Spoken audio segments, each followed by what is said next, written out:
a frozen graveyard of fallen soldiers. Amidst the carnage, a lone figure stands tall above the broken swords and blood-soaked snow. Aster A. Elmheim, gasping for breath, stands before the man on the ridge. Lord Roderick A. Elmheim turns slightly, recognizing the survivor. "Ash," he mutters, his voice devoid of warmth. The man doesn't truly turn to face him. Lord Roderick's voice is like ice. "I believe I entrusted you with the Eastern Subjugation Force. Why are you here?" Aster stands silent, his body shattered, clutching his wounded side as the freezing wind howls around them. Then, like a bolt of lightning cutting through the despair, everything became clear. Aster looked up, meeting Roderick's murderous gaze with a chilling smile, delivering the final verdict for his own twisted fate. "To kill you." Aster's sword drips with blood as the truth finally surfaces. "From the very beginning, you intended to use my unit as bait to discard us once we were spent. Isn't that right?" The betrayal cuts deeper than any blade. "Father!" Aster gasps, his amber eyes wide with a mix of horror and sudden realization. Lord Roderick sneers down at his own son with pure contempt.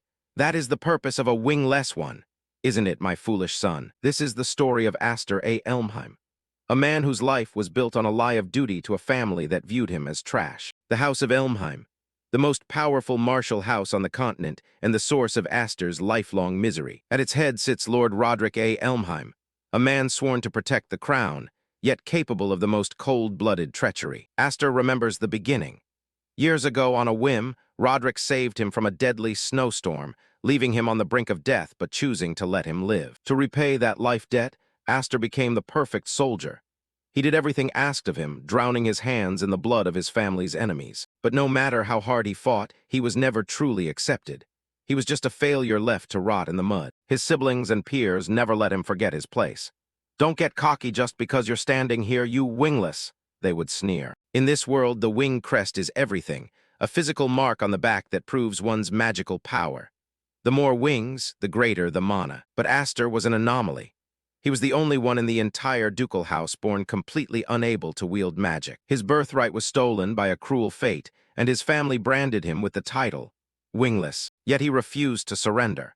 He kept taking up the sword, training until his hands bled, believing that one day his devotion would be rewarded. Back on the battlefield, Aster realizes the reward his father truly prepared for him. He scans the trees, sensing the closing trap. The golden eyes of the wingless warrior narrow. He knows he's being watched by more than just the wind. Hidden soldiers reveal themselves from the shadows of the blizzard. Aster's heart sinks. Why? An ambush. He stares at his father, his voice trembling with a lifetime of repressed rage.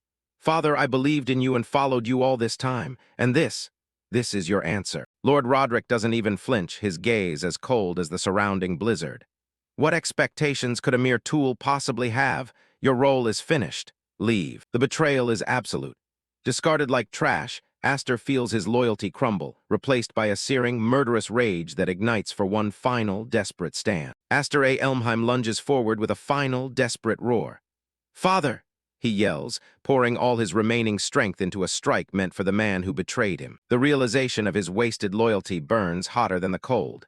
Aster snarls with pure hatred, "I was the fool for believing in you." As his blade is deflected, a crushing sense of regret fills his mind.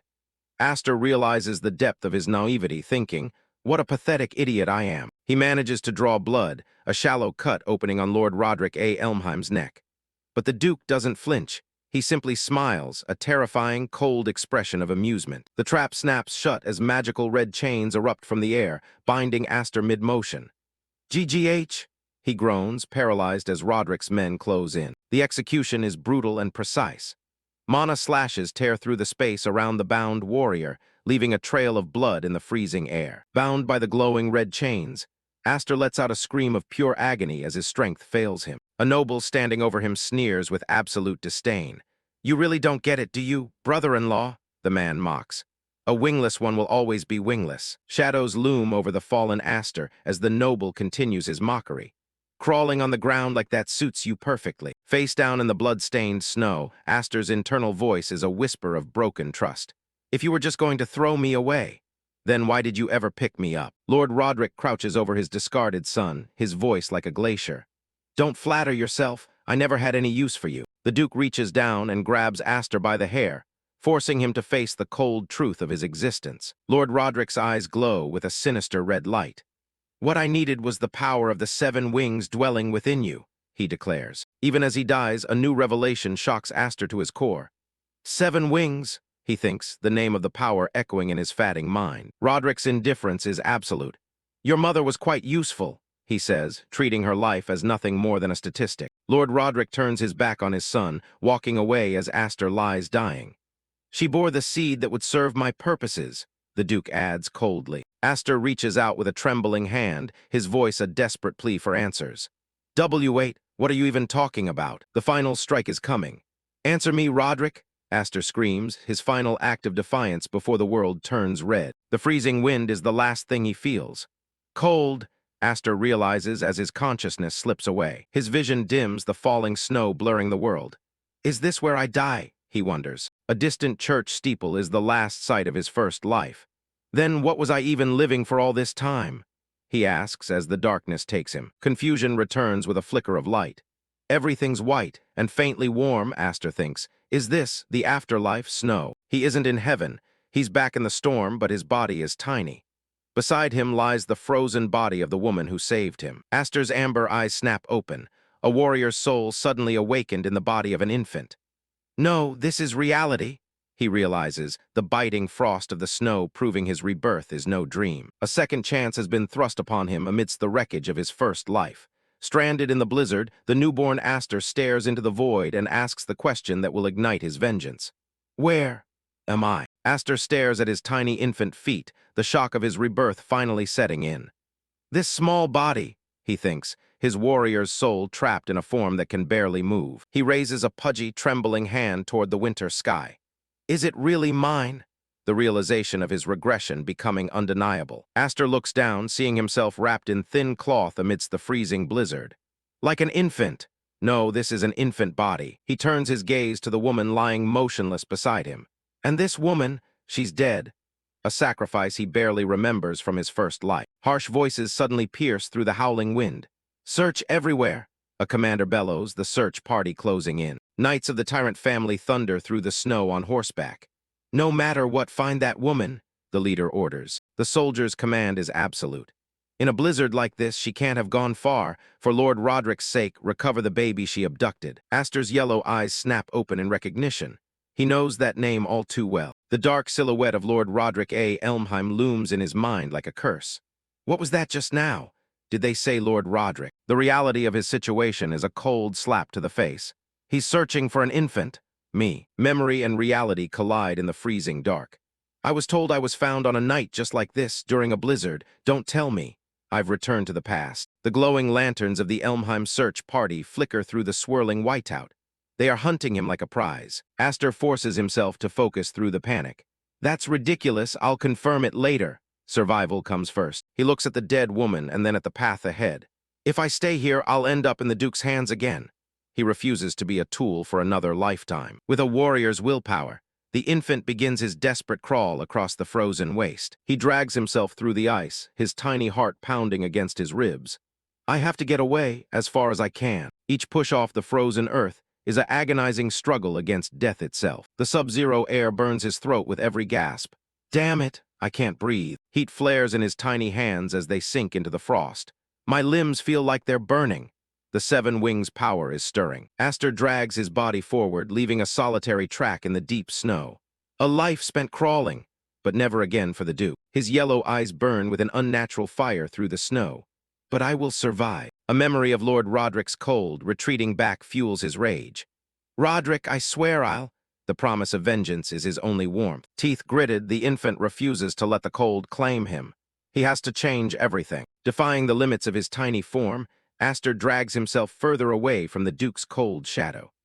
Each agonizing push is a silent vow that this life will belong to no one but himself. Aster collapses as the blizzard fades, his consciousness slipping away in the white silence. But the cycle is broken.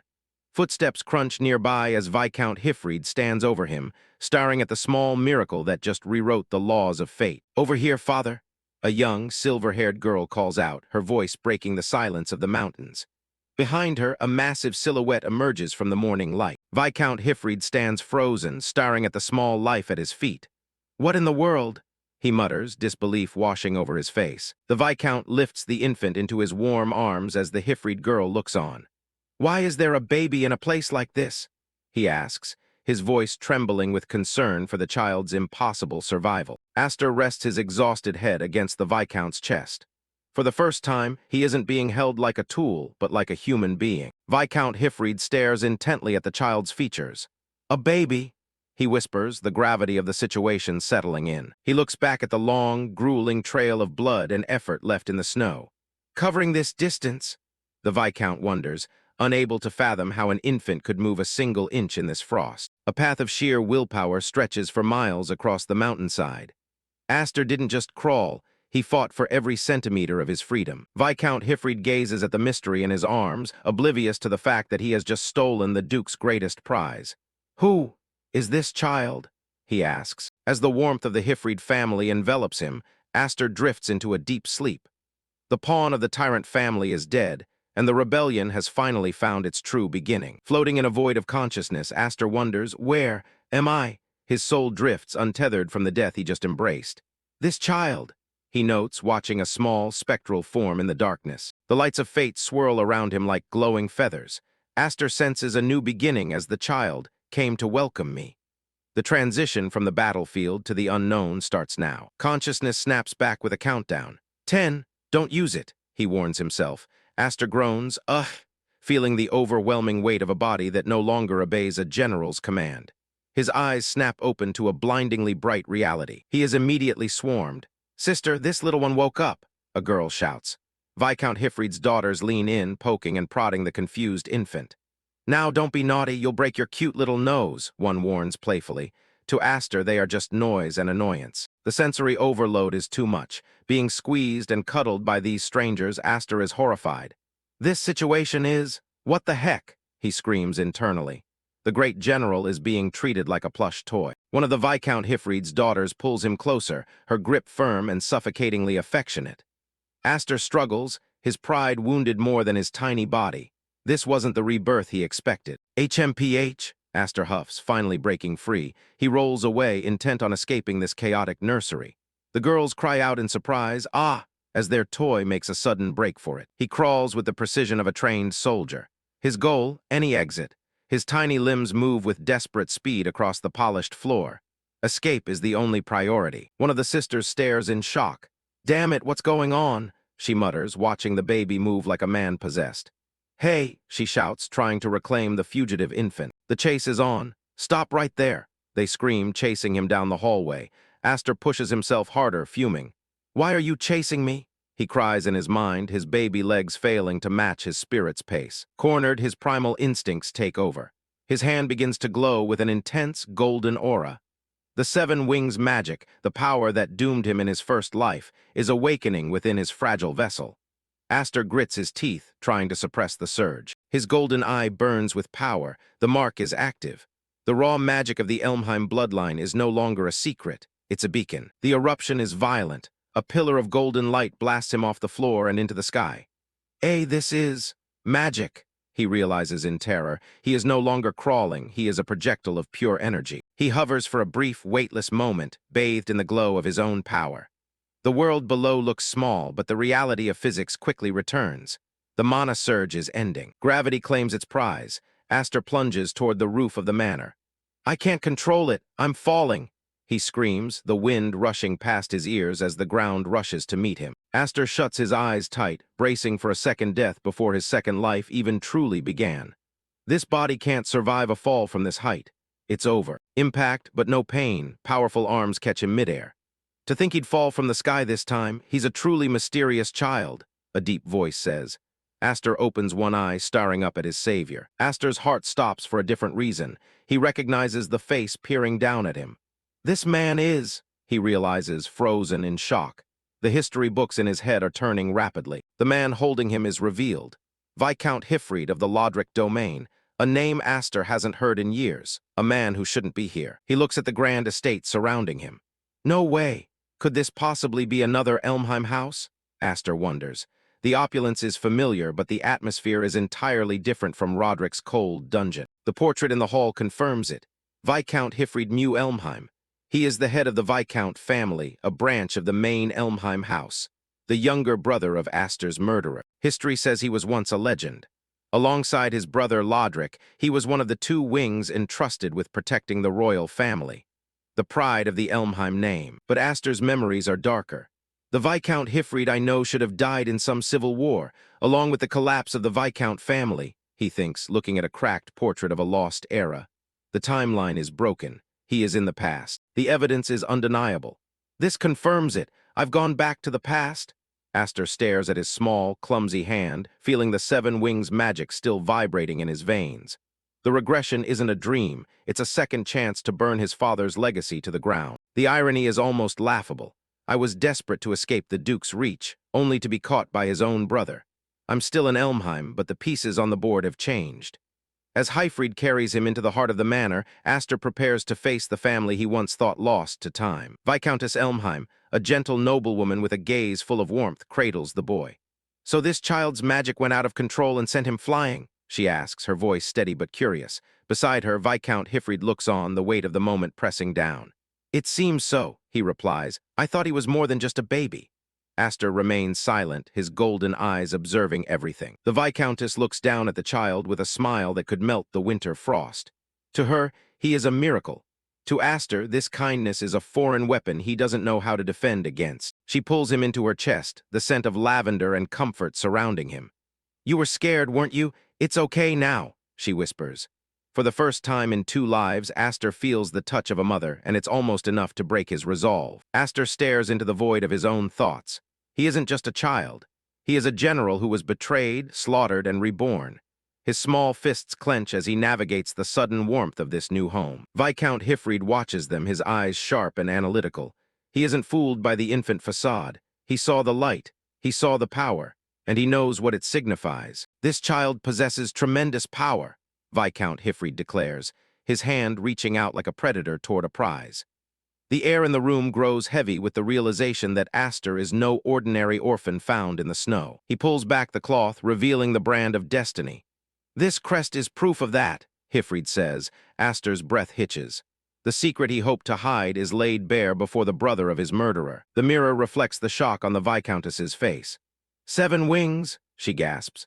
"It is the ultimate power of the Elmheim bloodline, the same power Roderick would kill to possess. The stakes have just reached a lethal peak." Astor looks down at his own thigh, the burning red mark mocking him.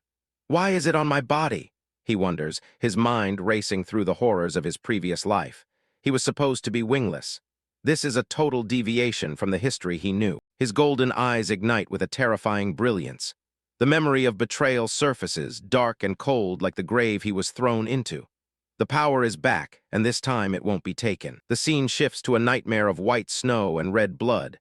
Roderick the Duke Elmheim looms over Astor's dying body. "What I needed was the power of the 7 wings that you possessed," the tyrant sneers, verbatim truth. Astor was never a son, he was only a battery to be drained. Roderick walks away, leaving the child in the blizzard as if he were nothing but trash. "I see," Astor's past self whispered as his vision faded. The ultimate betrayal for a power he didn't even know he had. Back in the present, Astor's face twists with raw fury. "So he picked me up to steal these 7 wings?" he realizes. He hears the echo of his past life's torment. "What do you mean, wingless?" He realizes he was deceived about his own nature from the very beginning. Viscountess Elmheim watches the child, her expression filled with a pity that Astor finds insufferable. She doesn't see a general, she sees a cursed boy. "So," she begins, her voice trailing off as she looks at her husband. The Viscount's face is cast in shadow, his green eyes glowing with a resolve that could change everything. "What are you going to do with this child?" The question rings through the hall. Hifrid knows that handing him over to the main family is a death sentence. Astor's mind is a tactical map. This is bad, he thinks. If Hifrid is like his brother, he'll be sold off as a weapon or used as a puppet. He has to find a way to escape or fight before the chains tighten. He clenches his tiny fist, the anger bubbling over. "I can't let this power fall into the hands of the Elmheim family. I need this power to get revenge on him. If he is to be a monster, he will be a monster that destroys the Duke." The silence is broken by a final decree. "Let's adopt him," Viscount Hifrid says. His voice is firm, leaving no room for argument. He is choosing to defy his brother, the Tyrant, to protect a child he barely knows. Astor stares up frozen. He didn't expect this. In his first life, he was a tool. In this one, he is being offered a name, a shield, a chance. Hifrid's hand reaches down, not to take, but to comfort. The contrast is jarring. Aster has never known a touch that didn't come with a price. He remains wary, waiting for the hidden blade. This child is still a fledgling who can't even fly on their own, Hifrid notes softly as he pats Aster's head. The fledgling with a general's soul bristles at the comment, but he remains still, letting the moment play out. Viscount Hifrid looks at his wife, their pact sealed in a glance. Until the moment he tries to take off on his own, I will take responsibility and take care of him. A promise of protection. A declaration of war against the fate Roderick intended for him. Aster's eye catches the light, reflecting a new, dangerous path. The revenge is no longer a dream. It has a foundation. The House of Hifrid will be his fortress. The dramatic tension is suddenly shattered by a thud and a chorus of squeals. Ah! The door swings open as a pile of eavesdropping girls spills into the room. The secret family meeting was not as private as they thought. Viscount Hifrid's daughters scramble to their feet, looking guilty as charged. Viscount Hifrid sighs, his authoritative tone replaced by that of a tired father. "Were you all listening?" he asks. The rebellion has begun, but it looks like it will be a crowded one. The room is filled with a suffocating warmth. Viscountess Elmheim cradles the secret of the 7 wings while her daughters swarm around. "Mother," one of the girls chirps, oblivious to the fact that the baby in her mother's arms is a reincarnated general. Viscount Hifrid stands guard, his presence a silent wall against the prying eyes of the main family. Viscountess Elmheim looks down with a smile that screams noble kindness, but Aster knows better. He is a ghost in an infant's shell, watching as his new sisters celebrate his awakening. They see a miracle, he sees a strategic complication. The sun sets on the first day of his second life. Aster is no longer a tool for the Duke. He is the hidden weapon of the Viscount, a piece of the game that has been reset. Aster, the name of a new star born into our family. The name is officially bestowed.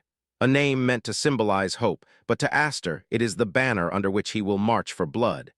He stares at the moon, the countdown to vengeance beginning with a single breath. Time is a luxury the dead don't have, but for Aster it is a tool. 10 years later, the manor of the Hifrid family has become his training ground. The boy has grown and the storm is finally ready to break. "We have been waiting for you, Lord Hifrid." The older Viscount Hifrid leads his family toward the stage of their reckoning. His hair is white now, but his eyes reflect the sharp steel of a man who has successfully hidden a god from a tyrant. The carriage door swings open. A pair of polished boots hits the pavement.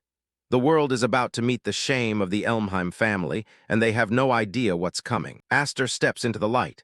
The baby who once crawled through a nursery is now a young man with a gaze that cuts deeper than any blade. The rebellion is no longer a thought. It is walking on 2 legs. "Sister Ulfin, please watch your step," Aster says, his tone cold and disciplined. He offers his hand to Ulfin, the girl who once held him tight and now looks to him for strength. The transition from brother to protector is complete. "Yes, thank you, Aster," Ulfin replies, her pink hair catching the sunlight. She smiles, unaware that her brother's polite facade hides a mountain of corpses and a thirst for the Duke's head. They walk side by side, the noble outcasts. Aster's expression is a mask of stone, his golden eyes scanning the environment for threats. Every movement is calculated. Every breath is a step closer to the end. They enter the sword dance assembly, the social ritual of the martial elite, a place where names are made and broken in a single clash of steel. For Aster, it's a target-rich environment, held annually by a certain Duke family under the Elmheim umbrella, a social gathering for martial arts noble families. The arena is a monument to the Tyrant family's power. It is a place of blood-soaked tradition where the weak are slaughtered for amusement. It is a place for nobles to deepen their faith and at the same time, a place for each family to show off and check the strength of. The text spells out the truth. This is a power check, a weigh-in before the slaughter.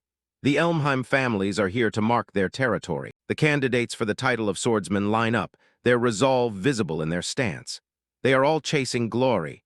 Aster is chasing something far more permanent. Swordsman candidates bearing the family name are gathered in the hundreds. Aster and Ulfin walk through the sea of armored youths, the outsiders in a den of wolves. The air is thick with anticipation and malice. The whispers cut through the air like knives. The Viscount family's group has arrived. Have they come to embarrass themselves again without learning their lesson? The crowd mocks them openly. It seems they've adopted a boy from who knows where, in place of an heir who just won't be born. The betrayal of the bloodline is their favorite topic. Shadowy figures with red, glowing eyes stare from the balconies. I wonder how much more they plan to tarnish the name of the Elmheim family before they're satisfied. The hatred is visceral. They see a stain. Aster sees his first set of targets. Aster turns his head, his gaze landing on the grand gates. So, that guy is the one? He has identified his prey. The face-slapping session is about to commence. Ulfin senses the hostility and her jaw tightens. "Don't worry about it," she whispers to Aster. She is trying to protect him from the words, unaware that he has survived far worse than insults. Her hand clenches into a white-knuckled fist. Here, those who show weakness are crushed. She has spent 10 years in this environment. She knows the cost of a single flinch. Aster just stares ahead, his hand steady on his blade. Aster looks at his sister, his expression unchanged. He doesn't need her protection, but he appreciates the resolve in her eyes. The Viscount family may be outcasts, but they are not broken. Not yet. Viscount Hifrid looks at the grand arena with a grim expression. This is the current position of the Viscount family. They are the bottom of the hierarchy, the jokes of the Elmheim umbrella. He turns to Aster, testing his spirit one last time. Viscount Hifrid gestures at the opulence and the sneering crowd. "I wanted to show you this," he says. He wants Aster to feel the crushing weight of their standing, to let the family's disgrace sharpen the boy's spirit into a blade. "Are you disappointed?" Hifrid asks, searching the boy's unyielding gaze. Aster doesn't flinch. Disappointment is for those who expect mercy. He only expects a reckoning. He prepares to answer the cold reception with a winter of his own. Aster looks up at the towering manor, his golden eyes cold and unyielding. "No, father, I'm fine with it being this chilly," he says. The frigid air of the Elmheim estate is nothing compared to the ice in his soul. He has returned to the place of his death, and this time he is the one bringing the winter. Viscount Hifrid smiles, his laughter echoing against the stone walls. "That's reassuring," he replies, pride swelling in his chest. He sees the general's spirit within the boy, a blade forged in silence and ready to strike at the heart of the main family. The manor triggers a flood of dark memories. "In my previous life, I made my social debut as a disgrace to the Elmheim family," Aster recalls. He remembers the kneeling, the mocking laughter, and the feeling of being wingless trash under the boots of those who now watch him from the windows. That boy is dead. The rebel remains. This place holds bitter memories, he thinks, his silhouette framed by the looming spires of the tyrant's home. The golden aura of his hidden power begins to flare, a silent declaration of war. "But I'm different now that the 7 wings have returned." The power that Roderick stole in the past is now Aster, to use as a hammer. Aster's golden eye narrows, focusing on the target ahead. The tactical analysis is complete. The enemy is arrogant, unsuspecting, and ripe for a devastating fall. The countdown to the first face-slapping moment has reached 0. The trio, Aster, Viscount Hifrid, and Ulfin, advance like a phalanx into the den of wolves. They are the outcasts, the stain of the bloodline, but they walk with the confidence of those who already know the outcome of the battle. From the upper levels, Dolly's Elmheim and his lackeys watch with predatory hostility. They see a weak branch family begging for scraps. They have no idea that the boy in the lead is a ghost who has already conquered death once. To them, it's a social debut. To Aster, it's a recon mission. Aster keeps his face in the shadows, his presence a dark blotch against the opulence of the estate. Let them whisper. Let them laugh. The higher they climb on their pedestals of pride, the harder they will hit the ground when he pulls the rug out from under them. They reach the grand entrance. "Now then, first of all," Viscount Hifrid mutters, stepping into the lion's mouth. The air inside is toxic with the fake kindness of high society, masking the rot of the Tyrant family. The game is afoot. Aster steps into the light, a dangerous smirk playing on his lips. "Let's make a glorious social debut, shall we?" he thinks. The 7 wings are ready to burn. The rebellion against the Duke doesn't start on a battlefield. It starts here in the heart of their pride. Chapter 2 ends with the stage set for a massacre of reputation. The history of the Elmheim family is written in blood and steel. This was an era where knights ruled supreme. In this world, strength wasn't just a choice. It was survival. For the Elmheims, their might was their mastery of the blade. Every swing was a testament to their dominance. Their mastery was unrivaled, a standard the rest of the world could only hope to mimic. They stood at the absolute pinnacle of swordsmanship. In the grand halls of the Tyrant family, only the strongest earned the right to lead. With that power came majesty, an undying renown that echoed through the centuries, striking fear into their enemies. But even in this house of monsters, there was a symbol that transcended mere skill. A mark of true authority, the absolute symbol that separated the rulers from the ruled. the crest that dictated destiny. When the light of the wings flared, the hierarchy was absolute. This power wasn't just a weapon, it was a birthright. The embodiment of both might and majesty was none other than the metal. To possess it was to be a god among knights, a mark that Aster now carries in secret, a power that will eventually burn this entire family to the ground. Present day, Aster stands on the balcony of the Grand Hall looking down at the spectacle. He thought to himself, this place is as overwhelming as ever. He wasn't the only one feeling the pressure. Aster realized why his other sisters, Furin and Flare, had refused to come to such a stifling event. Beneath the glitz and glamour, Aster felt the familiar, suffocating air of the Elmheims. Cruelty masked as nobility, smiles hiding daggers. He remembered the past, the way they trampled over anyone they deemed weak. This sword dance festival was nothing but a display of arrogance. A voice broke through his dark thoughts. Alfin called out to him, noticing his distant expression. "Aster?" she asked with concern. She leaned over the railing, trying to read him. "Are you nervous?" Alfin asked. "Well, it is your first sword dance festival." Aster turned to her, a cold, sharp smile playing on his lips. "Not really," he replied. "It feels nostalgic, or rather, it's actually quite loathsome." Alfin blinked in confusion, unable to understand the bitterness in a child's words. She could only wonder what he meant by loathsome. Their father, Viscount Hifrid, interrupted them. "Well, I have a meeting to attend, so I'll be heading off for a bit," he said, placing a hand on Aster's shoulder. "I'm counting on you to look after Alfin." Alfin puffed out her cheeks in protest. "Father, honestly, I'm a year older than Aster, you know." Aster couldn't help but tease her. "It's because you're so clumsy, sis," he joked. Viscount Hifrid gave them a serious look. "There are many people here around your age. Use this time to mingle and build some connections." Then his voice dropped to a low whisper meant only for Aster. "Just make sure no one finds out about the 7 wings." The secret was their only protection. As the Viscount walked away, Aster watched him go, knowing that hiding his true nature in this den of vipers would be easier said than done. The air in the ballroom thickened with palpable malice. From the shadows, the highborn vultures watched with predatory eyes, their whispers hissing like serpents in the dark. Aster's gaze remained cold and analytical as he surveyed the room. He realized, it's hard to socialize when the atmosphere is this blatantly hostile. He didn't need connections, he needed targets. Aster's golden eyes narrowed, reflecting a coldness that didn't belong to a child. The hunt had started.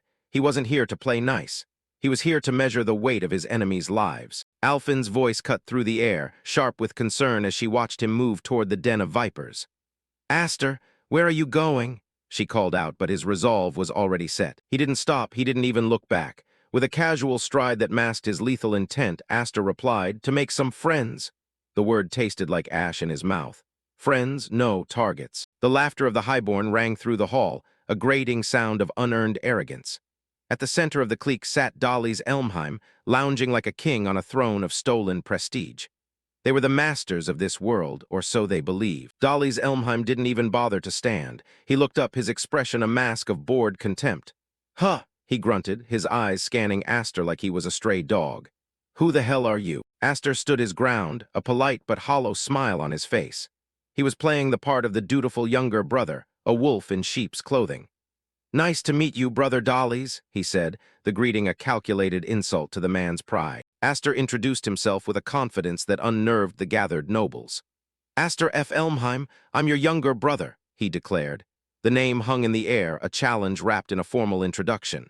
He was here and he wasn't going anywhere. Dolly's Elmheim's eyes remained fixed on Aster, cold and calculating. "I saw you from outside," Aster continued, "so I thought I'd come by and say hello."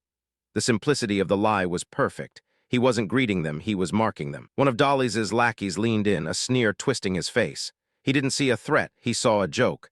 "He's the adopted kid, brother," he whispered, loud enough for everyone to hear. "The one picked up by that Viscount family." The room rippled with mocking amusement. Dolly's Elmheim's laughter was a jagged blade, cutting through the thin veneer of noble etiquette. "I see," he spat, leaning back with a look of pure malice. "So that's why you're shameless enough to carry the F in your name." To them, he was a failure, a branch family cast-off. Behind the masks of these arrogant children lay a dark truth. Dolly's and Grian. Both were the legitimate heirs of the Elmheim family, and more importantly, they were the two who killed Aster in his past life. The memory of the betrayal burned in his soul. Aster watched them, his mind a steel trap of vengeance. He remembered the fear they once inspired. How pathetic, he thought. To think I used to find them intimidating back then? The power dynamic had shifted. They just didn't know it yet. To a man who had seen the horrors of war and the depths of betrayal, these nobles were nothing. Now they just look like kids playing dress-up, Aster concluded. Their fancy clothes and titles couldn't hide the weakness in their hearts. Aster's eyes flared with a lethal light. They were mere children playing at godhood, unaware that a real monster was standing right in front of them, counting down the seconds until their fall. Aster! The call brought him back to the present. Alphen grabbed his arm, her grip tight with urgency. She could feel the toxicity of the group and wanted no part of it. "Come on, let's go," she urged, pulling him away from the sofa. "You've already said your hellos." She knew this interaction could only end in blood. Dolly's Elmheim wasn't about to let his prey escape so easily. "Yo, Alphen," he called out, his voice dripping with mock friendliness. "You were here too."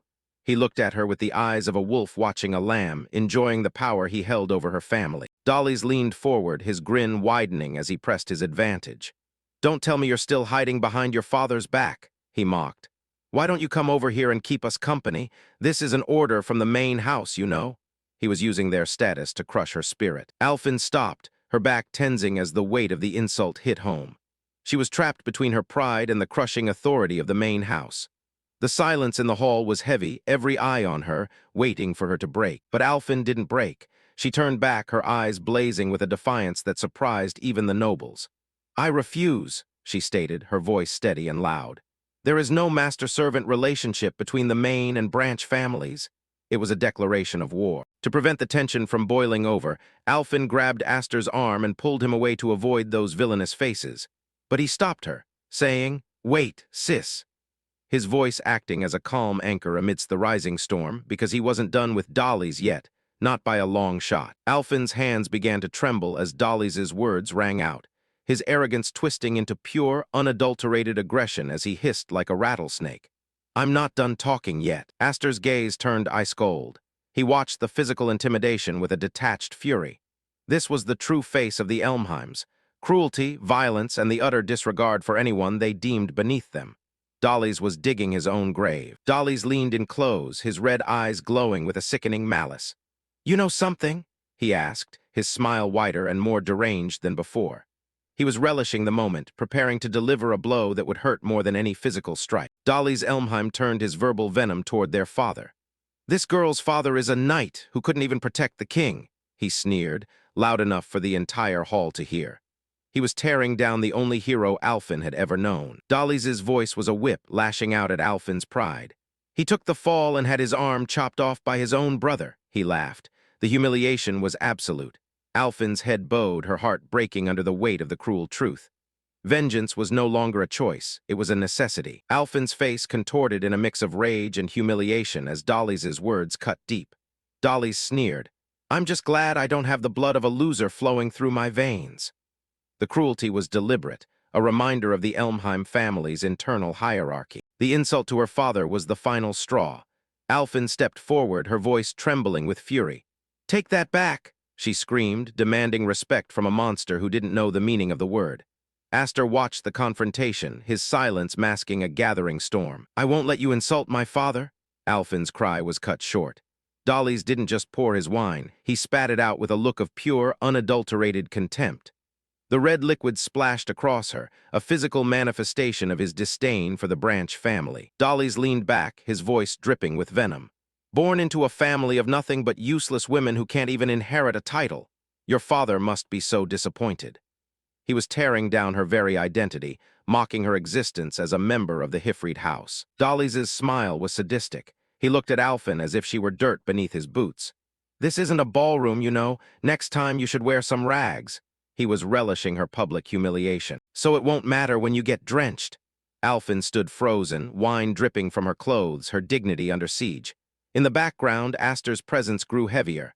The time for observation was over. Aster observed the scene with a cold, detached gaze. He thought to himself, "I was actually worried before I got here." He had spent 10 years preparing for this reunion, wondering how he would react to his murderers. The thought continued as he looked at the laughing heirs of the Elmheim main house. "Worried that I wouldn't feel any anger, even after seeing your faces again." The fire within him wasn't dead. It was just refined into a lethal weapon. Looking at his sister's tear-stained face, a dark satisfaction settled in Aster's mind. But what a relief! The anger was there, the hatred was real, and it was exactly what he needed to fuel his revenge. Aster broke the silence, his voice a sharp blade cutting through the noble's laughter. "Hey, dollies," he called out. In his hand, a wine bottle glinted under the chandelier light, a silent threat that Dolly's was too arrogant to recognize. Dolly's looked up, surprised by the sudden intervention.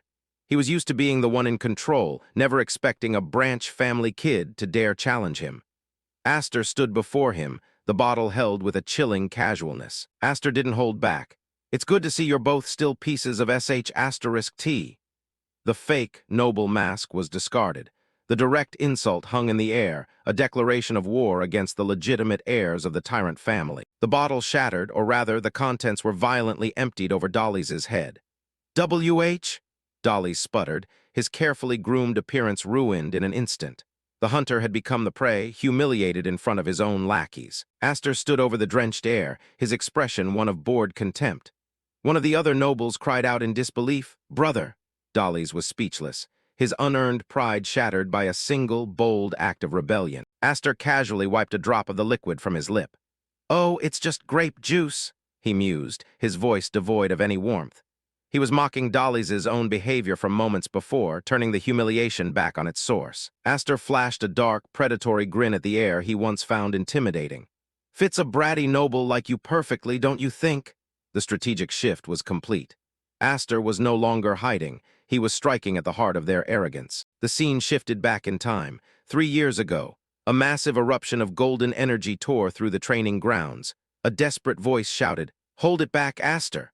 The raw power of a tyrant was manifesting in a young boy's body. The explosion had consequences. Aster's sisters were caught in the aftermath, terrified and crying. One of them screamed in pain and fear, "Are you trying to kill my sisters?" The weight of his power was a curse he couldn't yet control. Aster's younger self stood frozen, witnessing the destruction he had caused. A voice urged him, "Get a grip." He was a child with the power to destroy everything he loved, a burden that would define his new life. The golden wings of the crest flared behind him, a symbol of ultimate power and ultimate danger. Aster realized the truth of his condition. "This is the 7 wings. I never imagined it held such an incredibly dangerous power."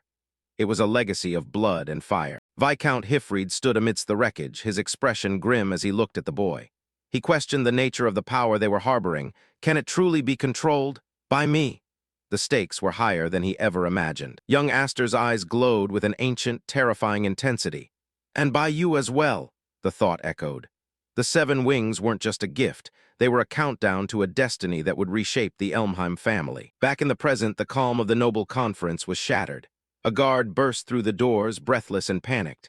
"Master, this is terrible," he shouted, his arrival signaling a disaster that could no longer be ignored. Lord Roderick A. Elmheim sat majestically at the meeting table, his authority absolute, when a viscount suddenly spoke up. "What is it? We are in the middle of a conference," he barked, his sharp gaze pinning the messenger to the spot as the guard, barely able to speak, stammered, that is." The guard finally spat out the impossible truth. "The main family and the branch family of Elmheim. Both of their sons are in a duel." The room went cold. The rebellion had officially moved from the shadows to center stage, leaving the lords in a state of pure shock. The news hit like a physical blow. "What?" Both Viscount Hifrid and Lord Roderick A. Elmheim, Duke Elmheim, exclaimed, their minds racing to process the absurdity of the situation.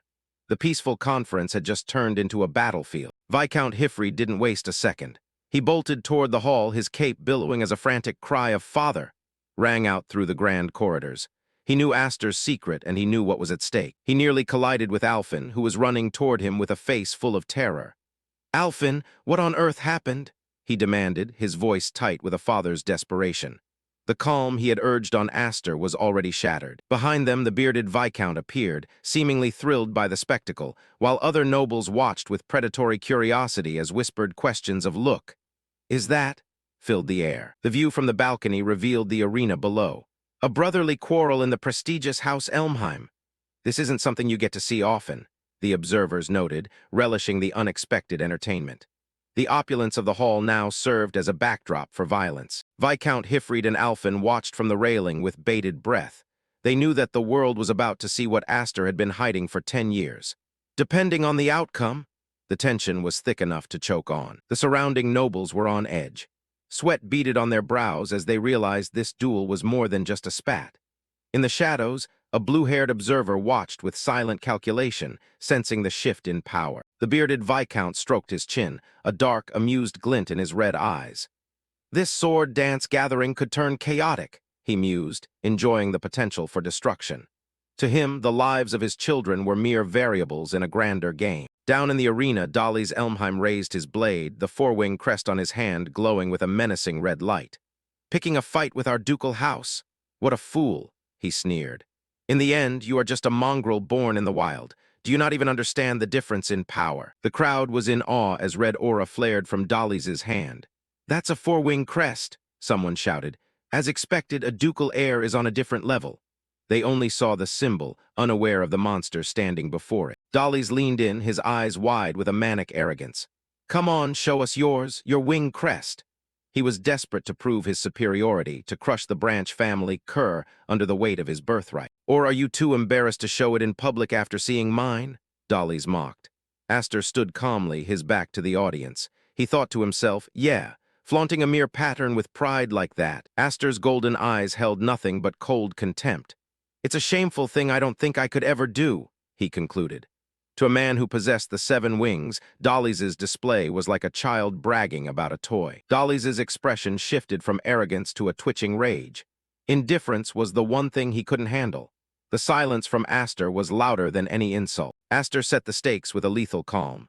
More importantly, if I win, you apologize to my sister. Sounds good, right? Dolly's countered with a cruel grin. Fine, but if I win, you'll become my dog. The contract of humiliation was signed in the air. Dolly's lunged, his face twisted in a mask of homicidal joy.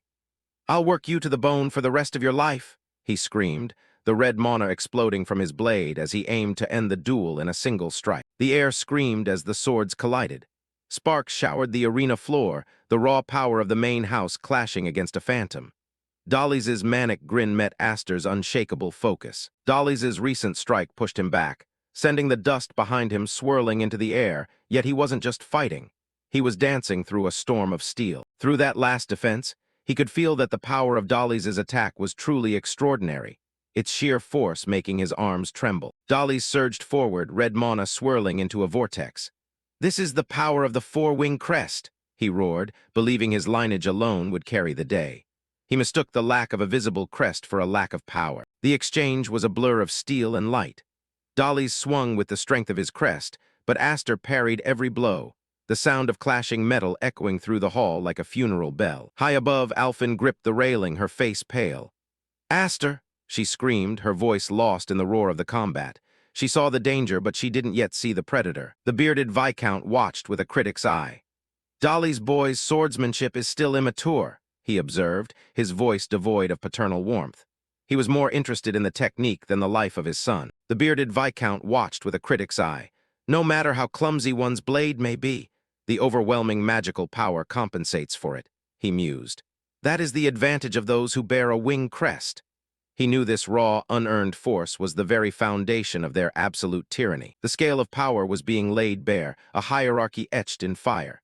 If the magic housed in one wing is like the flame of a candle, then the magic concealed within 4 wings is truly. Dolly's was finally ready to ignite the inferno, unaware of the sun Aster held in reserve. The arena floor shattered as red mana erupted in a violent burst. Explosion of raw power from Dolly's Elmheim's 4-wing crest rocked the hall, but the smoke didn't hide his growing desperation. To the crowd, it looked like a killing blow. To Aster, it was child's play. Dolly's sneered through the haze, his face twisted in a manic grin of unearned arrogance. Where did all that bravado from earlier go? He mocked, believing his heritage alone was finally crushing the branch family cur. He didn't realize he was shouting at a ghost of a general. The blades screeched against each other, a high-pitched wail of clashing steel. Dolly's pressed forward, his voice a jagged edge of malice. Didn't you want to make me apologize, or were those just empty words? Aster's golden eyes remained unshakable, a silent promise of the violence to come. Show me your power, Dolly's roared, putting every ounce of his pride and mana into a heavy, downward strike. He was no longer fighting for entertainment. He was fighting to prove that his lineage still held meaning in the face of Astor's indifference. From the balcony, a mustached noble watched with a trembling, nervous smile. "The match is decided," he whispered to his companions. He saw the fake, noble kindness in Dolly's family, but he failed to see the dark reality unfolding beneath his nose. Astor's blade finally moved, a blur of silver and gold. A thin line of light cut through the red mana, parrying Dolly's heavy strike with a precision that defied the laws of physics. The counterattack was starting before Dolly's even realized his blow had failed. The impact was a clash of titans that shook the very foundations of the hall. Golden mana met red in a blinding explosion of force. To the horror of the spectators, it wasn't the ducal heir who was winning the test of strength. Astor was pushing forward, his resolve like iron. Dolly's arrogance was instantly replaced by a pure, shivering terror. "What?" he screamed as his arms buckled under the weight of a power he couldn't comprehend. He was supposed to be the superior one, the legitimate heir, yet he was being crushed. Astor's voice was a cold whisper that cut through the roar of the mana. "You talk too much," he said, the simple truth hitting Dolly's harder than any physical strike. The predator was tired of the prey's noise. With a single, fluid motion, Astor swung his blade. Arcs of golden energy tore through Dolly's desperate defenses, creating a shockwave that sent the legitimate heir stumbling back like a wounded animal. The Tyrant family's prestige was being shredded in public. Astor stood at the center of the vortex, golden mana swirling around him like the wings of an avenging angel. The pressure alone was enough to make the air itself feel heavy and suffocating for every noble in the room. The real power of the 7 wings was beginning to bleed through. "For the past 10 years, I've learned magic in a Viscount's household," Astor thought, his mind a steel trap of cold memories. "Waiting for nothing but the chance to take revenge on you all." Every day of training was a countdown to this very moment. The golden light flared with a blinding intensity, a massive arc of energy reflecting the sheer scale of Astor's hidden power. He wasn't just swinging a sword, he was wielding 10 years of concentrated hatred and a lifetime of battlefield experience. Dolly's could only groan in agony, "Gah," as his red mana was completely swallowed by the golden tide. His 4-wing crest, the pride of his life, looked like a guttering candle compared to the sun that was Astor. The weight of Astor's mana was too much for Dolly's to bear. The proud heir's knees hit the stone floor with a bone-jarring thud. "NGH," he grunted, the legitimate heir of the main house reduced to groveling at the feet of the adopted kid. A noble spectator watched in frozen shock, his face pale as he witnessed the impossible. "B-brother is," he stuttered, unable to comprehend the sight of the Elmheim main house heir being humiliated so thoroughly. "Being pushed back?" the crowd realized in a collective gasp. Astor loomed over Dolly's, the golden fire in his eyes reflecting the burning halls of his past life. He was a nightmare come to life for the Tyrant noble family. Dolly's looked up, his face a mask of sweat, blood, and utter denial. I'm 4-winged," he screamed, clinging to his rank as if the mere mention of it would magically save him from the predator in front of him. Astor's face was a portrait of cold, unyielding resolve. He didn't see a brother, he saw a parasite that needed to be purged. The tactical shift from observation to dominance was absolute. The screech of metal against metal filled the hall as Dolly's blade began to spiderweb with cracks under Astor's pressure. The physical weapon was failing, mirroring the total collapse of Dolly's arrogant spirit. The spectators were in a state of total disbelief. "No way he's actually going to win like this, right?" one noble muttered, his hands shaking. Their entire understanding of the Elmheim power structure was being dismantled in a single duel. "Dolly's is being completely overwhelmed," the spectators murmured in a low, panicked hum. The golden aura radiating from Astor made Dolly's red light look pathetic. The difference in power was no longer a question, it was a visible fact. The fear in the hall was now thick enough to taste. "There are still monsters like that in Elmheim," the nobles whispered, finally recognizing that Astor wasn't just a talented kid, but a lethal threat to their very existence. Astor's gaze remained lethal through the swirling golden mana. He savored the terror in Dolly's eyes, the exact moment a predator breaks its prey. 10 years of waiting had led to this. He was the rebellion personified, and he wasn't done yet. Viscount Hifrid and Alphen watched the status quo burn. "This is bad," Hifrid realized, sensing that this display was about to dismantle the very hierarchy of the Elmheim house. The war hadn't just begun, it was already evolving into a systemic slaughter. Dolly's Elmheim's teeth ground together in a desperate, futile struggle against the weight of the golden mana. The proud heir of the main house was being systematically dismantled by a power he couldn't comprehend. The hierarchy of the Elmheims was crumbling before the crowd's very eyes. A ghost from a previous life flickered in the dark recesses of Astor's mind. A severed arm, a spray of blood, and the memory of the cold, final moment he lost everything. This wasn't just a duel. It was a repayment of a blood debt. The laughter of a killer echoed in the void. Astor remembered Dolly's face from the past, the same sadistic joy he showed when he delivered the final blow in his previous life. The fake, noble kindness was a mask Dolly's had worn for far too long. Astor became a silhouette of golden fire, the personification of a vengeance 10 years in the making. The 7 wings weren't just a power, they were a judge and jury. He was no longer a branch family child, he was an executioner. Dolly's unearned pride was finally dead. Stop! Stop! He whimpered, his voice a pathetic crawl as the golden pressure threatened to crush the very marrow of his bones. He was pleading for a mercy he had never shown others. From the high balcony, Alphen's voice tore through the heavy air, sharp with terror. "No, Astor!"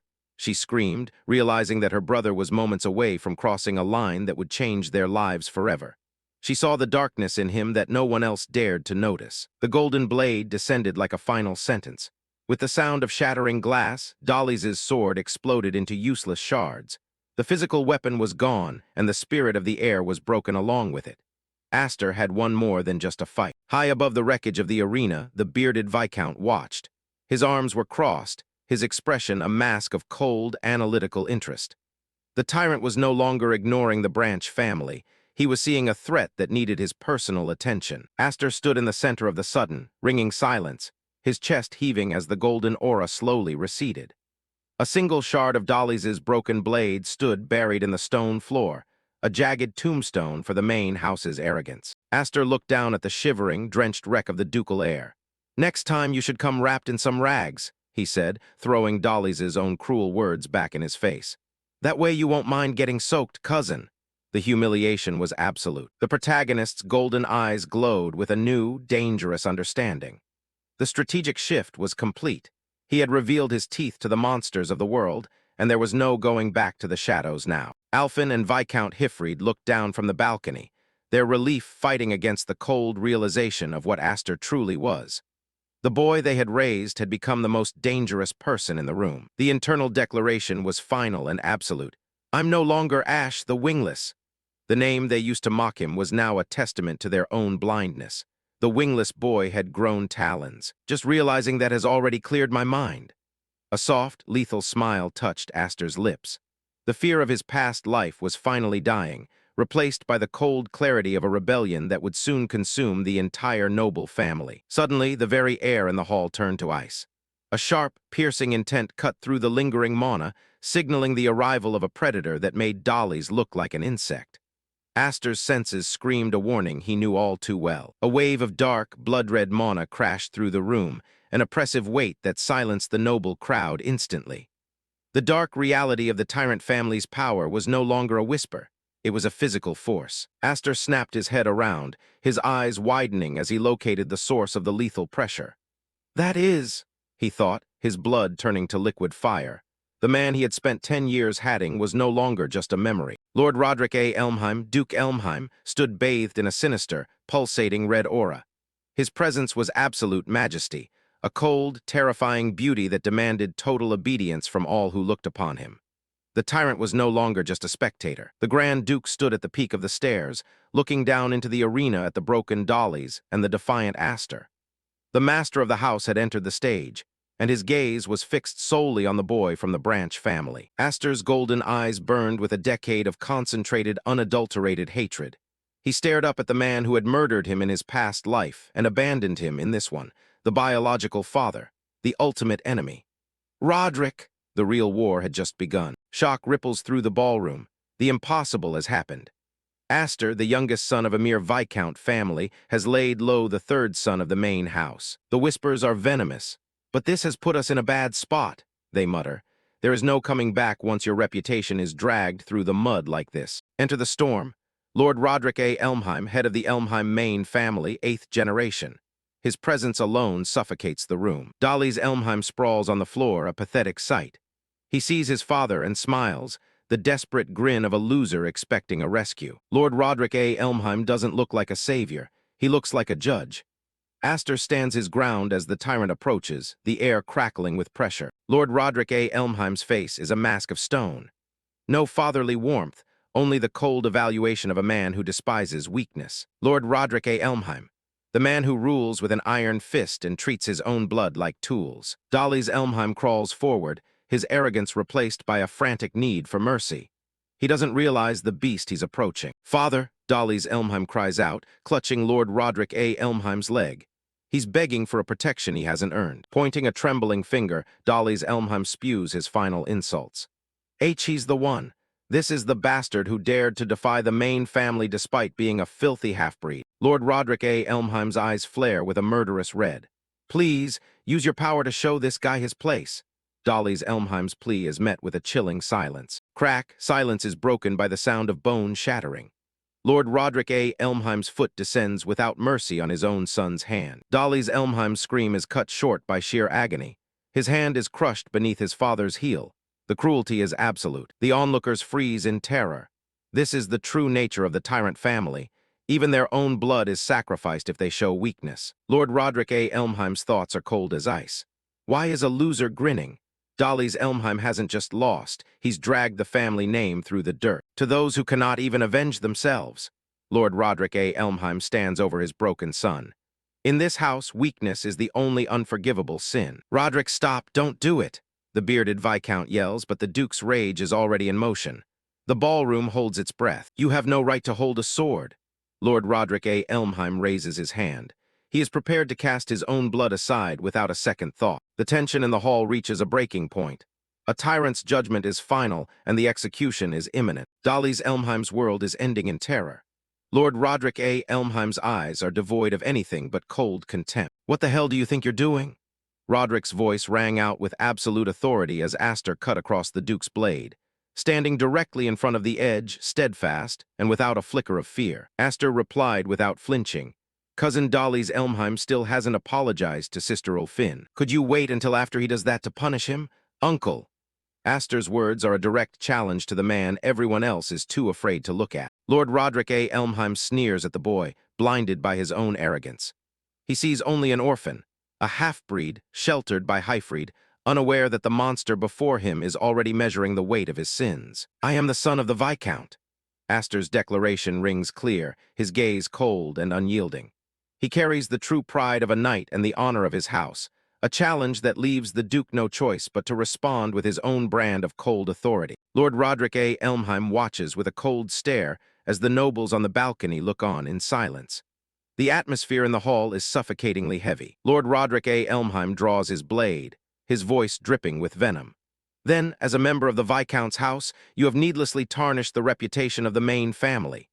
He speaks of the pride of the king's sword and his position as the pinnacle of 12,000 knights under his banner. High above, the high-ranking nobles of the Tyrant family watch the scene unfold.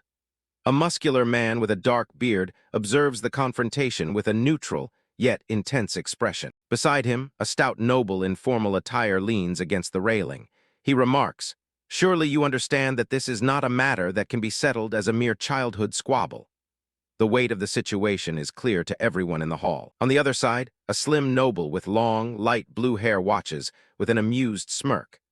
The internal politics of the Elmheim family seem to be nothing more than entertainment for him. Viscount Hyfried began reaching for his sword hilt as the man recounted a grim past, sneering, "Your father paid with an arm for his defiance," proving that the main house's cruelty knew no bounds. Aster remains unmoved, his orange eyes glowing with a quiet intensity.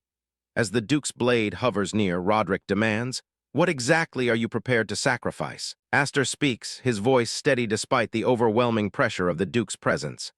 "With all due respect, Uncle," he begins, refusing to back down from the tyrant. Aster stands tall as Dolly's Elmheim remains broken on the floor behind him. "This wasn't some sibling spat, but a legitimate duel. I simply answered insults against the house of the Viscount with my blade," Aster declares. Lord Roderick A. Elmheim's eyes flare with a murderous red glow. The boy's defiance is a direct insult to his absolute authority as head of the family. Aster throws the Duke's own philosophy back in his face. "Those who cannot avenge themselves have no right to hold a sword." Those were your words, were they not, uncle? Aster's eyes burn with the seven wings power as he adds, I have no intention of throwing away so much as a single finger. Ulfin watches the standoff from the balcony, her face pale with worry. Beside her, the bearded noble remains silent, feeling the tension below reach a breaking point. The slim, blue-haired noble laughs openly at the absurdity of the situation. He's only 10. You've got to be joking, he scoffs, unable to believe a mere child is challenging the Duke. Lord Roderick A. Elmheim falls silent, his red eyes narrowing. The air around him becomes heavy with a suffocating killing intent. I see, Lord Roderick A. Elmheim mutters, his hand tightening on the hilt of his sword. He prepares to strike down the boy who dares to lecture him on his own words. Lord Roderick A. Elmheim takes a step forward, his pressure crushing the ground. In that case, take your stance, he commands with cold finality. Aster gasps as the Duke's pressure explodes. He barely has time to react as the killing blow is unleashed upon him. The Duke's blade moves in a blur of motion. Aster's eyes wide as death approaches him in the blink of an eye. A violent explosion of mana and steel rocks the hall. The impact shatters the floor and sends debris flying everywhere, blinding the spectators. Ulfin screams, covering her mouth as she watches the dust cloud. Tears well up in her eyes, fearing the worst has happened to her brother. Through the chaos, a familiar voice roars in pure fury. Viscount Hyfried has jumped into the fray, his eyes burning with intense blue energy. Roderick, he bellows. Viscount Hyfried descends like a lightning bolt, his sword drawn to intercept the Duke's strike and protect his adoptive son. The brothers-in-arms clash in a blinding spark of metal. Viscount Hyfried's blade meets Lord Roderick A. Elmheim's head-on, stopping the killing blow inches from Aster. Viscount Hyfried stands as an unbreakable wall between his son and the Tyrant, his cape fluttering in the lingering shockwave of their collision. In this single act of defiance, the bond of loyalty to the main family is severed forever. Turning his back on the Duke's lethal aura, Viscount Hyfried rushes to Aster's side. Are you all right, Aster? His desperate cry pierces through the settling debris, just as the violent roar of the clash begins to fade into a haunting silence. The dust settles. The clash of titans leaves only cracked stone and a haunting silence in the great hall. Lord Roderick A. Elmheim's eyes widen. He didn't expect the loyal Hyfried to actually draw steel against his own Duke. Aster stands his ground, bloodied but unbowed. The air around him still crackles with a raw, unstable power. His eye burns with the cold fury of the seven wings. He doesn't need words. His gaze is a promise of future retribution. The Duke's surprise is fleeting, replaced by his usual cold, calculating mask. He has seen enough of this branch family's insolence. Without another word, Lord Roderick A. Elmheim turns his back. The duel is over, but the lines of a much greater war have been drawn. The Tyrant walks away from the rubble of his pride. Behind him, Dolly's Elmheim remains a pathetic heap on the floor, a reminder of the main family's failure. Every step Lord Roderick A. Elmheim takes echoes through the silent hall. Viscount Hyfried watches him go, his hand still tight on his sword hilt. The weight of the encounter finally hits. Viscount Hyfried catches his son, his heart heavy with the price Aster had to pay for this victory. Aster, he cries out in concern. Aster looks up through the blood and grime, a chillingly calm smile on his face. I protected her, father, the promise, and everything else. Viscount Hyfried's expression softens, the pride of a father eclipsing the duty of a noble. Yes, you were magnificent. The predator retreats. Lord Roderick A. Elmheim exits the stage, leaving high society to whisper about the boy who dared to defy a tyrant. The vultures on the balcony begin to chirp. You certainly resorted to a rather childish move, Roderick, the mustachioed noble mocks, sensing a shift in power. But if I had let that boy have his way, the main family's reputation would be in tatters. The bearded Viscount mocked Roderick's actions, adding, well, I suppose it was a fair compromise, wasn't it? The narrative legend begins here. Faced with the great Duke Roderick himself, Aster made a bold stand and survived. A rising star born from blood and defiance. The gossips are already at work. For that boy, it was the most spectacular debut into high society imaginable. Although I was kept on the edge of my seat, fearing that the House of Elmheim might split right in two. Lord Roderick A. Elmheim's final warning hangs in the air like a curse. An era of upheaval will soon be upon us. A storm so great, it may very well divide the world into two or three. The moment of tension breaks as Ulfin rushes to them, her worry mirroring the chaos they just narrowly survived. The family is safe for now. 10 years passed in the blink of an eye since the day he was rescued from the snowfield. The sky was clear. But the legacy of that day remained etched into the very training grounds where Aster honed his skills. The trainees watch with bated breath. They've heard the legends of the boy who faced a duke, but seeing the reality is a different story. Ah, a knight grunts as he sent sprawling. Aster's movement is a blur, his technique a perfected instrument of war. Impressive! The veteran trainee can only smile in disbelief. The boy's potential has truly blossomed into something terrifying. Young Master Aster. Now 10 years older, the child who faced a duke has grown into a warrior of lethal, focused grace. His orange eyes still burn with the same intensity. Quite the skill, and he's only 10? That's terrifying. The knights can't stop talking. Ever since returning from the sword dance assembly, he's thrown himself even more into training. Must have been quite the inspiration. The legend only grows with every swing of his blade. Plus, he apparently crushed Lord Roderick's third son. The debts of the past are being prepared for payment in full. Aster A. Elmheim trains under the blistering sun. The Branch family knights watch, feeling a sense of justice long overdue. One remarks, "The main family's been making us choke down bitter pills for so long. What a refreshing story." Aster A. Elmheim swings his wooden blade with lethal intent. He remembers the assembly where he first defied the Tyrant. He muses, "At the sword dance assembly, I showed off my strength and presence well enough. Every strike is a message to those who once looked down on them." Aster A. Elmheim thinks, this should quiet the voices mocking the Viscount house as the Elmheim family's disgrace. But for Aster A. Elmheim, quiet isn't enough. He wants power. But my real target is still Elmheim itself. If I could push it, test how far my power can go, he tells himself. His yellow eyes burn with a hunger for more than just training. Aster A. Elmheim realizes, I wanted to test more right there. Memories of that day still haunt him. The pressure, the danger. It was a glimpse of the peak he must climb to achieve his vengeance. Aster A. Elmheim knows the distance he must cover. At my current level, I can't beat Roderick, he admits to himself with frustrating clarity. He pushes his body to the limit. In this world, rank is everything, and he knows it. Aster A. Elmheim thinks, after all, the wing crest is just an indicator of one's rank in latent magic power. But his crest is special, and that is his burden. Yet I still can't draw out the power of 7 wings, Aster A. Elmheim notes. Potential is useless without control. Aster A. Elmheim reflects, born with it or not, if you can't wield your magic, it's wasted potential. If only I could test 7 wings to its limits without worrying about it rampaging. The tip of his training sword touches the sky. He is a predator in training, waiting for the right moment to strike back at those who discarded him. He moves like a shadow. Another knight falls, unable to even track Aster A. Elmheim's speed. The gap in skill is widening every day. 10 years of training hasn't softened his resolve. If anything, the fire in Aster A. Elmheim's eyes has only grown hotter, fueled by the memory of betrayal. The sound of wood hitting the ground is the only music he needs.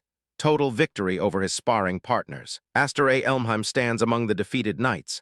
Next, anyone else? He demands, his voice cold and commanding. No one moves. A familiar voice breaks his concentration. At it again, huh? Says Ulfin Elmheim as she approaches. Ulfin Elmheim walks onto the field with a teasing smile. Aster never knows restraint, it's really unbelievable. Also, Father's calling for you, she informs him. Aster A. Elmheim sighs, the intensity fading for a brief moment. Father, got it. On my way, he replies, walking past the fallen knights. He stops and looks at his sister, noticing something out of the ordinary. That outfit, Aster A. Elmheim notes. Ulfin Elmheim turns, looking back at him with a quizzical expression. She asks. She's dressed in training gear instead of a noble's dress. Rare sight, Aster A. Elmheim remarks. Didn't you say it wasn't cute, so you hated wearing it? Ulfin Elmheim shrugs off the comment. Everything needs balance, right? Seeing you made me think I can't keep going like this, she explains. Before he can respond, Ulfin Elmheim points her wooden sword right at his face, catching him off guard. So, she begins. Ulfin Elmheim's eyes sparkle with a rare, playful determination as she points her blade.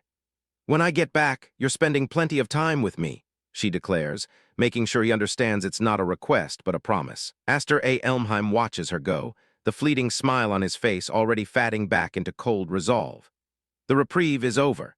His sister's laughter still lingers in the air, but the weight of his father's summons already pulls him toward the heavy doors of the office. The training session ended with a hollow laugh as Aster teased his sister's seriousness while the knights lay defeated on the field, joking, "Go easy on me." Though both knew that in the Tyrant family, there was no such thing as mercy. A sharp knock echoes through the hallway. Aster A. Elmheim stands before the heavy doors of his father's office, the weight of the summons pressing against him. Aster A. Elmheim enters the room, the golden sunlight of the afternoon spilling across the floor. "Excuse me," he says, finding Viscount Hyfried already waiting for him. Aster A. Elmheim approaches the desk with a quiet discipline. "Dad, what do you need?" he asks. Viscount Hyfried doesn't look up immediately. "Sit down," he commands, his voice firm but weary. Aster A. Elmheim takes his seat. He has learned to read the silence of this house, a silence that often precedes a storm or a heavy burden. Viscount Hyfried breaks the quiet, his eyes fixed on some distant memory. "It's been about 10 years since we welcomed you into the family," he reflects. 10 years of survival, 10 years of hidden strength. "I thought I'd wait until you were a bit more grown," Viscount Hyfried continues. He reaches for a small, ornate box on the table, his movements deliberate. The box opens to reveal a ring set with a brilliant blood-red ruby. Aster A. Elmheim stares at it, his pulse quickening. "This is," he whispers. "Proof of the next head," Viscount Hyfried declares. He looks directly at his adoptive son. Aster A. Elmheim can only breathe out a shocked "I" as the magnitude of the offer sinks in. Viscount Hyfried doesn't blink. "Aster, I want you to succeed the Viscount house." The words hang in the air, a final decree that leaves no room for hesitation. Aster A. Elmheim remains silent, his golden eyes wide. "You know as well, the Viscount house is in a precarious position," Viscount Hyfried explains. They sit across from each other, two men bonded by a name that the rest of the family views with contempt. The sun sets over the territory of the Viscount house. "But like it or not, we're a branch bearing the Elmheim name, lords entrusted with our own territory. Much to protect," Viscount Hyfried reminds him. "Responsibility is the chain that binds them both." The shadows of those who came before them loom large in the office. Viscount Hyfried stares at the silhouettes of the ancestors. "We can't leave the next head's seat empty forever," he says. "The time for a placeholder is over." Aster A. Elmheim's mind immediately turns to the complicated web of their family. "Are the sisters okay with this?" he asks. He knows all too well the envy and hatred that blood can brew. Viscount Hyfried closes his eyes for a moment. "Knight Academy. When I go there, I'll meet with the sisters, so I'll tell everyone properly then," he answers. He is a man who deals with his problems head-on. The faces of his other sisters, Marfa and Kudo, flash in Aster A. Elmheim's mind. Sisters Marfa and Kudo too, he thinks. The reception will be anything but warm. Aster A. Elmheim's mouth twists into a bitter line. "They'd hardly be thrilled, especially Sister Kudo. She'll be furious for sure," he realizes. The fake, noble kindness of their world is about to shatter. Viscount Hyfried lets out a heavy sigh, his face etched with the pain of a broken family. "She hates me just for being born a boy, lucky enough to have 7 wings," Aster A. Elmheim thinks, feeling the sting of an unearned resentment. Aster A. Elmheim's hands clench at his sides. "I can't accept this," he thinks, the memory of his own lack of control burning fresh in his mind. He is not ready to lead, not yet. He turns his back on the proof of succession. "I can't even control my own magic, nearly killed my own sister. I'm too immature," Aster A. Elmheim admits to himself. The power of 7 wings is a curse to one who cannot master it. The room is silent. As the narrative states, nothing can convince an angry sister. But Viscount Hyfried has a different plan in mind. He has seen the warrior within the boy. A small, knowing smile tugs at Viscount Hyfried's lips. He sees more than Aster A. Elmheim is willing to admit. "You've always made me doubt whether you're really a kid," the Viscount notes. He knows he's talking to a soul that has seen war. Viscount Hyfried leans back in his ornate chair, the ring forgotten for a moment. "I thought this ring was a reward for the sword dance assembly," he says. But he knows Aster A. Elmheim seeks a different kind of strength. Viscount Hyfried sets aside the ring of succession and pulls a long, weathered wooden case onto the desk. "I thought the ring was a fitting reward for the sword dance assembly," he says, his gaze sharpening with hidden significance. "But I suspect you've been looking for something far more substantial." The case sits between them, vibrating with a heavy, dormant energy that Aster A. Elmheim can feel in his very marrow. Viscount Hyfried places his hand on the lid, ready to unveil a secret more vital than any title. "It seems you'd prefer this instead," he says, as he prepares to show Aster the key to tamming his rampaging 7 wings. Revenge mode active. The rebellion begins. Aster A. Elmheim's eyes widen as the lid of the wooden case is finally lifted. "That's," he gasps, feeling an immediate, ancient pressure radiating from within. This is not just a weapon, it is a legacy of blood and iron. Lying before him is the legendary magic sword, Graham. Viscount Hyfried reveals its true nature. The magic-devouring blade, specifically designed to control the chaotic, overwhelming strength of the Seven Wings' power. This is the key to Aster A. Elmheim's survival and the ultimate tool for his vengeance. Deep within the secluded woods, Viscount Hyfried leads Aster A. Elmheim to a clearing. The location is perfect. Hyfried stops and declares, "Good, this place should do." Confusion flickers in Aster A. Elmheim's eyes. "Why here? Father, if you're just showing me a sword, wouldn't the training hall have been fine?" Viscount Hyfried's answer is grim. "No, this is just a precaution." Viscount Hyfried recalls the destruction Aster A. Elmheim left in his wake during training. Walls shattered, floors cracked. "You tend to break things quite often after all," he notes, knowing the training hall wouldn't survive what comes next. Viscount Hyfried presents the heirloom, its hilt gleaming with a dark, ancient power. "This magic sword, Graham, is a famous blade passed down only to the eldest son of the Elmheim family. I had it brought from the main house for your sake." A sharp click echoes through the forest as Viscount Hyfried begins to unsheathe the weapon. The air grows heavy with anticipation. This is the true power of the Tyrant family. Aster A. Elmheim stares in disbelief. Something is wrong. The legendary blade. It isn't there. His breath hitches as he realizes the sheer absurdity of what he's seeing. Aster A. Elmheim's eyes widen as he mutters, "Is that a sword?" Viscount Hyfried reveals the cold reality of the heirloom. "As you can see, this sword has no blade." Viscount Hyfried's mana begins to surge, bleeding into the hilt. "However, if I imbue it with magic power like this..." A violent, red energy erupts from the crossguard, forming a jagged edge of pure power. The red mana coalesces into a lethal edge. Viscount Hyfried explains the secret of the Elmheim legacy. This sword is a blade of potential, completed by the wielder's magic power. With a single, devastating swing, Viscount Hyfried unleashes the stored mana. A massive red blast tears through the landscape, obliterating everything in its path. The earth itself groans under the weight of the strike. The explosion clears, leaving a massive crater where a dense thicket once stood. The forest has been rewritten by a single stroke of the magic sword, Graham. Viscount Hyfried stands amidst the smoke. The blade of Graham still hums with lethal intent. He warns Aster A. Elmheim of the sword's danger. "However, with mediocre magic power, you might find yourself completely drained by the blade instead. It's a sword with a history." The weight of the legacy is now thrust upon the young boy.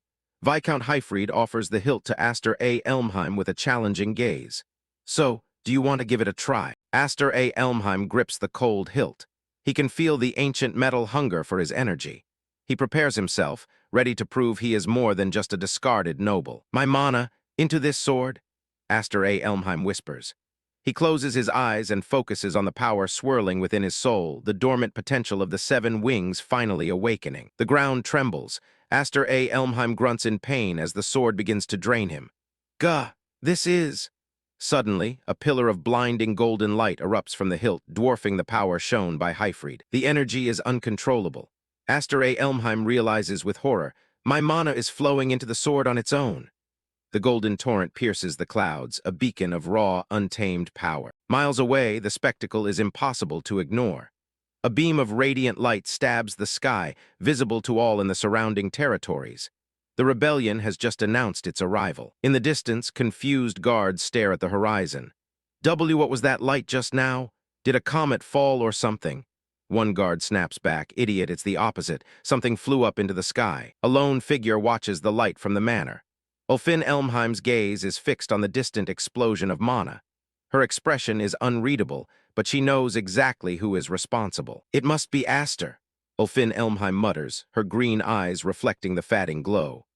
The honorary knight has returned, only to find the brother she left behind has become something else entirely. Back in the forest, Aster A. Elmheim collapses, gasping for air as the mana dissipation leaves a haze around him. He smiles through his exhaustion. "This is an extraordinary sword." Viscount Hyfried is frozen in shock, his eyes wide as he looks at the devastation caused by a mere child. He realizes his mistake. "What's extraordinary?" he breathes. Viscount Hyfried finishes his thought, his voice trembling with a mix of awe and fear. "Is your power." Above them, the sky itself is scarred, the clouds swirled into a violent vortex by the sheer force of Aster A. Elmheim's mana. The weight of the Seven Wings is absolute. There has never been a single person possessing the Seven Wings crest, even looking back through the entire Elmheim family lineage. Viscount Heifried looks at Aster A. Elmheim, knowing he isn't just a survivor. He's a force that will soon outgrow everyone he knows. Viscount Heifried watches Aster A. Elmheim in the woods, his mind heavy with a terrifying prophecy. Once he masters that power, he will likely become a swordsman who far surpasses myself, a Six Wings, and even Lord Roderick. The shadow of the B letter 1EA1 Ochua Lord Roderick looms behind Aster A. Elmheim. Viscount Heifried knows the boy must become more than just a survivor. He must become more than the man who sought to crush him. More than that man. Viscount Heifried continued his story. However, power that is too great always sows the seeds of conflict. While Aster gripped his weapon's hilt, fully aware of the danger on the path ahead. Power was a double-edged sword. The Seven Wings crest glows fiercely on Aster A. Elmheim's back, a mark of legend that double-edges as a target. Viscount Heifried warns, if it were to be known that you are a Seven Wings, spectral hands reach from the abyss, threatening to tear Aster A. Elmheim apart. Everyone would envy or even resent you. In the world of nobles, excellence is a death sentence. A hand grips a blade, ready to strike from the shadows. The warning is clear. Some will plot to exploit you, and others will surely try to eliminate you as a nuisance. Viscount Heifried extends a hand to Aster A. Elmheim, offering the only way to survive the coming storm. So, to ensure you don't regret your own powerlessness when that time comes, the Viscount looks at his son with grim determination. Strength is no longer a choice, it is a necessity. Become strong while you still can, Aster. Aster A. Elmheim takes the hand, a vow sealed in the silence of the woods. That's right, I will no longer live a miserable life like I did in my previous one. The past is dead, the future is fire. Determination burns in Aster A. Elmheim's eyes. He will not be a pawn in this Game of Thrones. Thank you, Father. I will definitely master both the Seven Wings and this sword. 3 days pass. The Heifried Manor is abuzz with activity as Viscount Heifried, Viscountess Elmheim, and the young girls gather at the grand staircase. Welcome home. The doors swing open to reveal the return of the prodigal daughter. Alongside the calm Malfa stands a fiery young woman. Both of you, the unworthy Kudryavka, I have returned. Kudryavka, the energetic night sister, prepares to unleash her excitement on the household. She's back from the academy, and her arrival is anything but quiet. With a wide grin and open arms, Kudryavka calls for affection. Now, my lovely little sisters, give your beloved big sister a reunion hug. The younger girls completely ignore her grand gesture, rushing past to embrace the white-haired Malfa instead. Welcome home, Sister Malfa. Kudryavka is left hugging the air. Rejection hits Kudryavka like a physical blow. She stands alone in the middle of the hall, bewildered. Huh, what about a hug for Sister Kudo? The reason for the cold shoulder is revealed. But Sister Kudo, you always mess up my hair immediately. In the face of knightly training, domestic elegance must be protected. Kudryavka crosses her arms, feigning a modest knightly persona. In no way, I who have perfectly mastered the way of chivalry would never behave so immodestly. She looks over at the young Alfin. The mask of chivalry slips. Kudryavka watches the young red-haired girl with a predatory sibling glee. The reunion isn't over yet. Before she can escape, Kudryavka pounces on her youngest sister. Alfin, have you been a good girl? The peaceful return has turned into a wrestling match. Alfin struggles to breathe in the suffocating hug. Why are you coming over here? The knightly chivalry seems to have been forgotten in an instant. Malfa looks around the hall, noticing a missing presence. Huh, where's Aster? The question hangs in the air, shifting the focus to the boy who isn't there. Viscount Heifried and Viscountess Elmheim look away, their expressions a mix of pride and concern. Ah, if you're looking for him? They know the forest is currently a battlefield of mana. Kudryavka's playful smile vanishes in an instant. Her knightly instincts scream as she senses a monstrous surge of power erupting from the woods. The very air around the manor feels electrified by the impending storm. In the distance, a violent pillar of red mana tears into the sky, shaking the foundation of the estate. While the family watches in shock, deep in the forest, Aster A. Elmheim is drowning in the raw, terrifying intensity of his own power. Aster A. Elmheim pushes his body to the limit in the secluded forest, the red mana of the Seven Wings crest flaring wildly around him as he struggles for breath. Sweat pours down Aster A. Elmheim's face as he grits his teeth against the overwhelming pressure. He can feel his control slipping. Damn, it's no good. The magic sword Graham hums with unstable power in Aster A. Elmheim's grip. He realizes the terrifying cost of his potential. I can create a sword with my magic, but I'm already at my limit just trying to keep it under control. Aster A. Elmheim stands in the center of a scarred clearing, the earth itself broken by his training. His thoughts drift to the standard he must meet. What should I do to become like father? A familiar voice cuts through the silence of the woods. Kudryavkin has arrived, watching from the shadows with a sharp gaze. Well, you've really outdone yourself this time. Aster A. Elmheim turns to see his elder sister standing there, her presence as imposing as any knight's.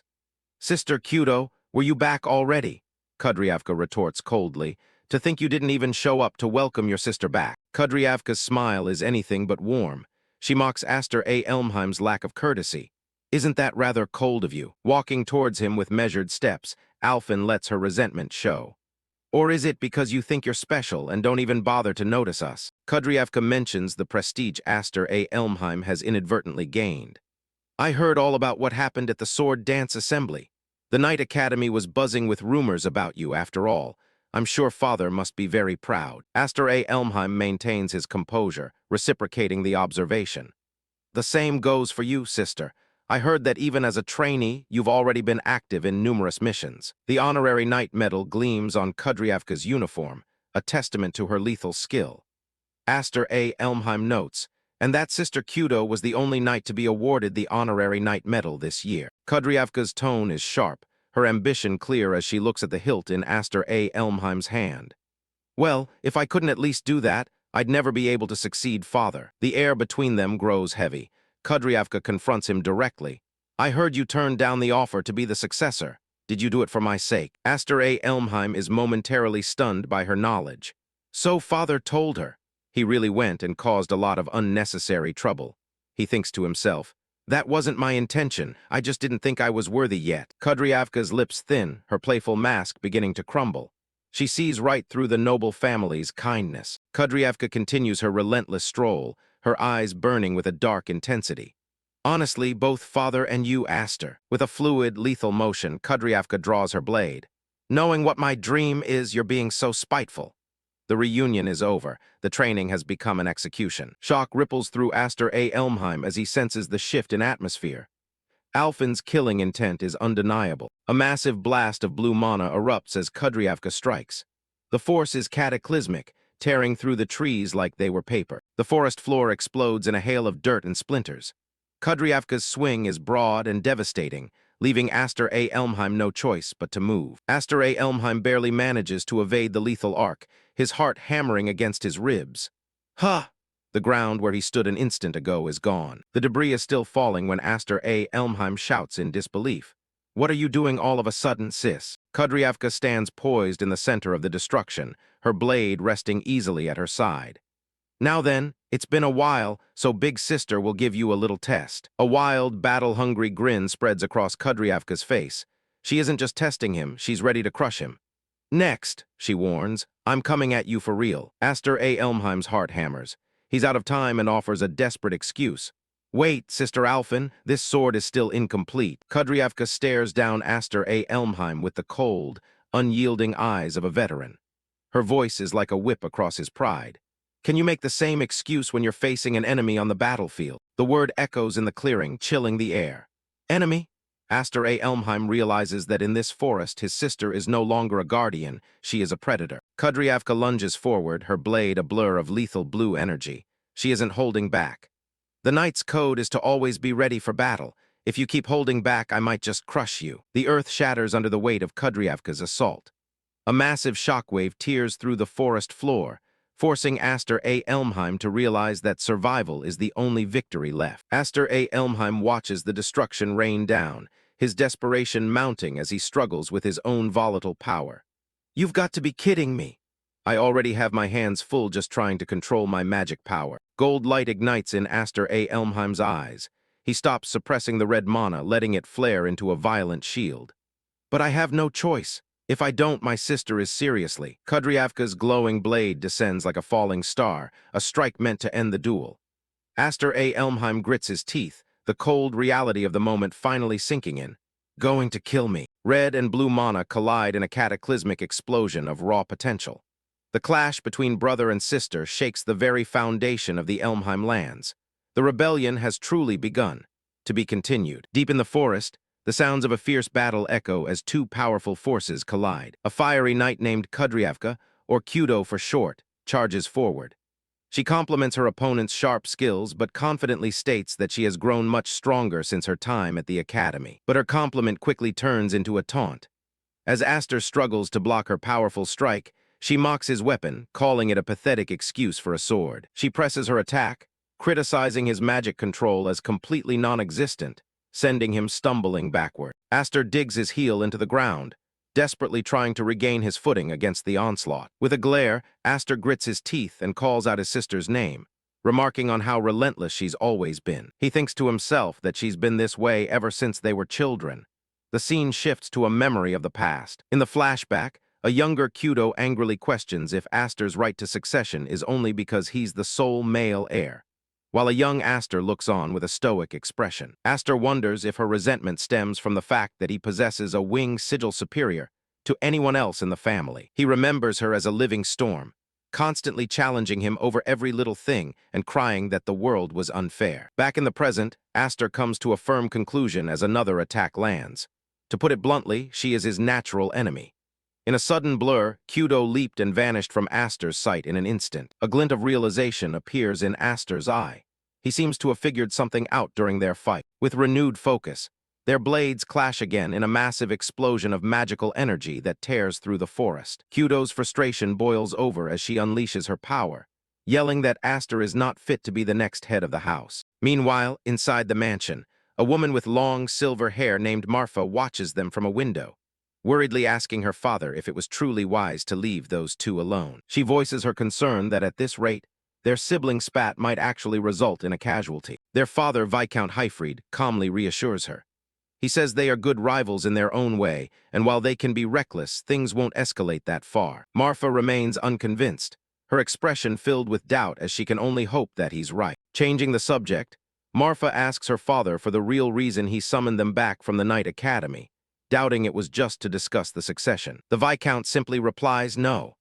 He reaches into his desk drawer, about to reveal the true, more serious reason for their return. Manhwa's eyes widen in shock as she sees what her father has placed on the table. He reveals a letter with an official seal, explaining that it's a summons from the Elmheim main house. A dark, ominous aura surrounds the image of shadowy figures, as the Viscount explains that the elders who lead the core of the main house want to see their grandson's face.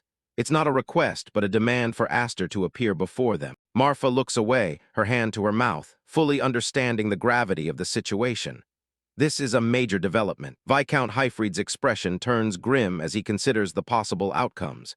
He admits that in the worst-case scenario, they might lose Aster.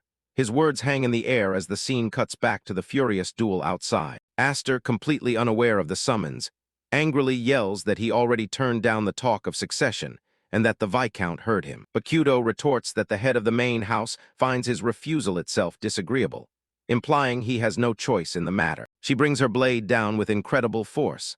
Aster struggles to parry, grunting at the sheer weight of her attack. To him, it feels like he's facing a troll swinging a giant mallet.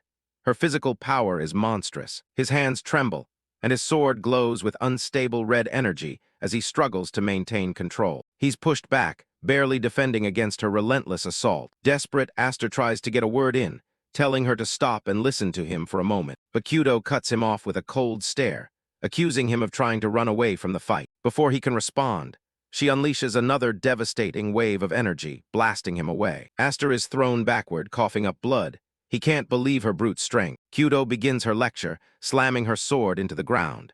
She declares that being able to only swing a sword makes a warrior third-rate. She continues her lecture, stating that those who can only handle magic are merely second-rate. Kudo stands confidently, concluding that only when a warrior masters both the sword and magic can they finally be considered first-rate. She rests her massive sword on her shoulder and lets out a sigh, telling Aster that she's disappointed in him. As she speaks, the narration explains the power system. The difference in wing sigils is directly related to the amount of mana a person can handle. It's said that a difference of just a single wing equates to a threefold gap in overall power. Kudo lays out the facts. With her 5 wings, she should be 2 full stages weaker than Aster, who possesses an unprecedented 7 wings. And yet, despite his overwhelming magical advantage, he avoided a direct clash of strength and retreated to using only his swordsmanship. She gives him a sharp, knowing look, asking if he truly distrusts his own power that much. Her words strike a nerve. She asks if he's perhaps afraid of going berserk again, just like he did 3 years ago. Aster freezes. Her question echoes in his mind. He never thought of it that way. Was he truly afraid of the power of the 7 wings? A shocking realization dawns on him. He had never even considered it, but was he unconsciously putting a limit on his own power? He looks at his sword, and everything clicks into place.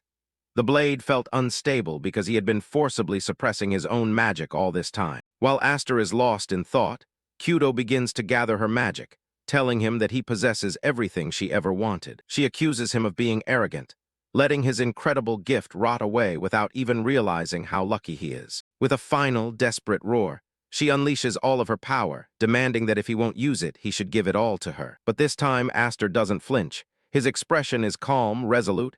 He's made his decision. A massive explosion erupts as her attack is met with an overwhelming wave of red and blue energy. Kyudo stares in disbelief, unable to comprehend what just happened. He knocked back her full-force strike. A confident smile spreads across Aster's face as his eyes glow with power.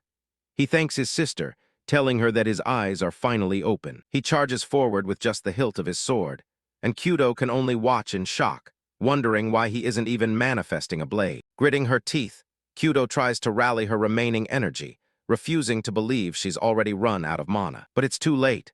Aster raises his sword, now burning with immense power. He can feel it, the unprecedented, inexhaustible magic of the 7 wings finally unleashed. He knows he can't fully master this overwhelming power right now. But for this one moment, he'll pour every last drop of it into a single point of impact. Kyudo smirks, impressed that he's managed to come up with a plan, though she still dismisses him as a half-wit. But Aster's resolve is firm. He thinks to himself that he has no intention of wasting this second life he's been given. It's not about the power, the sword, or even the family name. He won't waste this chance because all of these things, a loving family, incredible power, were things he could never obtain in his previous life, no matter how hard he fought. Kyudo catches his murmurings, confused by his mention of a second life. With his mind made up, Aster unleashes a torrent of crimson energy. He swings his sword, a blade of pure power extending from the hilt. The attack hurtles towards Kyudo, who can only stammer in disbelief. But it was a feint. In the blink of an eye, he vanishes and reappears right in front of her, ready to strike. His hand is pressed to his chest, channeling the very core of his power. His decision is final, no more holding back. For the first time, Kyudo feels true fear. Her eyes widen as she finally realizes the terrifying gap between them. With a final, devastating swing, Aster brings his full power down, ending the duel in a single, overwhelming blow. Kudryavka's eyes shot open.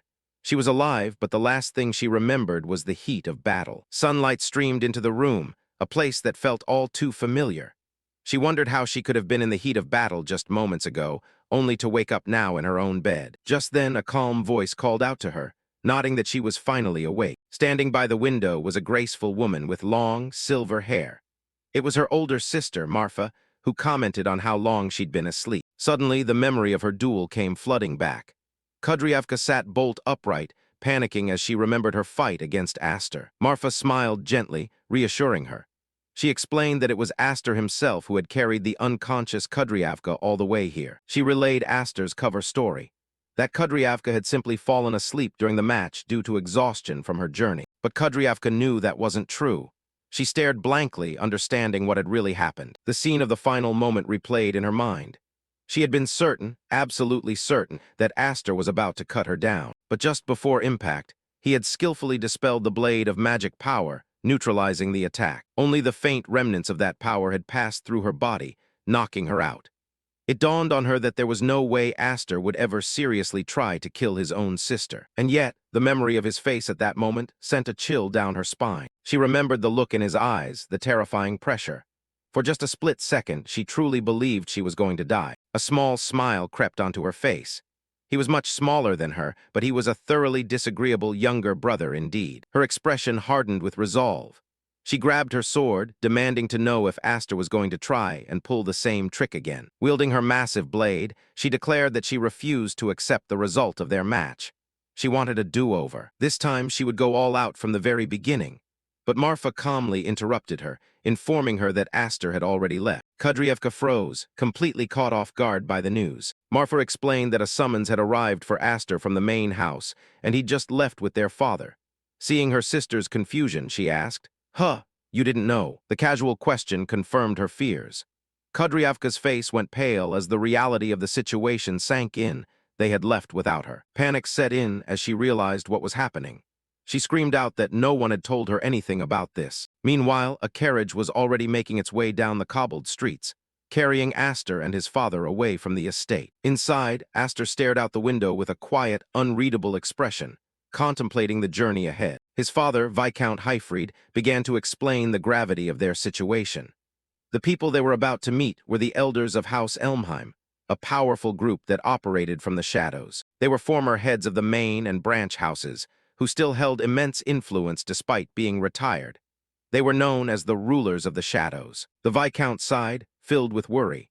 These elders had never shown any interest in Aster since he was adopted, so why summon him now of all times? Aster answered calmly, his gaze sharp. He was certain it was because of the incident at the Sword Dance Festival. He continued, recounting what he knew of them.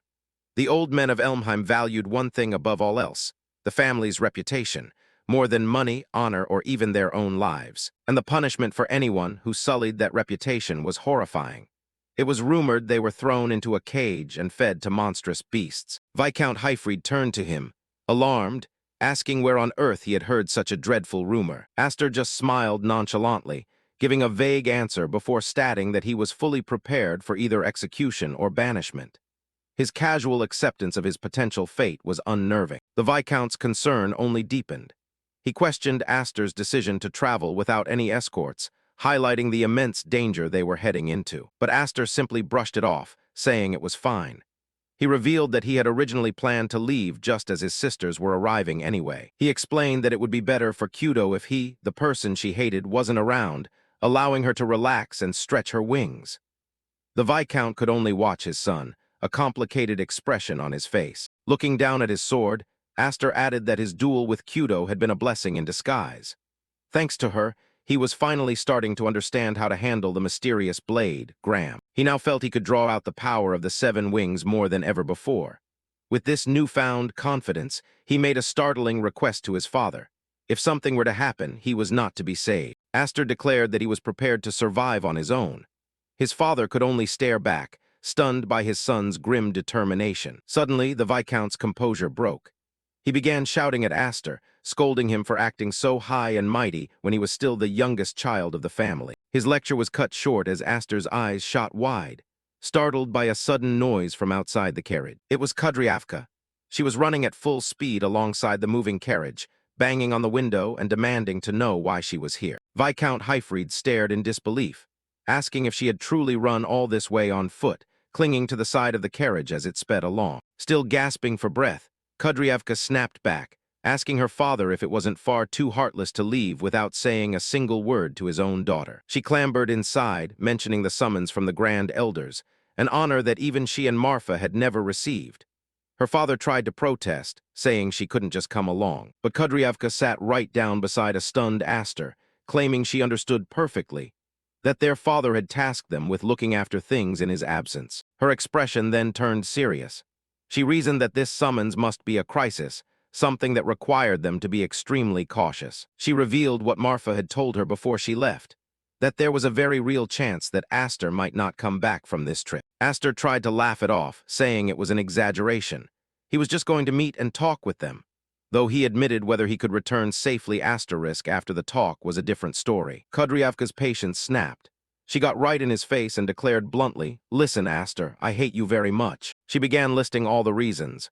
Because he was a man, because he had the 7 wings, and because he always received special treatment. Aster just listened, his expression unchanged. She hated that he was stronger than her, and she hated how he acted like a mature adult despite being her younger brother. She claimed to hate everything about him. Then her voice softened, and her expression changed completely. With genuine emotion, she told him, "But even so, you are precious family." Before Aster could react, she leaned against him, her head resting on his shoulder. She reminded him that no matter how strong he became, he would always be her little brother. Having finally said what she truly felt, She sat up and gave him an order. He had to come back safely so they could have their rematch. With a fierce grin, she gave him a final warning. She wouldn't forgive him if he dared to quit while he was ahead. And with that, she leaped out of the moving carriage, her message delivered. Aster watched her go, completely bewildered by her actions. His father, however, smiled warmly, remarking that she was a good rival for him. For the first time, a genuine, warm smile spread across Aster's face. He looked out at his sister's retreating figure and thought, "Thank you." As the carriage drove off into the sunset, Kudryavka waved from the road. And in that moment, Aster made a silent promise to her and to himself. "I will definitely return." Aster A. Elmheim and Viscount Heifried stand before the massive iron gates of the Elmheim main house as a guard offers a bone-chilling greeting. The sentry's spear remains lowered, while he informs the pair that the Grand Elder is already waiting inside. Heifried attempts to lead the way without a guide, but the guard immediately cuts him off to insist on a joint escort. As the duo is led through the vast grounds, the boy notes that this summon clearly isn't for a grandfather to dote on his grandson. His eyes suddenly glow with a sharp, calculating light as the mask of a submissive child is discarded. Staring up at the looming spires, he finds the view nostalgic, reflecting on the long years since he last set foot in this home. The Viscount walks beside him, observing the training soldiers and asking if the boy truly understands the gravity of their situation. The father warns him to stay calm regardless of any insults, but Aster replies that his behavior depends on the other side's actions. Heifried sighs deeply at the response, nodding that the other side is exactly where the problem lies. He begins to explain the identity of their host, but the boy is already sensing a powerful, suffocating presence. Mention of Dolly's follows, nodding he is nowhere to be seen, likely because a return is difficult after having his dominant hand crushed. The Viscount looks down at him, checking to see if his foster son is even listening to the warnings. They reach the inner sanctum where the father surrenders his sword, while the boy flashes a shallow, fake smile at the guards. Internally, the young rebel decides he will remain as silent as a clam today, simply because his sister asked him to return safely. The heavy doors groan open, finally revealing the path that leads straight to the elders. A loud voice echoes through the hall, announcing the official arrival of Lord Heifried and his son. The two walk down the long red carpet as a voice calls out from the shadows, nodding it has been 10 years since their last visit. A close-up reveals a weathered, bearded face, as Zenith A. Elmheim acknowledges his grandson with a cold, dismissive tone. Heifried immediately drops to one knee in a show of formal respect to greet the sixth head. In the vast, oppressive hall, Zenith sits on a throne-like chair, prompting the man to correct his greeting to Great Grand Elder. Aster stares directly at the man, recognizing Zenith A. Elmheim as the true monster lurking in the shadows. He scans the room with a keen eye, identifying the other heavyweights gathered under the Elmheim umbrella. His gaze lands on Count Mays, who smirks back, as the boy recognizes several faces from the Sword Dance Festival. Noting a significant absence in the room, he wonders to himself if Roderick is not here. Zenith's voice booms through the hall, expressing a mock regret that his beloved son isn't present to witness the brat's audience before them. The elder explains that as the head of the Royal Knights, Roderick is far too busy for such trivial matters. He laments to himself, claiming that these old soldiers are merely being charitable by handling such trivial administrative chores personally. Aster reflects on his previous life, remembering that he never even had the chance to see these people back then. Looking at the gathered power, he realizes that for a man who claims to be retired,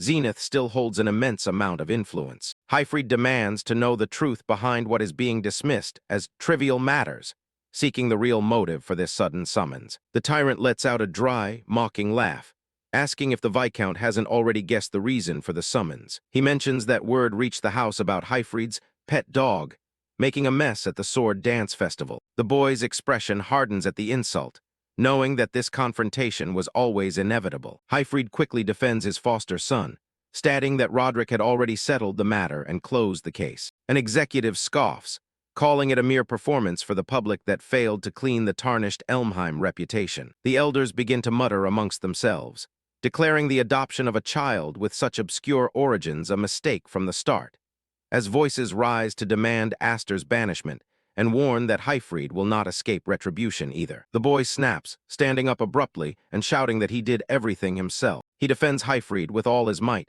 screaming that his father had nothing to do with his actions. The Viscount remains silent, his head bowed as he trembles under the weight of the judgment. Aster looks at his foster father, the realization of the family's cold cruelty finally sinking in. Zenith sneers at the outburst, finding the lack of discipline predictable and mocking a child for trying to interrupt adults. The old man reminds them of the family's might, leading 12,000 knights who will not be mocked by a stray. He stares down at them, lecturing about the weight of the name, claiming Elmheim is a holy signboard, not just a family. He warns that the knights are not a monolith, and that countless shadows are always watching for a chance to strike. Count Maze watches with a thin smile as Zenith explains that the struggle for power never ends, even within these walls. Zenith strikes his cane against the floor, demanding peace of mind and a guarantee of absolute loyalty. Hyfried's eyes go wide as a glowing blade is presented, the air growing heavy with the scent of blood and betrayal. The monster demands proof that Hyfried isn't a traitor,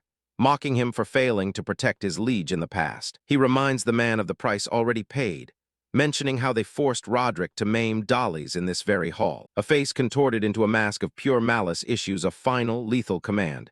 This time, cut off that brat's head. Aster's eye glows a sharp gold, while Zenith promises that spilling the boy's blood will settle the debt. Remaining on one knee, the father lowers his head slowly as his voice rings out with unwavering resolve.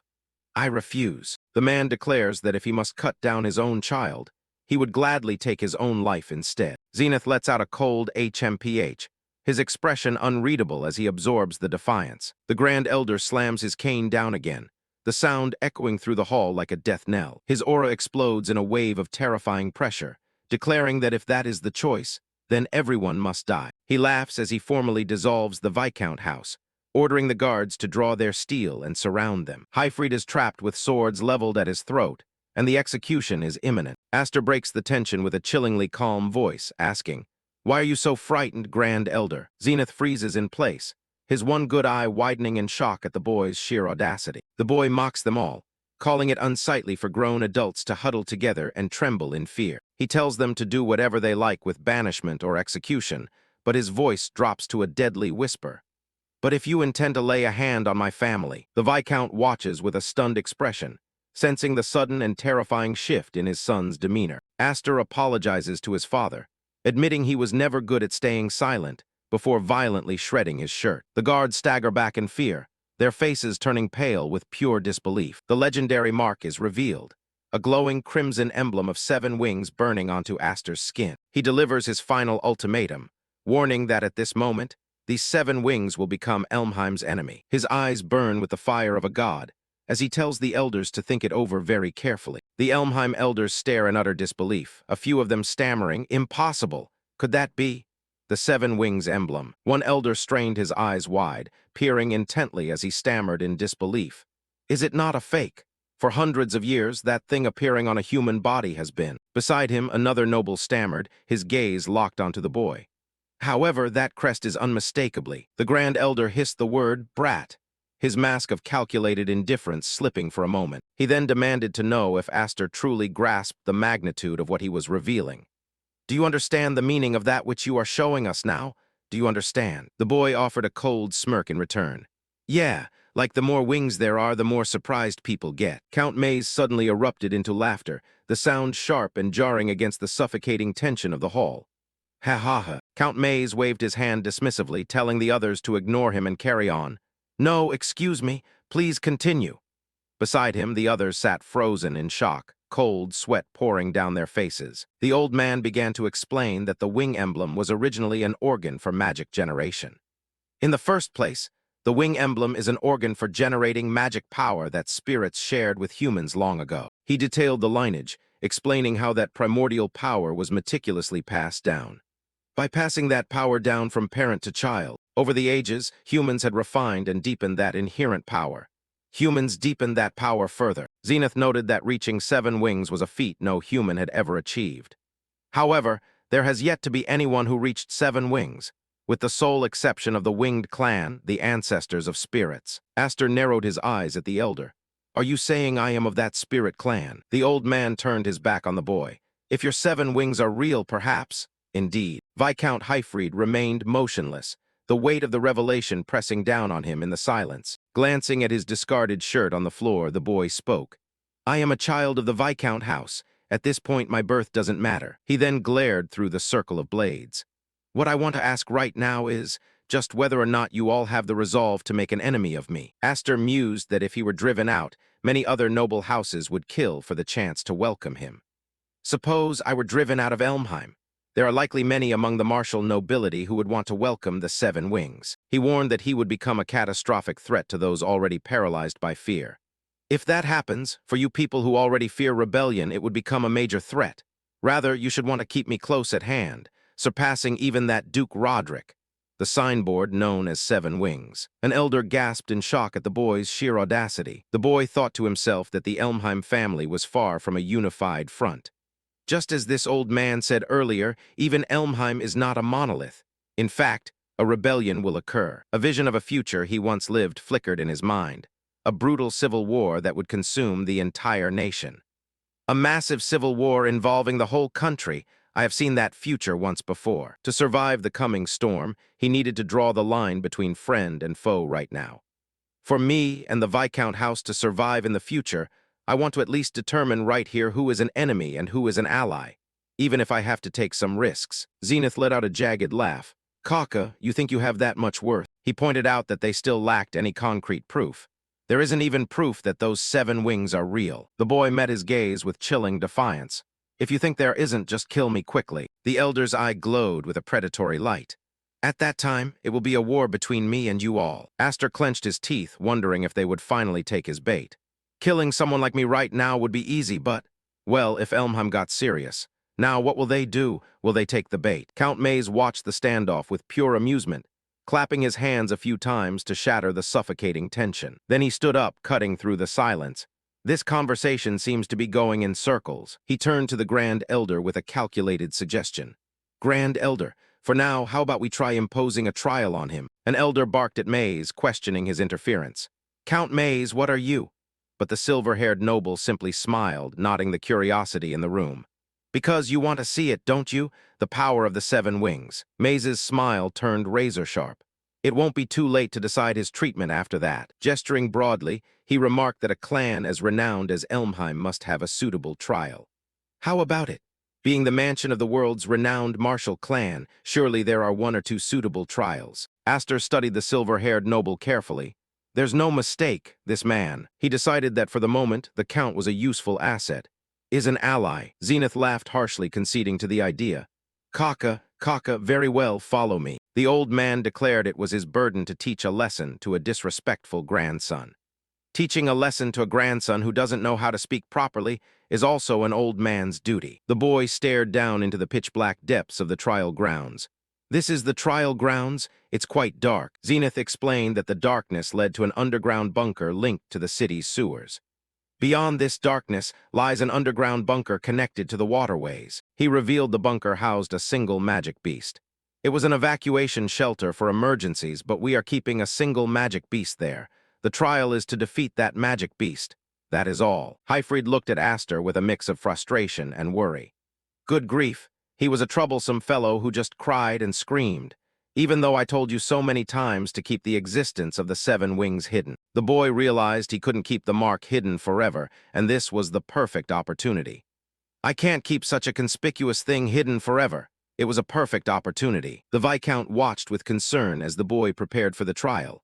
Don't let your guard down, okay? Without hesitation, Aster leaped into the darkness of the pit. I'm off. Count Maze watched from the ledge, a faint smirk playing on his lips as the boy descended. Aster landed in the shallow water at the bottom. It is dark as expected. The darkness was no obstacle for his enhanced senses, but not so dark that I can't see. A sudden presence in the shadows caught him off guard. That is. Zenith spoke from above, his voice echoing down the shaft. I even gave that a chance to clear his name, though. Before him lay the severed head of Dolly's, while from above, the old man Zenith continued to recount the young lord's pathetic demise, hopping to shatter the boy's resolve. He did nothing but wail and scream until his final breath. It was a sight too wretched to behold. A massive blue-furred beast emerged from the gloom, stalking toward the boy. The Grand Elder issued a cold command as Aster drew his sword. Don't you disappoint me now, brat. The beast bared its fangs and let out a deafening roar as the trial officially commenced. Now then, let the trial begin. Aster stood his ground, his pity reserved only for the weak. So the rumors that the Elmheims keep magical beasts in their manor were true. Just this once, I pity you, dollies. He reflected on the corruption of the house that bred such monsters. Let us lament that such monsters were born into this house. The monster lunged forward, but the boy remained unfazed. But he moved with blinding speed, delivering a flurry of slashes to the beast. The onlookers above witnessed the exchange of strikes, their faces contorted with pure terror. Oh, Aster compared the beast to a far more terrifying threat he knew. To me, my sister is much scarier. The beast didn't fall. Instead, purple energy began to emanate from its wounds. The boy's eyes widened as he sensed the unnatural nature of the creature. Wah! The realization hit him as the beast's body began to twist and reform. No way, this guy. The creature was a mockery of life, fueled by necrotic energy. Is undead. Viscount Hyfried cried out in disbelief at the choice of opponent.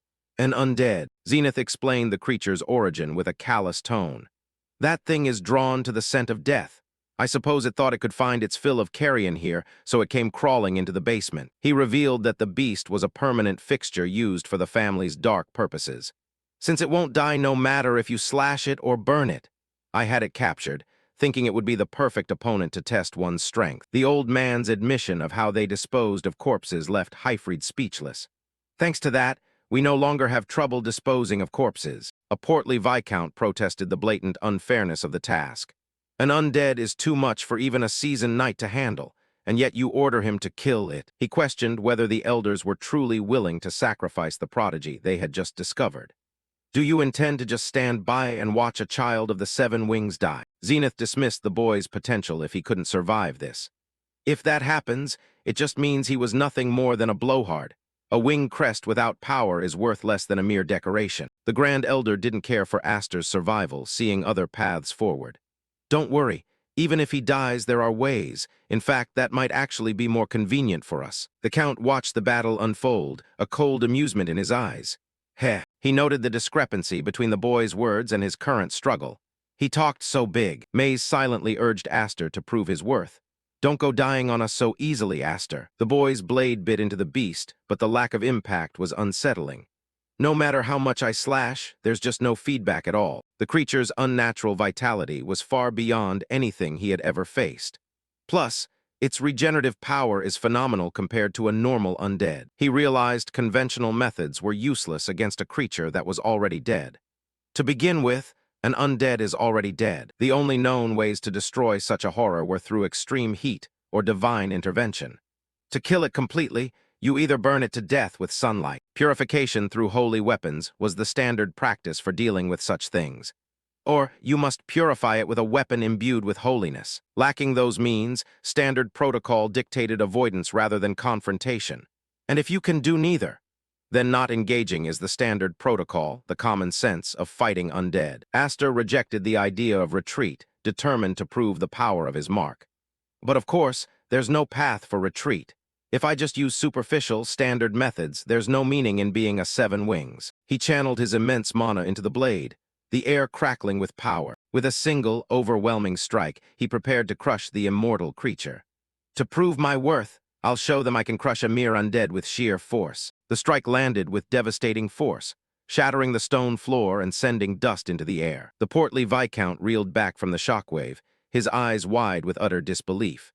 What incredible magic power! So this is the true power of the seven wings. Panic broke out among the observers as the basement was swallowed by chaos. What happened down there? Did he defeat it? Zenith leaned forward, searching the settling dust for any sign of his new asset.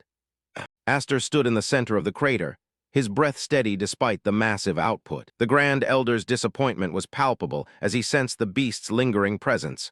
What a pity. Without warning, the undead monster charged through the debris, slamming into the boy with mindless fury. Aster grunted as he was shoved back, the creature's weight threatening to crush him.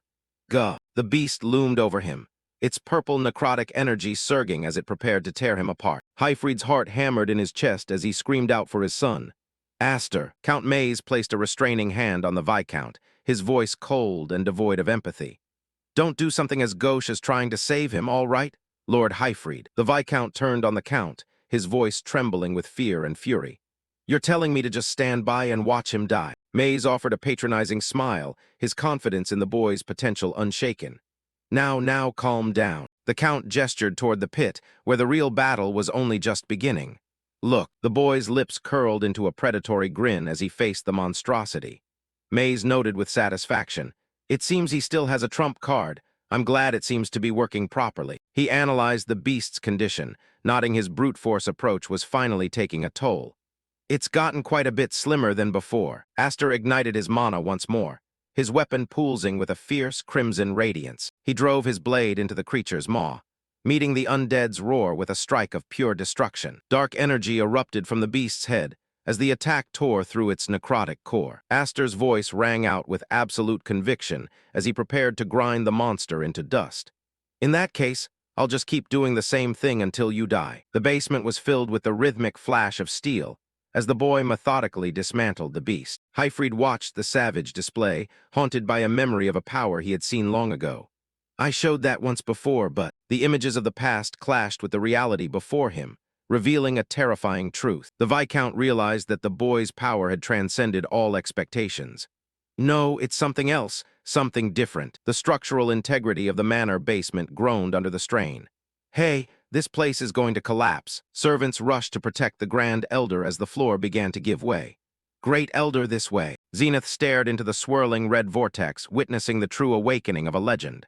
Oh, so this is. Down below, Aster stands at the eye of the storm, as the true power of the mark is finally unveiled to the world.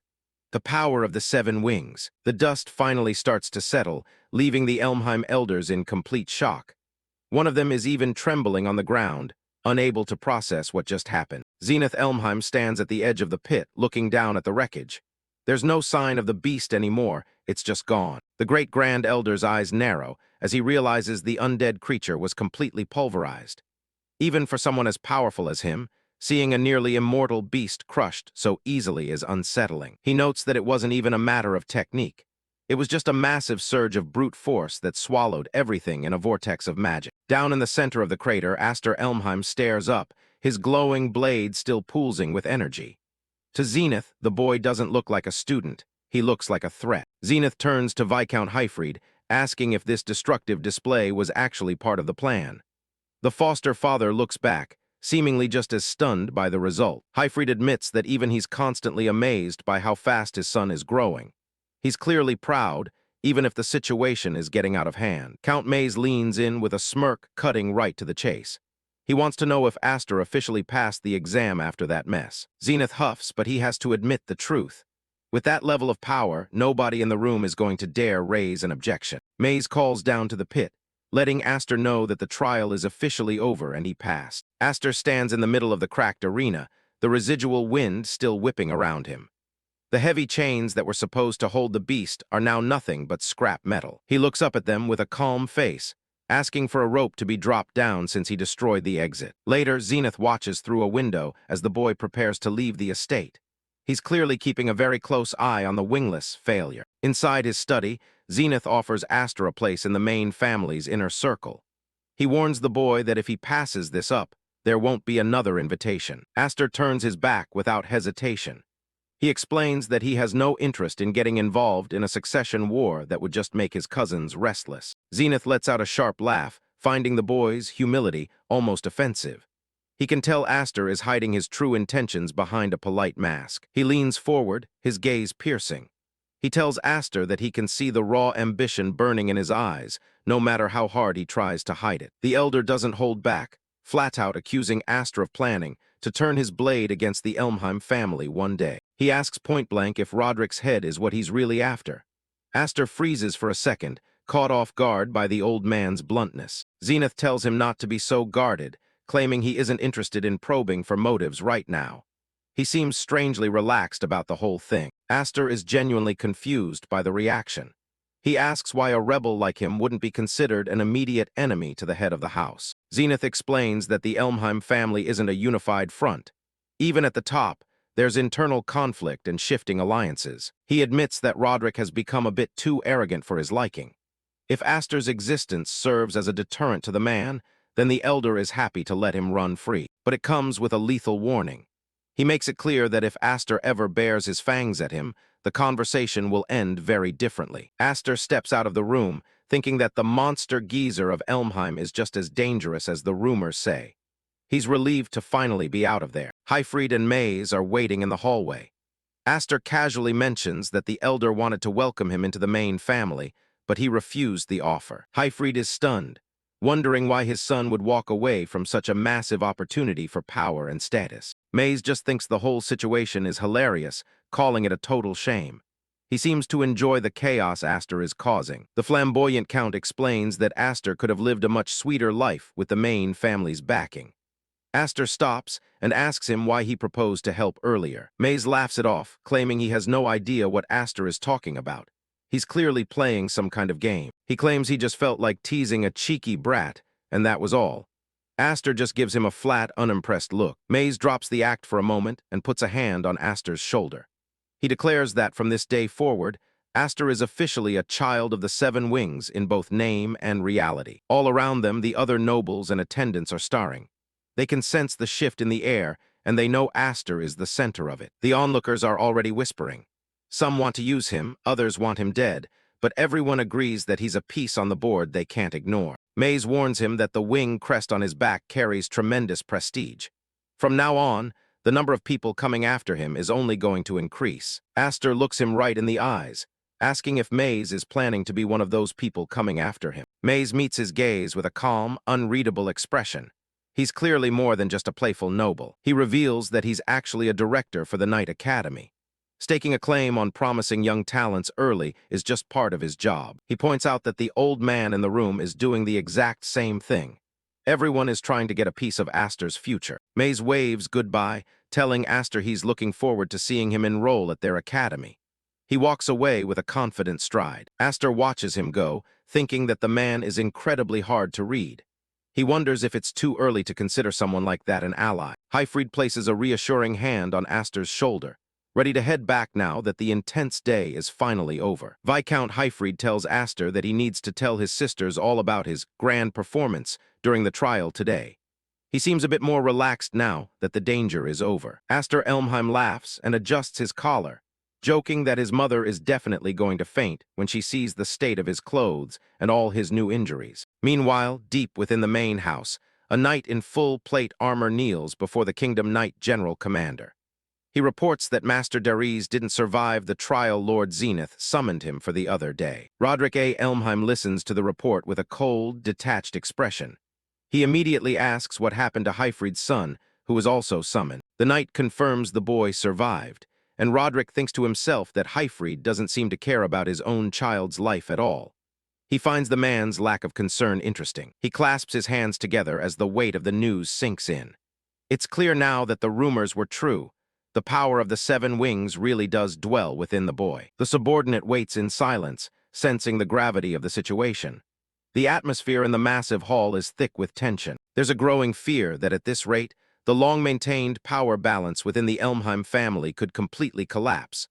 One branch member with that much power could change everything. The knight asks if they should take immediate action to handle the situation before it gets any further out of control. Roderick dismisses the concern, telling his man to just leave the boy be for the time being.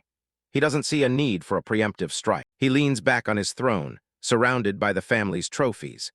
If the Elmheim name could crumble from an obstacle like this, he believes it would have fallen a long time ago. He adds that there's no reason to rush things. In his mind, the Seven Wings will eventually belong to him anyway, one way or another. Until that day comes, Roderick is content to let the boy run free. He wants to see just how much the baby he let escape can actually struggle. He stands over a map, plotting his next move while deciding to enjoy the show for a while longer. He's treating Aster's survival like a minor form of entertainment. His red eyes glow with a predator's intensity as he whispers the name of the child of the Seven Wings.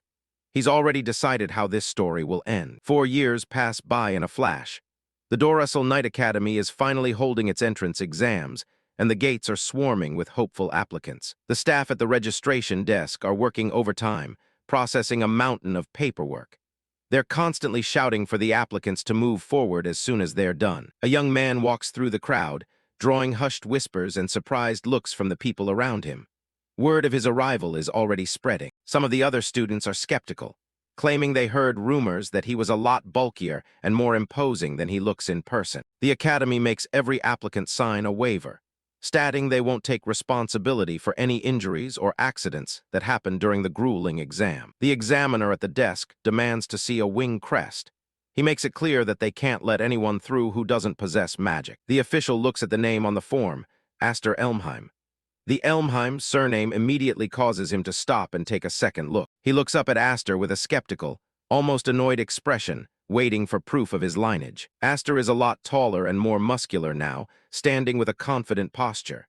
He casually mentions that his wing crest is in a hard-to-show place, and he'd rather not reveal it here. He flashes a smug grin at the examiner, asking if he can't just use his face as a pass, since everyone seems to recognize him anyway. The massive academy grounds are packed with thousands of young men and women, all vying for a spot among the kingdom's elite knights. As Aster walks through the courtyard, some of the other examinees start heckling him, trying to provoke a reaction from the famous newcomer. A guy with long hair and a smug attitude stands in his way. This is Vigor Smates, and he's clearly decided that Aster is his target for today. Vigor looks him up and down, mocking his country noble house.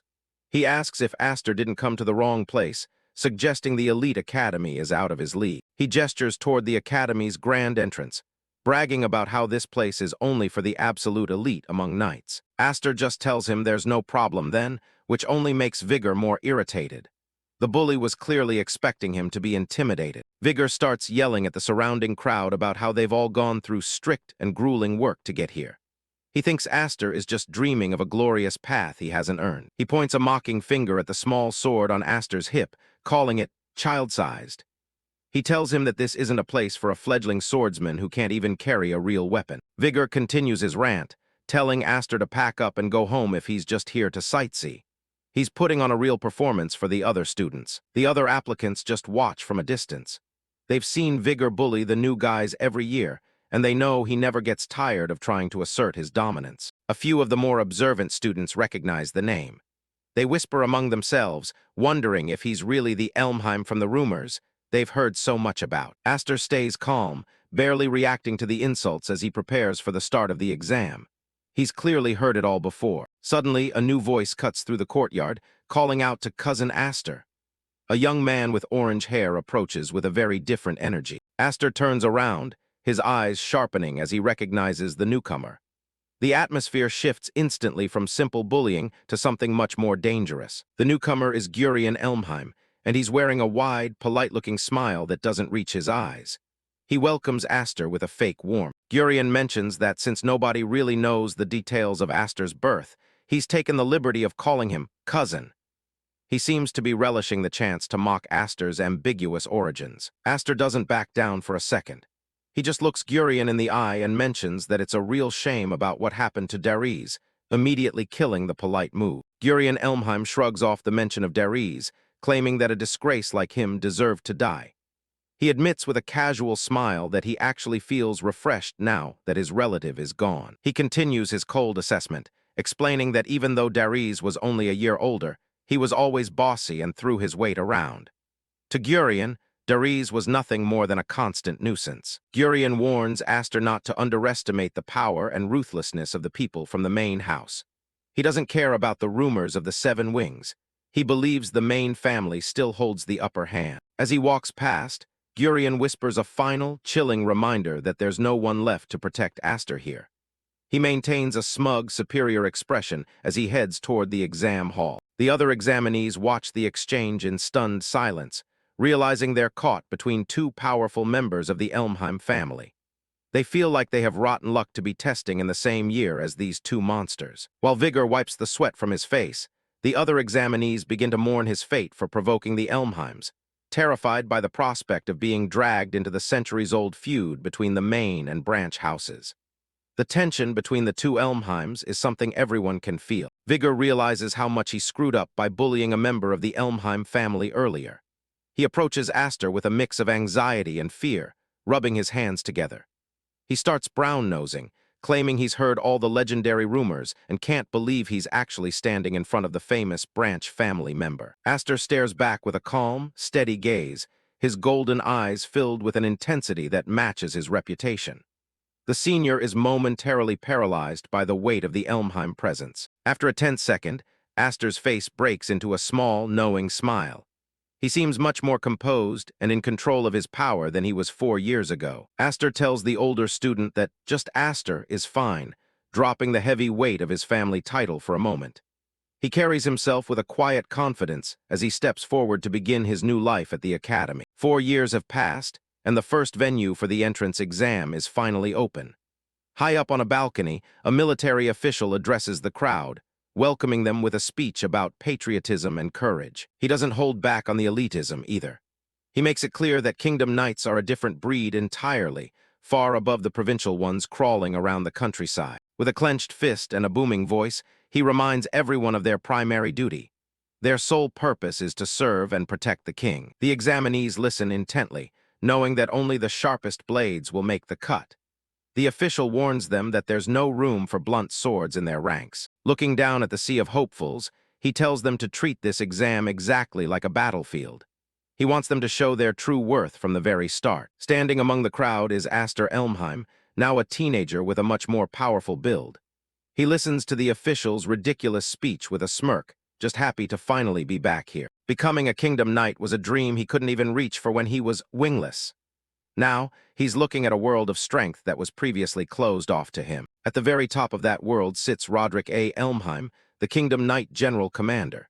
He's the man Aster is truly gunning for. Aster stares down the silhouettes of the knights currently in power, his eyes fixed on the man at the top. He internally tells Roderick to just wait a little longer. His golden eyes glow with an intense determination. To get his revenge, he first has to dominate this selection exam. The time for waiting is over. He steals his resolve, ready to catch up to his enemies in no time. The official gives the signal, and the trial begins instantly. Heavy spears materialize in the air, plunging down toward the unsuspecting examinees. One guy doesn't even have time to react before an arrow pierces right through his head.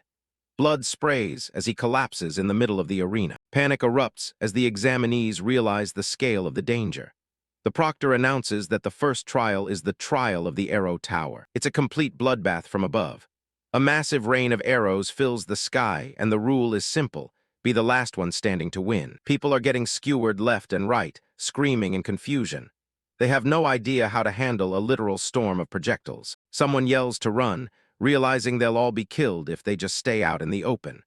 The arena has turned into a chaotic struggle for survival. A few smarter ones try to group up and watch each other's backs. They form defensive circles, trying to block the arrows with their swords. From his vantage point, the proctor watches the veterans closely. They know exactly what they're doing, but even they are struggling. The proctor isn't very optimistic about their chances. He notes that the survival rate for this trial is usually only around 30%. He looks down at those who have already fallen, thinking that superficial countermeasures will quickly reach their limit. The true test of ability is about to begin. While everyone else is frantically dodging, a blonde applicant stands calmly amidst the chaos. The proctor is waiting for someone to show the kind of power that only a wing emblem can achieve. Aster stands right in the center, completely motionless with his back to the rain of arrows. He's not even trying to move, which looks like a death wish to everyone else. The surrounding examinees are baffled, wondering if he's just frozen from fear. They can't believe anyone would be that stupid. Gurion Elmheim, with his orange hair and arrogant smirk, watches from the side. He's practically rooting for Aster to turn into a hedgehog and die right there. Just as the arrows are about to hit him, Aster's hand goes to his hilt. A subtle glow starts to emanate from his position. A massive burst of red mana erupts, swirling around him like a violent hurricane. He doesn't even look back as the arrows are swept away by the force. The examinees nearby are thrown into total shock. They can't believe he's actually deflecting the entire storm by himself. The red mana vortex expands, scattering every single projectile that comes close. It's a terrifying display of raw power. Aster smirks, his expression sharp and dangerous. He challenges the trial to bring everything it has directly to him. He creates a literal mana tornado, standing calmly at the eye of the storm. The projectiles are shredded by the intensity of his magic. Vigor is left gaping, unable to comprehend the level of power he's seeing. He's forced to shield himself from the debris as Aster's vortex rages on. He looks on in pure terror, realizing that not a single arrow is even reaching Aster's body. The guy he was just mocking has become a total monster. The proctor is absolutely mesmerized by the technique. He realizes Aster is using his mana to create a massive updraft that's impossible to penetrate. It's as if Aster is cloaked in a living storm. The level of mana manipulation is far beyond anything the proctor expected from an examinee. Finally, the rain of arrows comes to a sudden halt.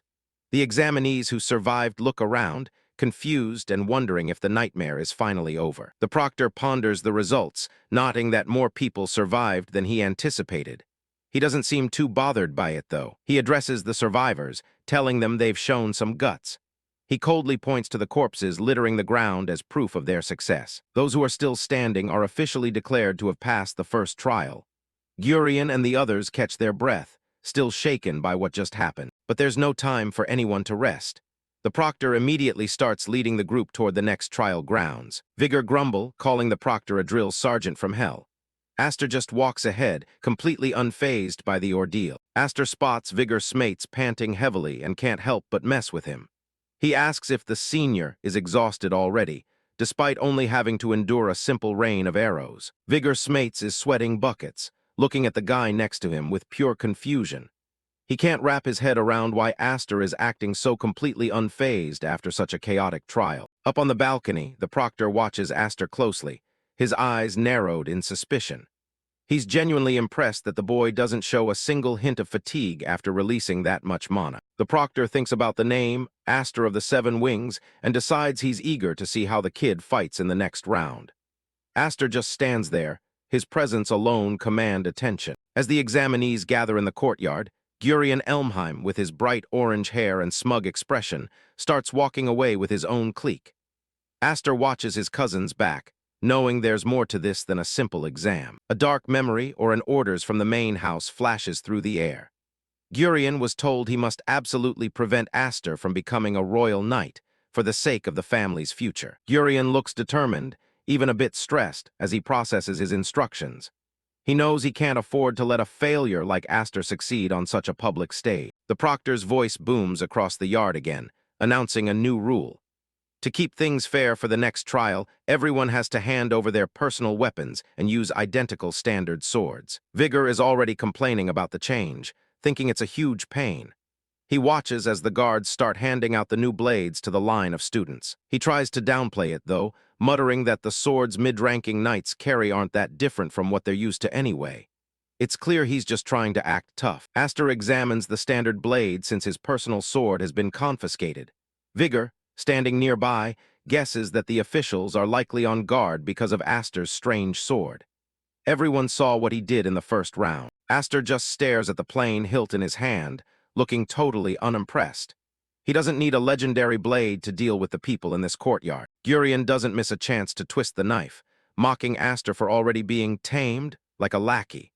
He finds it hilarious that Aster is following the rules so obediently. Vigor is the one who gets offended first, shouting back and asking who exactly is calling them lackeys. Gurion just smiles, recognizing him as the heir to the house of Baron Smythe. Gurion leans in with a cold, mocking look, telling Vigor that a third-rate countryside noble needs to learn a painful lesson. He warns him not to wag his tail at the wrong person if he wants to survive. That threat works instantly, and Vigor immediately starts groveling, begging young Master Gurion to listen. He desperately claims he has absolutely nothing to do with a guy like Aster. Aster just watches the pathetic display with a knowing smirk. He's not surprised by the betrayal. In fact, he probably expected it from someone like Vigor. The atmosphere in the group is beyond awkward now. Aster stands alone as the others distance themselves, clearly terrified of being associated with him. The proctor interrupts the drama to explain the rules for the second trial. It's going to be a siege battle, and everyone's looking for any advantage they can find. The examinees are split into 3 teams, assigned to battle for control over different camps scattered throughout the nearby forest. Aster finds himself on a team with Vigor and a mysterious blonde applicant. The goal is simple. A camp is considered occupied once your team's flag is raised on its flagpole. It's all about speed and coordination. Whichever team holds 2 or more camps by the time the evening bell rings will be the winner. The proctor warns that destroying or hiding the flags is strictly forbidden. However, that's where the rules end. The proctor basically gives them a license to kill, telling them to consider their standard swords as permits to slash and slaughter their enemies. Holding out the team-colored ribbons, the proctor starts announcing the member lists. Everyone is anxious to see who they'll be stuck with in the woods. Gurion ends up on the red team, while Aster is assigned to the blue team. Vigor is stuck right there with the young master of the Elmheim branch house, looking like he's about to faint. Out in the forest, a smoke signal rises into the sky, marking the official start of the trial. Aster watches the signal, ready to make his move. He starts calculating their path, noting that there are 3 flags per camp. To win, they have to capture at least 2 camps, including their own starting point. Vigor is already second-guessing everything, asking if that means only one team can pass the trial. He's clearly looking for an excuse to avoid any real conflict. The realization hits him like a ton of bricks. If they want to win, they'll have to fight an Elmheim, specifically Gurion. Vigor looks like he's seen a ghost. The other students turn to Aster, their voices trembling as they ask if that's really what all of this means. They're still clinging to a faint hope that there's some other way to get around it. Aster just looks at him with a deadpan expression, confused by why the guy is so panicked already. It's a trial. Of course there's going to be fighting. Vigor practically begs Aster to understand, saying they are all terrified of the Elmheim family's retaliation. He's shaking at the mere thought of it. He points out that their opponent isn't just anyone. It's the young master of the main Elmheim house. He can't even imagine the consequences of pointing a sword at someone like that. In his mind, he sees Gurion's smug face, knowing that even in a trial, the rules don't apply to the tyrants. To him, challenging an Elmheim is a literal suicide mission. Vigor's imagination runs wild with images of knights being brutally executed. He says they'd never be able to hold their heads high as knights again if they crossed that line. He's even more worried about the worst-case scenario, that their entire families and retainers would be slaughtered in retaliation. To these students, the Elmheim name is a death sentence. Aster asks if that means they're just giving up on the trial right now. Vigor doesn't even hesitate, saying there's always next time and it's better than dying. Vigor walks away with the rest of the group, leaving Aster behind. He mutters that a guy like Aster probably wouldn't understand the feelings of weaklings like them. Left alone, Aster starts running through the forest, holding the blue team flag. He reflects on how ironic it is to end up isolated in what's supposed to be a team battle. He looks at the imaginary map, remembering the terrifying aura of Roderick Elmheim. To most knights, the Elmheim family represents a reign of terror that absolutely cannot be defied. The image of Vigor walking away flashes through his mind again. The guy was convinced that Aster couldn't possibly understand the fear of being small and powerless. Aster just smiles to himself as he picks up speed. He realizes that from an outsider's point of view, he's ultimately just another part of that same terrifying family. He reaches a fort, but everything is strangely quiet. He's surprised that he hasn't run into any combat yet, despite the smoke signal going off quite a while ago. Aster cautiously enters the fort, his golden eyes scanning the silent walls for any signs of an ambush. He's suspicious of the unnatural quiet that has settled over the entire area, wondering if the other teams are just being cautious or if something else is going on. Emerging from the shadows, a blond guy stands there with a condescending smirk on his face. He mocks Aster for actually showing up all alone, looking completely unimpressed by the protagonist's arrival. Holding the team flag in his hand, this guy declares that everything has played out exactly as he predicted up to this point. Aster freezes, his gaze fixed on this mysterious henchman. Aster's expression hardens as he repeats the word "he" under his breath, trying to figure out who is pulling the strings. He realizes that even within this exam, he has been surrounded by enemies from the very start. The blond guy idly plays with the yellow ribbon on his arm, looking completely bored with the trial's objectives. He remarks that he's had plenty of free time since the trial started, implying that his mission isn't about the exam at all, but only about stopping Aster. With a sudden motion, he declares himself Aster's opponent, tossing his yellow team flag aside like a worthless piece of trash. He's abandoned the duty of guarding the camp to fulfill his secret orders. Aster looks up at the flagpole, where a red flag is already waving triumphantly in the wind. The sight confirms his worst fears. His teammates have abandoned him, while the remaining opponents do everything to hold him back. All of them in this exam are actively working together to ensure the red team's victory. Tyrant D-stroke letter 1ED3NG, D-stroke letter 1ED9, IPH letter 1E3N, B letter 1ED9, I rut than K, I letter 1EBF, MTRO CHU letter 1EA9, N Ra, Doyum letter 1EAFT, N Hio, L letter 1EA1, IS letter 1EB5N, Sang T letter 1EA5N, Kong. Aster Bang Hong TR letter 1B0 letter 1EDB, Sequim Mo C letter 1EE7, S letter 1EF1, L letter 1EB, a D letter 1ED1, I Nai. C letter 1 D1, G letter 1 F and G T H letter 1 A5 UH I letter 1 C3 UY cute and Gia stroke letter 1 B1 and G. Sawas letter 1 F1 PH letter 1 A3 N B letter 1 D9. I co PH letter 1 D1. IH letter 1 E3 P9. From a distance, the heavy thud of marching footsteps echoes through the trees as a massive group of examinees from both the red and yellow teams approaches. All of them are heading straight for the blue team's camp, a clear sign that Gurion has successfully intimidated almost every participant into joining a single faction. At the head of the mob, Gurion Elmheim wears a triumphant grin, his eyes reflecting a cruel satisfaction as he looks down at Aster. He tells his cousin that he's about to witness the true Elmheim way of fighting, total domination through overwhelming force and political pressure. The Kingdom Knight selection exam moves into its second stage, a high-stakes offensive and defensive battle. Sparks fly as candidates clash for a chance at glory. 20 participants are split into 3 teams. To win, a team must occupy at least 2 bases by the end of the exam. The ultimate goal is simple but brutal. You must plant your team's flag in the enemy's base to secure victory. Aster, clashing with his opponent, pushes back as he demands answers. He wants to know why someone from another team is interfering. His opponent is Christopher Nolan, a top-tier candidate who was supposed to be leading the yellow team. So why did Nolan take down his own team's flag and start protecting the red flag? The betrayal is crystal clear as he stands his ground to face off against Aster. Nolan reveals the truth with a cold smile. He's formed an alliance with the main Elmheim house. As the legitimate son of House Nolan, Christopher is a 5-winged genius known for his exceptional court swordsmanship. From atop the wall, an examiner watches the duel with a calculating gaze. He knows all too well that these two were the only ones who passed the first round without breaking a sweat. Both Aster and Nolan are rough diamonds meant to be knights. It's almost a shame they're clashing like this now. The examiner realizes that only one of these exceptional talents can move forward, leaving the other behind. The shockwave from their blades forced Aster back, making him question the logic behind this strange alliance. Aster points out that even with an alliance, only one team can ultimately win the exam. Nolan just looks at him, unfazed. Nolan admits he's chosen to let the main house take the victory.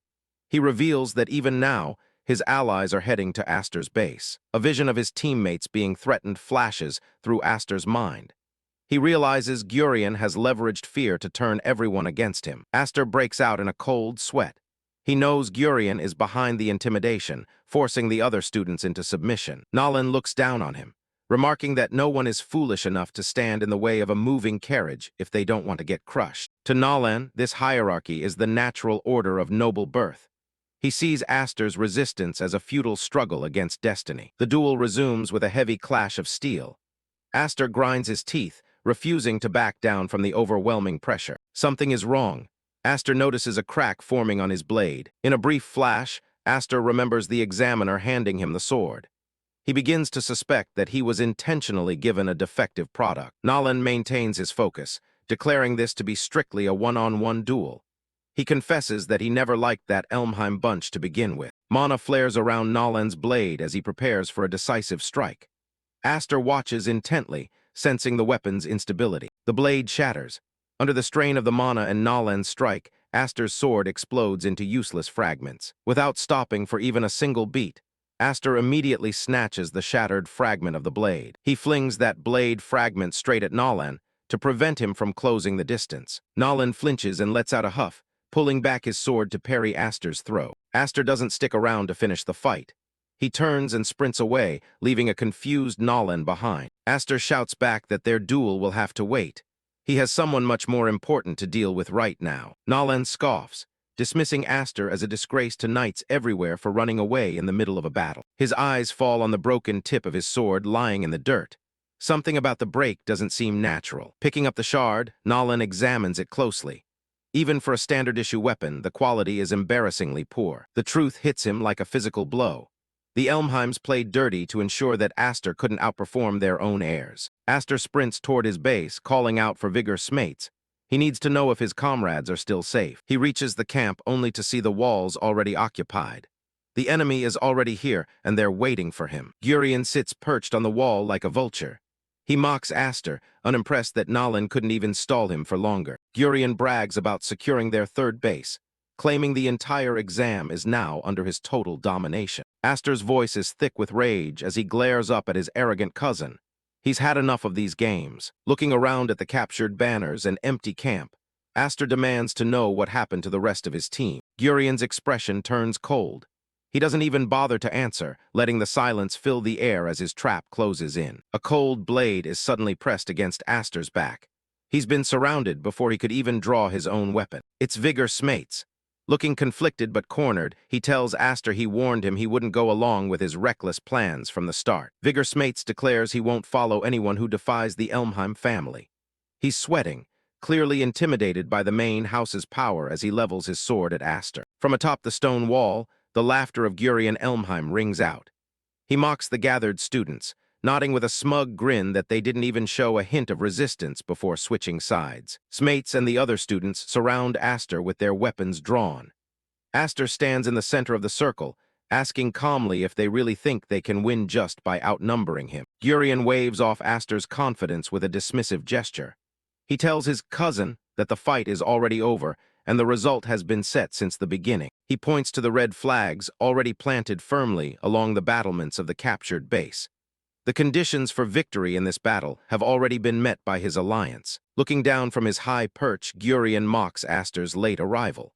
He tells him that even if he desperately runs around trying to plant flags now, it won't change the outcome. A blue flag lies shredded and discarded on the ground, a silent testament to the fallen defense.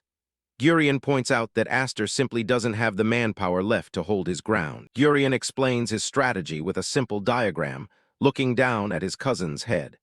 He only has to wait for Aster to head to another base, then his men will simply replace the flags behind him. Gurian holds up 2 fingers, radiating arrogance as he explains that they only need to keep 2 bases to win. He feels completely in control of the exam's final moments. Aster crouches low, his eyes narrowing as he prepares to move. He tells them he'll simply make sure they aren't left standing to carry out their little plan. Aster's golden eyes flare with a dangerous light as he focuses his mana. He's finished talking and is ready to cut through anyone standing in his way. The students surrounding him can feel the sudden, heavy shift in the air. Smates and the others grit their teeth, their faces pale as they sense the danger radiating from Aster. Gurian laughs off the threat from the wall, calling it a desperate bluff. He doesn't believe for a second that an unarmed student can follow through on such a boast. Leaning over the edge, Gurian points out that Aster's sword was useless from the start. He mocks him, saying that without a weapon, a 7-winged genius is no better than being wingless. The circle of students closes in on Aster, blades leveled at his throat from all sides.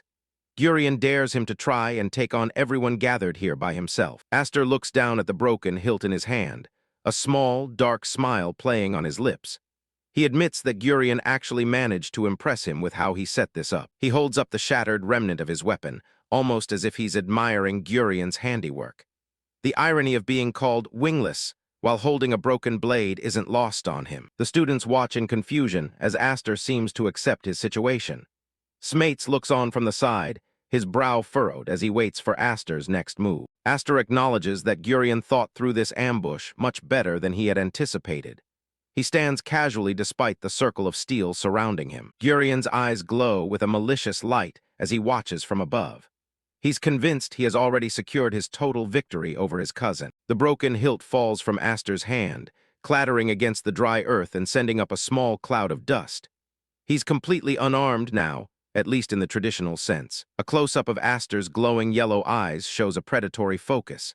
He isn't worried about being weaponless. He's just gathering his internal energy. With his hands empty and open, Aster repeats how impressed he is by Gurian's planning.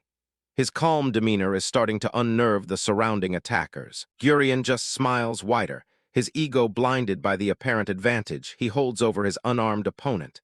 He's already celebrating his win in his mind. The discarded hilt bounces on the ground as the tension finally snaps.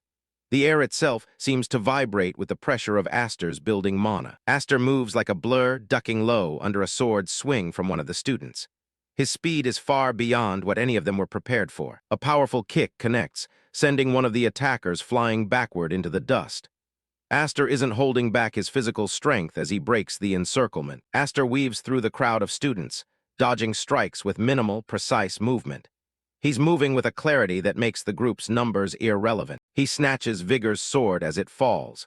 Every movement is calculated to dismantle the encirclement one person at a time. Blazing streaks of red mana erupt as Aster sweeps his blade. He tears through the group of nobles with such brutal and efficient force that they don't even see it coming. Gurion looks down from the wall, his smug expression replaced by sheer confusion. He can't understand how one person is overwhelming 20 other trained candidates. Aster points his blade directly at Gurion. The tide of the battle has completely shifted in his favor. With a cold and unwavering gaze, he tells Gurion that his decision to overextend his forces was a fatal mistake. Gurion finally realizes the monster he's actually dealing with, his face contorting in panic. He tries to bark orders, but his voice fails as Aster focuses on him. Red mana swirls around Aster's feet as he prepares for a massive leap toward the wall. The ground beneath him cracks from the sheer pressure of his takeoff. Aster launches himself into the air, soaring toward the top of the high stone battlements. He's closing the distance to Gurion in a single, impossible bound. Gurion stares in disbelief as Aster reaches the height of the wall. He can't comprehend someone being able to fly this far without the aid of a magic circle or wings. Midair, Aster's face is a mask of cold determination as he closes in. He tells Gurion that he was simply too slow on the draw to protect himself. Aster reaches the wall and strikes, his movement so incredibly fast that the moment Gurion draws his weapon, it is instantly shattered. The sound of the impact echoes throughout the entire base. For a brief moment, Aster's mind flashes back to his infancy, to the feeling of flying for the very first time as a baby. It's a memory of pure mana control. He reflects on how it felt to be truly wingless in his past life, and how that struggle shaped his current power. He feels a sense of omnipotence in this state. Aster grabs Gurion and drags him off the wall, sending them both falling toward the ground below.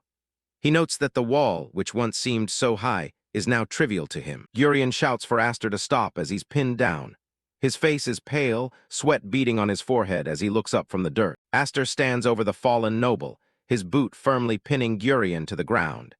Gurion struggles uselessly against the overwhelming physical pressure of the stance. Looking down with glowing yellow eyes, Aster's expression is one of cold amusement.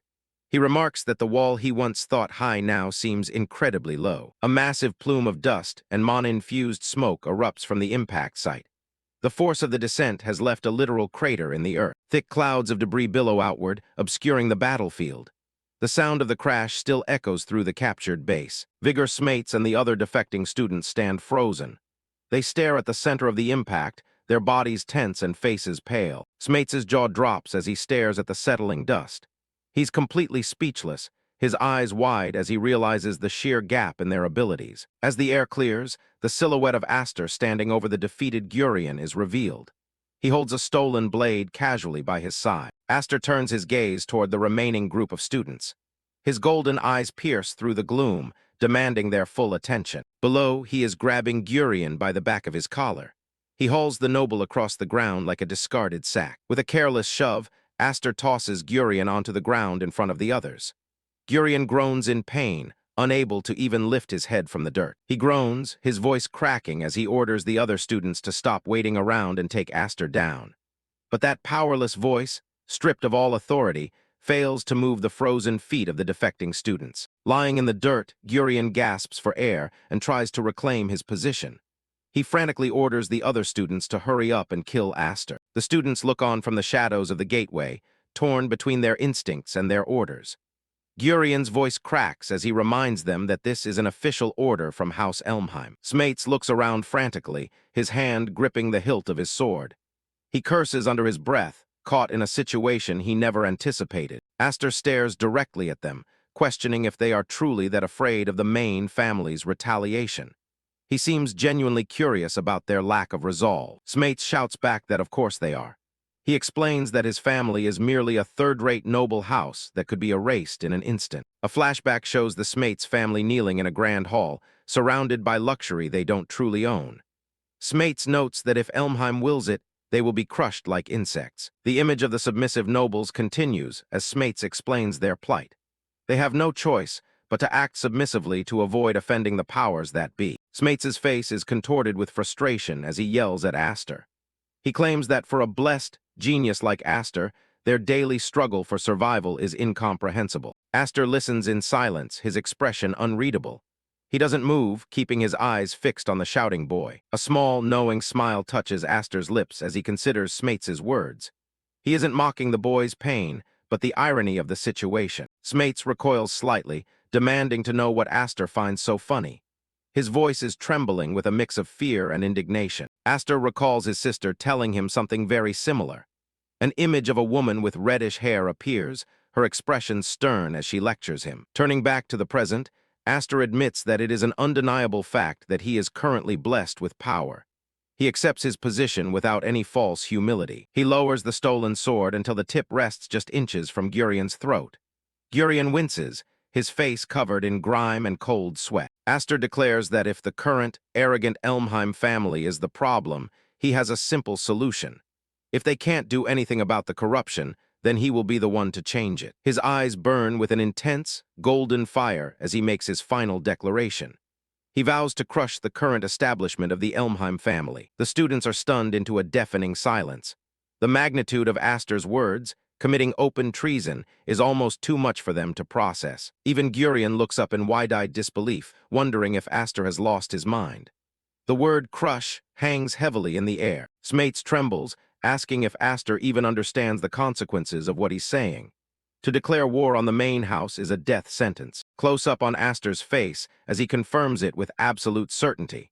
He tells them that this is indeed a formal declaration of war. In a dark, metaphorical vision, people fall into a bottomless pit alongside shattered weapons.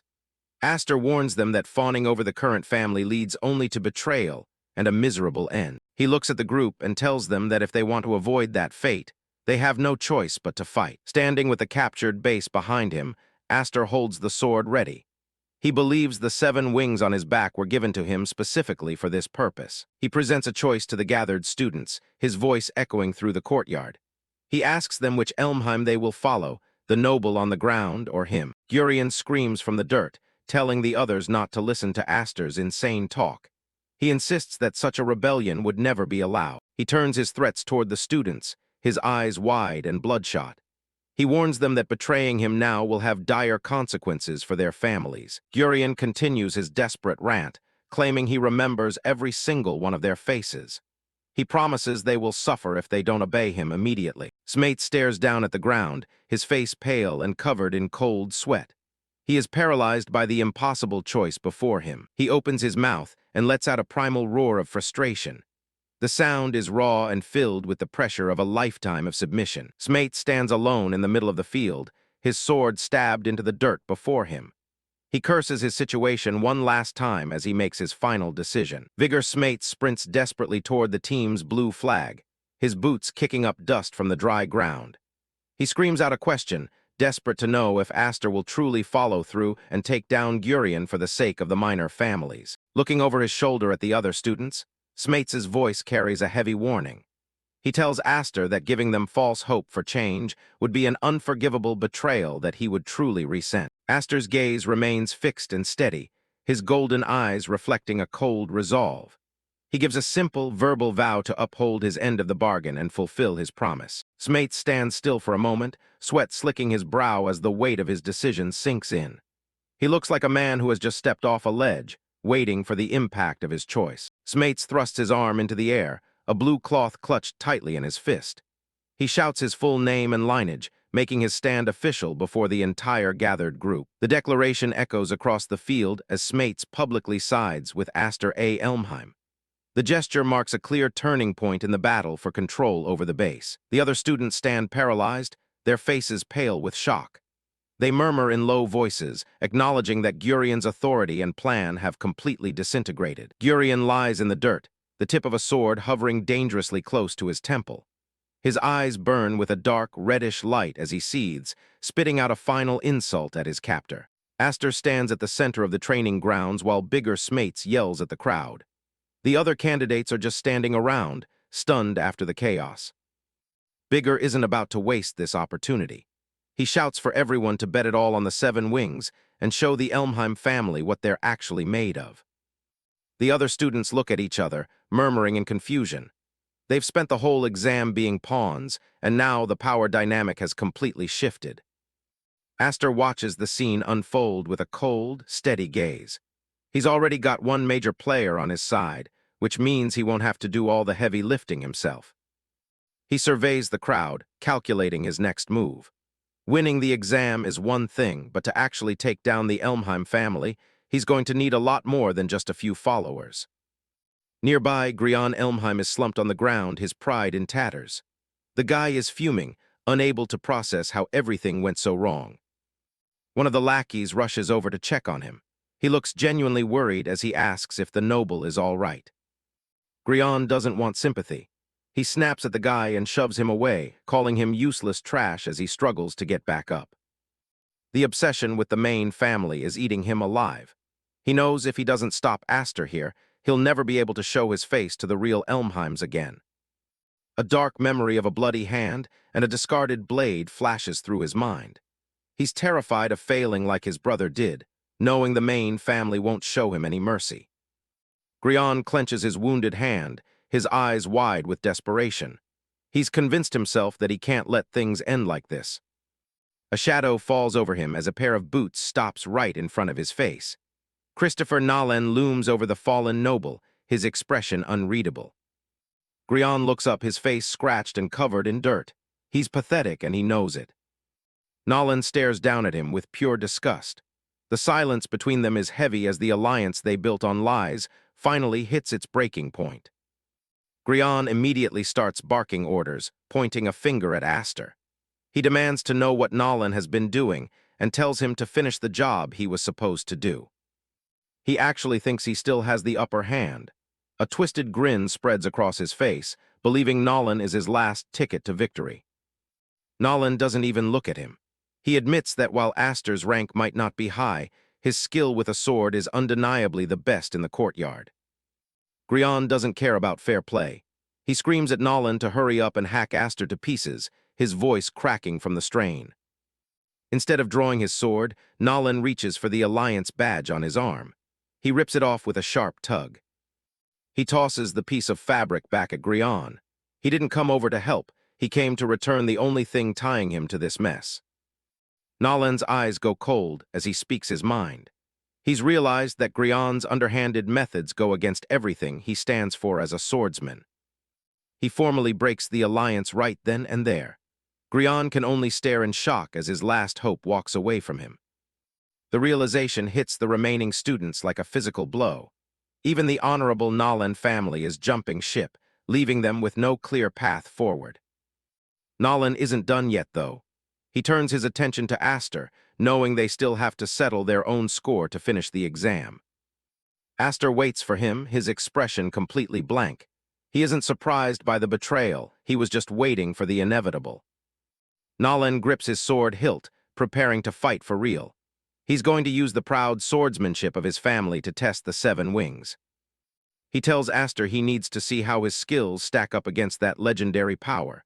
It's no longer about the alliance, it's about his own pride as a knight. Nalen charges forward, his blade igniting with a golden mana. He puts everything into this single strike, aiming to end the duel in one go. He leaps into the air, bringing his glowing sword down with enough force to shatter the ground. Aster doesn't even flinch. He catches the blow with his own blade, a red aura flaring around him as he tells Nalen that their little duel is going to have to wait. The shock is written all over Nalen's face. The pressure coming off Aster is completely different from anything he's felt before. It's overwhelming. Aster and Hin Zoe vow M letter 1 EFT an. H letter 1 ECF, IR letter 1 EB1 and G, LI letter 1 EC7, UM letter 1 ECD, ING letter 1 B0, letter 1 EDD, I doc quern M letter 1 E5T, M letter 1 E5C, ditch TH letter 1 EF1C, S letter 1 EF1, Chi Co M letter 1 EB7T, letter 1 EDF, Day R letter 1 ED3, I sow. Nalen backed away, pointing out the cold reality. According to the rules, only one team can pass this exam, which means we have to keep fighting until only one side is left standing. He insists they settle this now if they both want to become Kingdom Knights. For him, there's no other way forward. Aster just closes his eyes and sighs. That specific rule is exactly what's standing in his way. He looks at Nalen and says something completely unexpected. He wants the swordsman to become a Kingdom Knight, too. Nalen is floored. He doesn't understand why his rival would care about his future in the middle of a cutthroat exam. Aster gestures to the crowd, pointing out that everyone is already riled up about changing the system. He tells Nolan it wouldn't be right to ask everyone to give up on their dreams just because they're on different teams. A confident smirk plays on his lips. He reveals that he has a plan to make sure every single person currently standing in the courtyard passes the exam. The news sends a shockwave through the candidates. Nolan, Grian, and the commoners all stare at him like he's lost his mind. He admits he can't strictly guarantee it, but he's confident. The only catch is that he needs everyone's cooperation to pull off this impossible gamble. Aster starts walking toward the center of the camp. Grian watches him from the dirt, completely broken and unable to comprehend the scale of Aster's ambition. Grian is a complete mess, pinned to the ground and trembling. He looks like he's staring death in the face, completely broken by the pressure of his defeat. Aster looms over him, but he's not looking for a fight anymore. He holds out a hand with a calm smile, offering a truce that feels more like a command than a choice. High above the training grounds, the academy flag ripples in the wind. The visual of multiple flags flying at once has the staff in a complete tailspin as they try to process the result. The great examiner is absolutely losing it. He stares up at the flags, his face contorted in a mix of confusion and pure rage at the blatant defiance of tradition. Aster doesn't flinch. He calmly breaks down the rules, pointing out that the condition for victory was to occupy the camps, and nowhere did it say only one team could raise their flag. He explains his logic to the crowd. By forming an alliance between all three teams, they've technically met the requirements for victory without shedding any more blood. The great examiner gets right in Aster's face, shouting about how this is a mockery of everything the academy stands for. He can't wrap his head around someone actually trying to help everyone pass. The other candidates exchange nervous glances. They were finally starting to hope, but seeing the examiner's reaction makes them realize just how thin the ice they're standing on really is. The examiner tries to lecture them on the nature of war. He argues that a knight's job is to destroy the enemy territory, not to negotiate and shake hands in the middle of a mission. Aster's eyes sharpen as he fires back a counterargument. He suggests that a smart knight knows when an enemy has more value alive than dead. The great examiner isn't listening. He doubles down on his sword of the state rhetoric, surrounded by the imagery of silent, obedient knights ready for battle. He screams that it's not a candidate's place to make those kinds of tactical judgments. For him, a soldier who thinks for themselves is nothing but a liability. Aster puts him on the spot, asking if he's actually going to disqualify them for following the rules to the letter. He suggests that doing so would be nothing more than the examiner's own ego overstepping his authority. The examiner freezes, the logic hitting him like a physical blow. He wants to argue, but he knows Aster has him backed into a corner legally. Aster leans in close, his voice dropping to a dangerous whisper. He's no longer just debating the rules, he's applying a very specific kind of political pressure. He points out the nightmare that would follow if the academy failed every single candidate this year. The main noble families definitely wouldn't stay quiet about that kind of embarrassment. The examiner is left speechless, his face a mask of frustration. He realizes this situation is way above his pay grade and he needs a higher authority to intervene. He eventually gives up and goes to consult his superiors. The students are left in a tense silence, waiting an entire hour for a verdict that will decide their futures. The wait is absolute agony. One student can't stop his leg from shaking, the anxiety of the unknown slowly eating away at everyone's resolve. Aster, on the other hand, is perfectly relaxed. He leans back with his eyes closed, seemingly unbothered by the fact that he just gambled everyone's career on a technicality. He tells the others that regardless of the outcome, they've already won by forcing the academy to actually debate their methods. Christopher Nolan sits with his arms crossed, his usual arrogant demeanor replaced by a look of deep contemplation. He's starting to realize that Aster is playing a completely different game than the rest of them. One of the commoner students leans in, curious about how Aster managed to get someone as stuck-up as Grian to agree to the plan. Aster just gives him a mysterious smirk. He's not about to reveal the dark threats and manipulation he used to keep the noble in line. Suddenly, the massive doors to the hall swing open with a bang. An official calls the room to attention, cutting through the murmurs instantly. Everyone snaps to their feet as a group of high-ranking officers enters the room. The atmosphere is thick with a new level of authority that they haven't faced yet. Leading the group is an older man with a calm, practiced smile. This is Principal Mimir, the man who actually holds the keys to the entire academy. The announcement rings out that the principal himself will be the one to deliver the final results of the entrance exam. Everyone holds their breath. Mimir steps forward, his presence commanding the entire room without him even having to raise his voice. He tells them all to listen closely. The students are stunned. They expected a stern reprimand or a mass disqualification, not a personal visit from the man at the very top of the military hierarchy. Aster whispers to his neighbor that the principal just looks like a regular old guy. The student next to him nearly has a heart attack, begging him to show some respect. Mimir walks straight up to Aster and acknowledges him by name. He admits that the logic Aster used forced the academy board into a truly difficult corner. He addresses the entire group, noting that accepting this many candidates at once is something completely unprecedented in the academy's history. He reveals that while there were proposals for a re-examination, the directors have decided to back Aster's claim. The gamble actually paid off. The silence in the room is deafening as the students struggle to process the magnitude of what they just heard. They're all on the verge of either tears or cheering.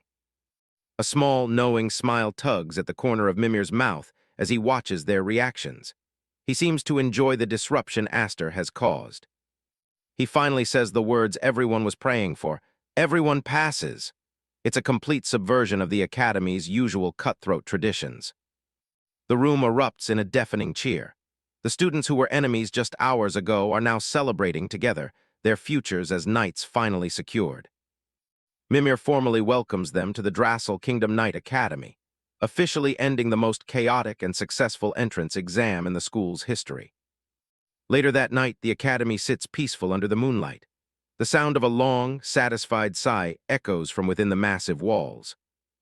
Inside the academy's massive bathhouse, the boys are finally relaxing. One of them shouts about how the food is great and the luxury is beyond anything he ever imagined as a commoner. He splashes around happily, making sure everyone knows that they owe this entire experience to Aster's insane gamble. The mood is lighter than it's been since the exam began. Aster runs a hand through his damp hair, the heat of the bathhouse finally allowing the tension of the exam to bleed away. Nearby, the commoner students are in high spirits, their cheers echoing off the marble pillars as they celebrate their improbable victory.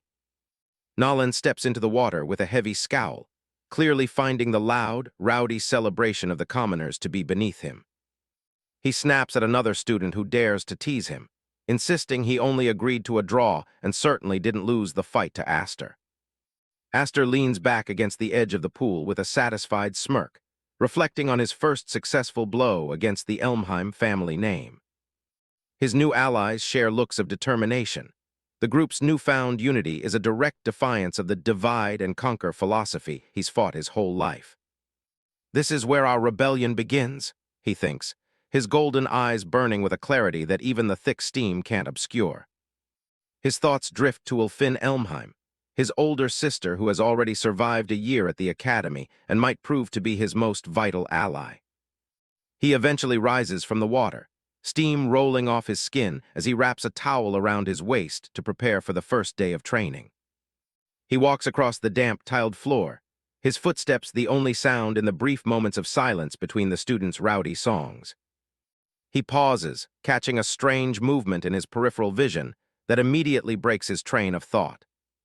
He turns to find a group of commoner students kneeling in the water, their heads bowed in an impromptu and bizarre display of reverence.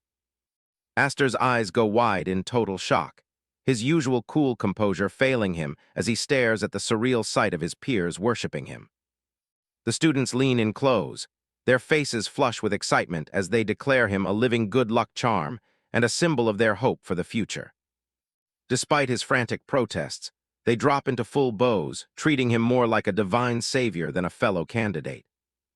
Nolan watches the spectacle from the far side of the bath, his expression a mix of disgust and mounting anxiety as he realizes just how much influence Aster has gained. Outside the bathhouse, the night sky is clear and cold, a deceptive calm hanging over the academy grounds after the day's chaos. Miles away, the towering spires of the Elmheim estate loom against the moon, the dark stone reflecting the ruthless nature of the family within. Helen Elmheim stands before a massive window, her shadow stretching long across the floor as a defeated Grian kneels in the center of the grand hall. Her face is a mask of pure, glowing rage, as she repeats the news of Aster's declaration to crush the very name she holds sacred. Grian presses his forehead into the cold floor, his body trembling violently as he begs for another chance to redeem his failure. He shouts his apologies, promising to make up for the blunder that allowed a branch family commoner to pass the entrance exam. Before he can finish, a heavy boot slams into his face, snapping his head back and sending a spray of blood across the ornate rug. Lillian A. Elmheim stands over him, her lavender ponytail swaying as she snarls at the piece of trash bleeding on the floor. She towers over him with a sadistic grin, her eyes glowing with the same ruthless energy that defines the main Elmheim bloodline. She mockingly compares him to Dolly's, their brother who met a grisly end after failing to meet the family's impossible standards. Grian looks up through a haze of pain and blood, his eyes wide with the raw terror that only a sibling in this household could truly understand. Lillian isn't finished.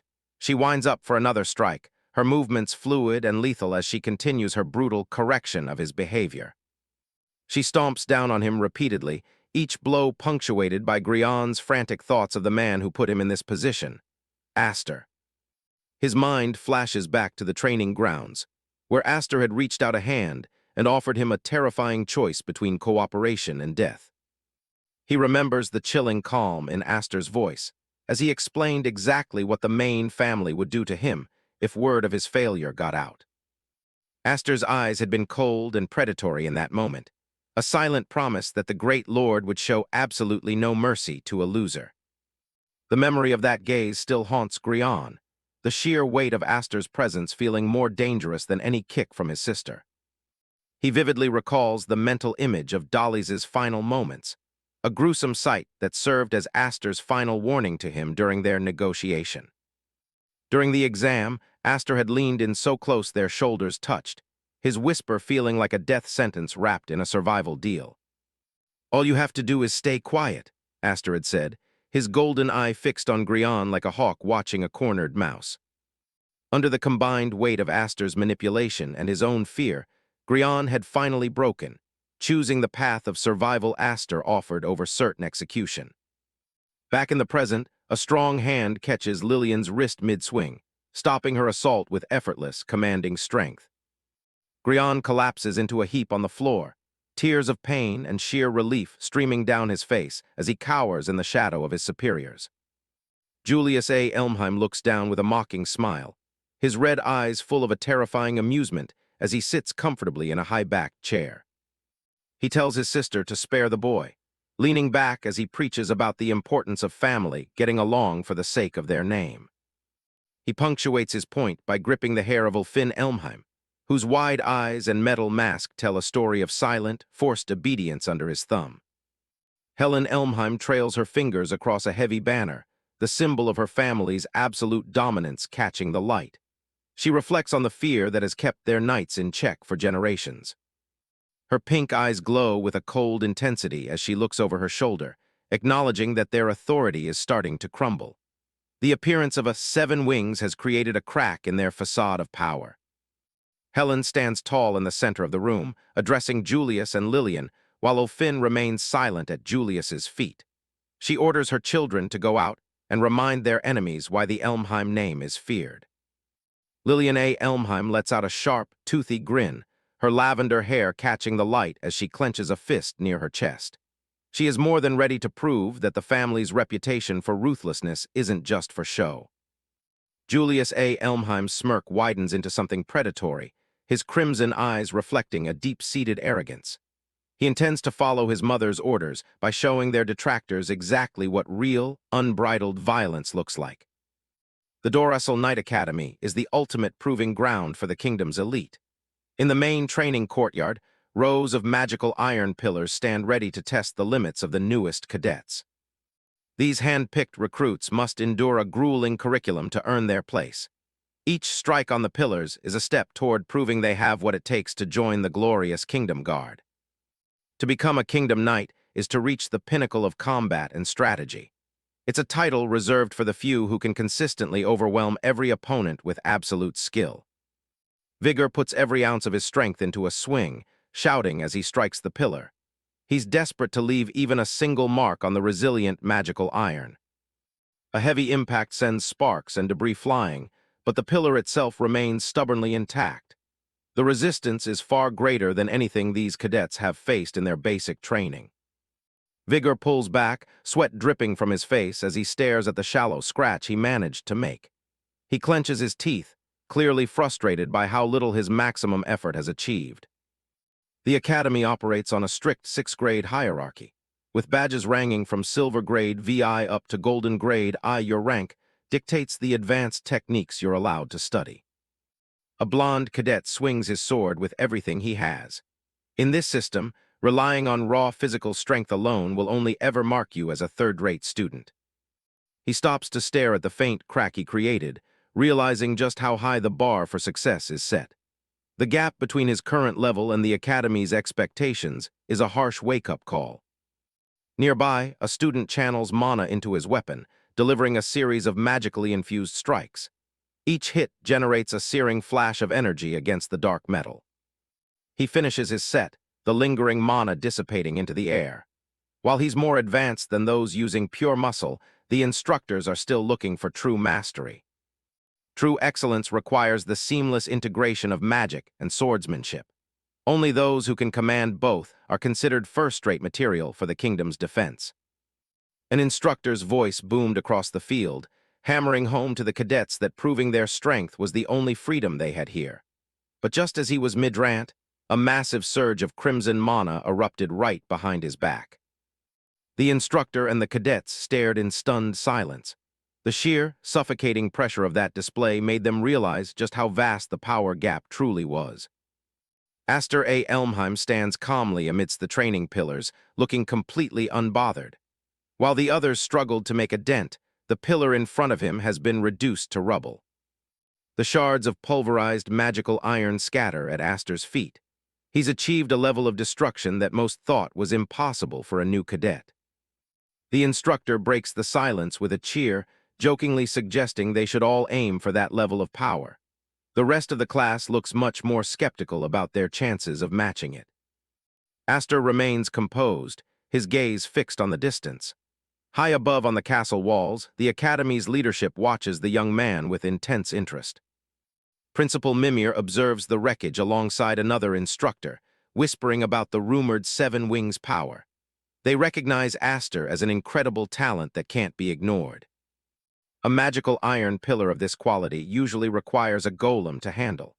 Seeing Aster smash it so easily confirms that he is in a league of his own. Watching Aster stand on the field, the instructors knew that his current talent was simply not enough. If he became complacent now, the hidden dangers lurking within this academy would eventually devour him whole. Deep inside the academy, Julius A. Elmheim reclines on a throne made of his defeated peers.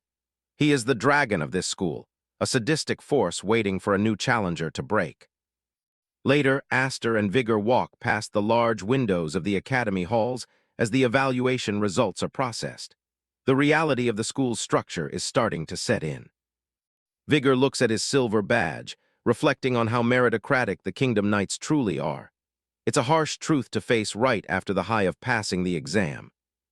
He notes that their initial performances have already set them apart from most of their peers. Their starting ranks give them a slight advantage in the long road ahead. Vigor holds up his silver VI badge next to Aster's golden IV badge. The difference in their ranks is a stark reminder of the massive power gap that still exists. Aster gives a slight smile, telling Vigor he'll be in trouble if the others don't start catching up soon. He's clearly looking for allies who can pull their own weight. Vigor sighs, realizing that their new boss is going to be quite strict. Aster continues walking, his eyes fixed on whatever comes next. Aster stops and looks back with a confused expression. The title of boss clearly wasn't something he expected to hear so early in his enrollment. Vigor reminds him of his own words, asking if he's already forgotten his promise.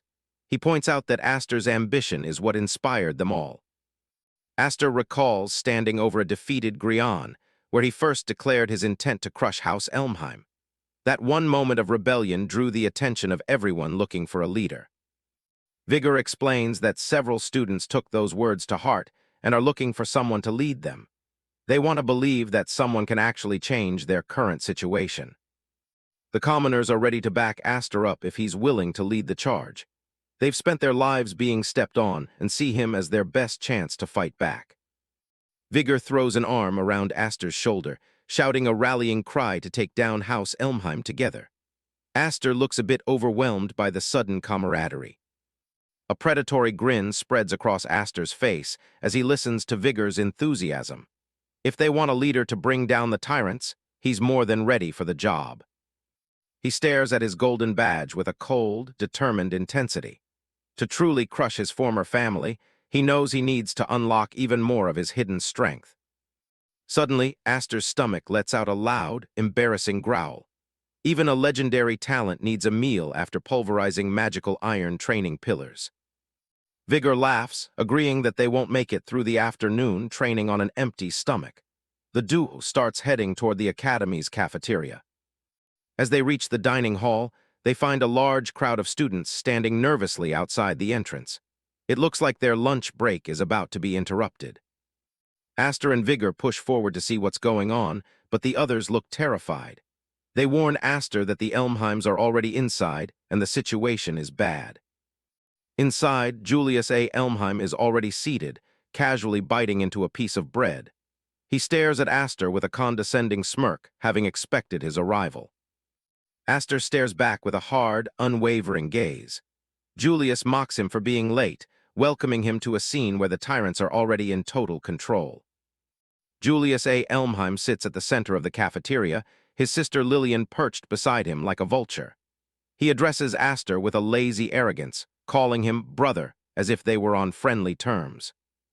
Vigor and the other cadets are visibly shaken by the encounter. Vigor realizes that the person terrorizing the students is none other than Astor's own highborn relative. These are the infamous tyrant siblings of House Elmheim. Julius, the second in line to succession, and his equally cruel younger sister, Lillian, enjoy the absolute power their names provide. They have earned a reputation for being the most vicious members of their family. Julius stands amidst the chaos with a sword in hand, a terrifying display of authority backed by raw violence. Astor stares at them, sweat beading on his forehead as he realizes the magnitude of the situation. He knew they were at the academy, but he didn't expect them to strike so brazenly. Lillian rests her chin on her hand, a sadistic smile playing on her lips as she steps on the head of a defeated student. She mocks Astor, calling him their trashy and foolish younger brother. Beneath her boot, the student groans in agony, his face hidden behind a heavy, metallic mask.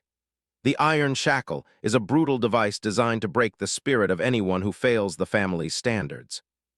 Vigor looks on in horror, his voice trembling as he asks about the tasteless device. He's never seen something so inhumane used on fellow students before. Astor's expression is cold as he identifies the device as the iron shackles. He knows exactly what they represent and the torture they inflict on the wearer. It's a disciplinary tool used by House Elmheim to correct those they deem dropouts or failures.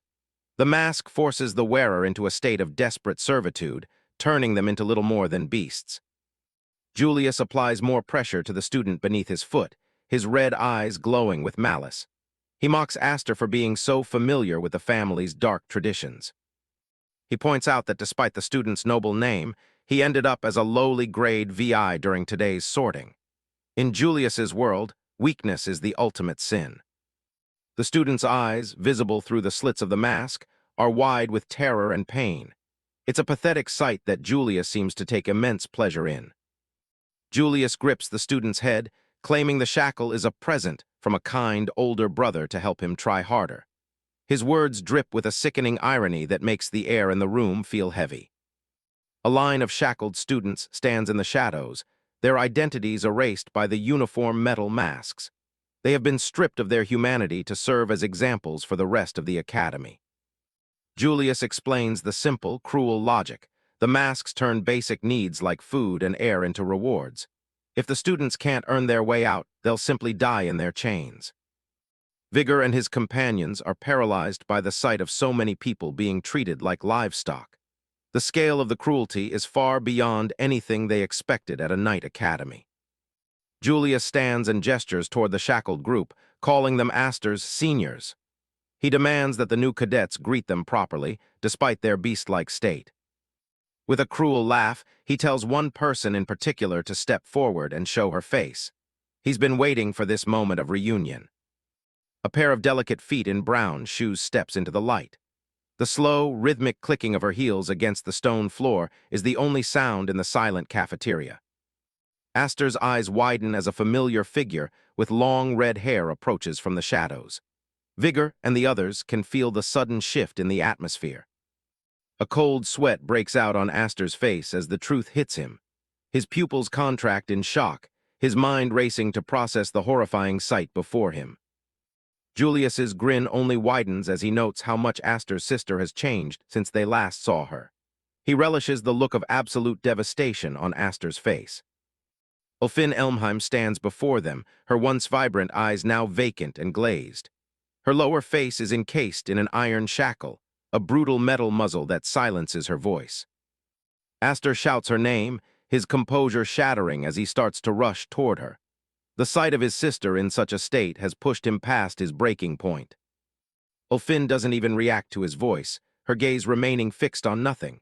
The mask has done its job well, leaving her a hollow shell of her former self.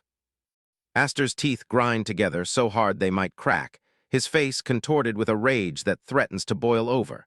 The betrayal and cruelty of his own kin have reached a new low. His hand drops to the hilt of his sword, Graham, his knuckles turning white as he grips the weapon. The time for words has long since passed. Astor roars at Julius, demanding to know what he's done to his sister. His golden eyes glow with a terrifying intensity as he confronts the monster in front of him. A heavy silence falls as a shackle is tossed onto the ground, the metal clanging loudly against the floor. It's a clear threat and a sign of what's to come for anyone who resists. Julius remains seated, his expression calm and mocking as he tells Astor not to worry. He has a plan for everyone present, and it's far from merciful. Another shackle rests near the feet of a defeated student, a constant reminder of the fate that awaits the weak. The Tyrant siblings are just getting started. Julius looks around the room, nodding that he's prepared enough of these gifts for everyone. Astor's followers are clearly his next targets. He spreads his arms wide and invites everyone to a fun welcome party. It's an invitation to a slaughter, and he's the one holding all the cards. On his command, the shackled seniors lunged forward, their movements jerky and aggressive like starving animals. They are the juniors of iron reed, broken tools of the Elmheim house. Julius laughs as the chaos begins, urging the attackers to put some spirit into their recruiting. He watches the scene with the detached amusement of someone watching a game. The shackled students ignite their mana blades, the red light casting long, jagged shadows across the walls. Julius orders them to slap a mask on every newcomer, one by one. Vigor's group is immediately put on the defensive as they are overwhelmed by the aggressive seniors. They realize with horror that the attackers' eyes are completely glazed over, showing no sign of their original selves. Nolan managed to parry a strike, only to realize that even in their enslaved state, these seniors were still grade IV or higher. The power gap was becoming painfully obvious as the fight intensified. Vigor realized that while they had expected to eventually clash with House Elmheim, they never imagined it would turn out like this. The sheer disparity in their combat power was beginning to crush their spirits. Vigor shouts out to Astor, desperate for a plan as he blocks a glowing green blade. The weight of the attack nearly drives him to his knees. Astor stands his ground, the hilt of his sword glowing with a fierce red energy as the shackled students close in. He knows that if they don't find a way to turn this around, they'll all end up behind a mask. Astor A. Elmheim stands over the fallen seniors, his expression grim. Despite the initial victory, the atmosphere in the room is thick with tension. Close-up of Astor's eyes, glowing with a dangerous golden light. He is fully focused on the true threat sitting before him. Vigor Cadet is visibly sweating, commenting on the insane intensity radiating from Aster. The power difference between the cousins is palpable even to the bystanders. Aster addresses Julius directly, demanding to know what exactly he's trying to pull by terrorizing the academy. His voice is steady, but laced with a lethal edge. Julius A. Elmheim dismisses Aster's concern with a mockingly casual wave, telling him not to be so on edge. Behind him, Lillian watches with a predatory grin, enjoying the spectacle. Julius continues his insults, calling Aster's companions a bunch of skillless underlings who only passed the exam by picking up his scraps. He views the commoner cadets with nothing but pure contempt. Julius lets out a cold laugh, claiming that having such low-quality people at the bottom drags down those at the top like himself. He refuses to let such half-assed things slide. To emphasize his point, he presses his boot harder onto the head of the shackled student beneath him. The sound of metal grinding against stone echoes through the silent room.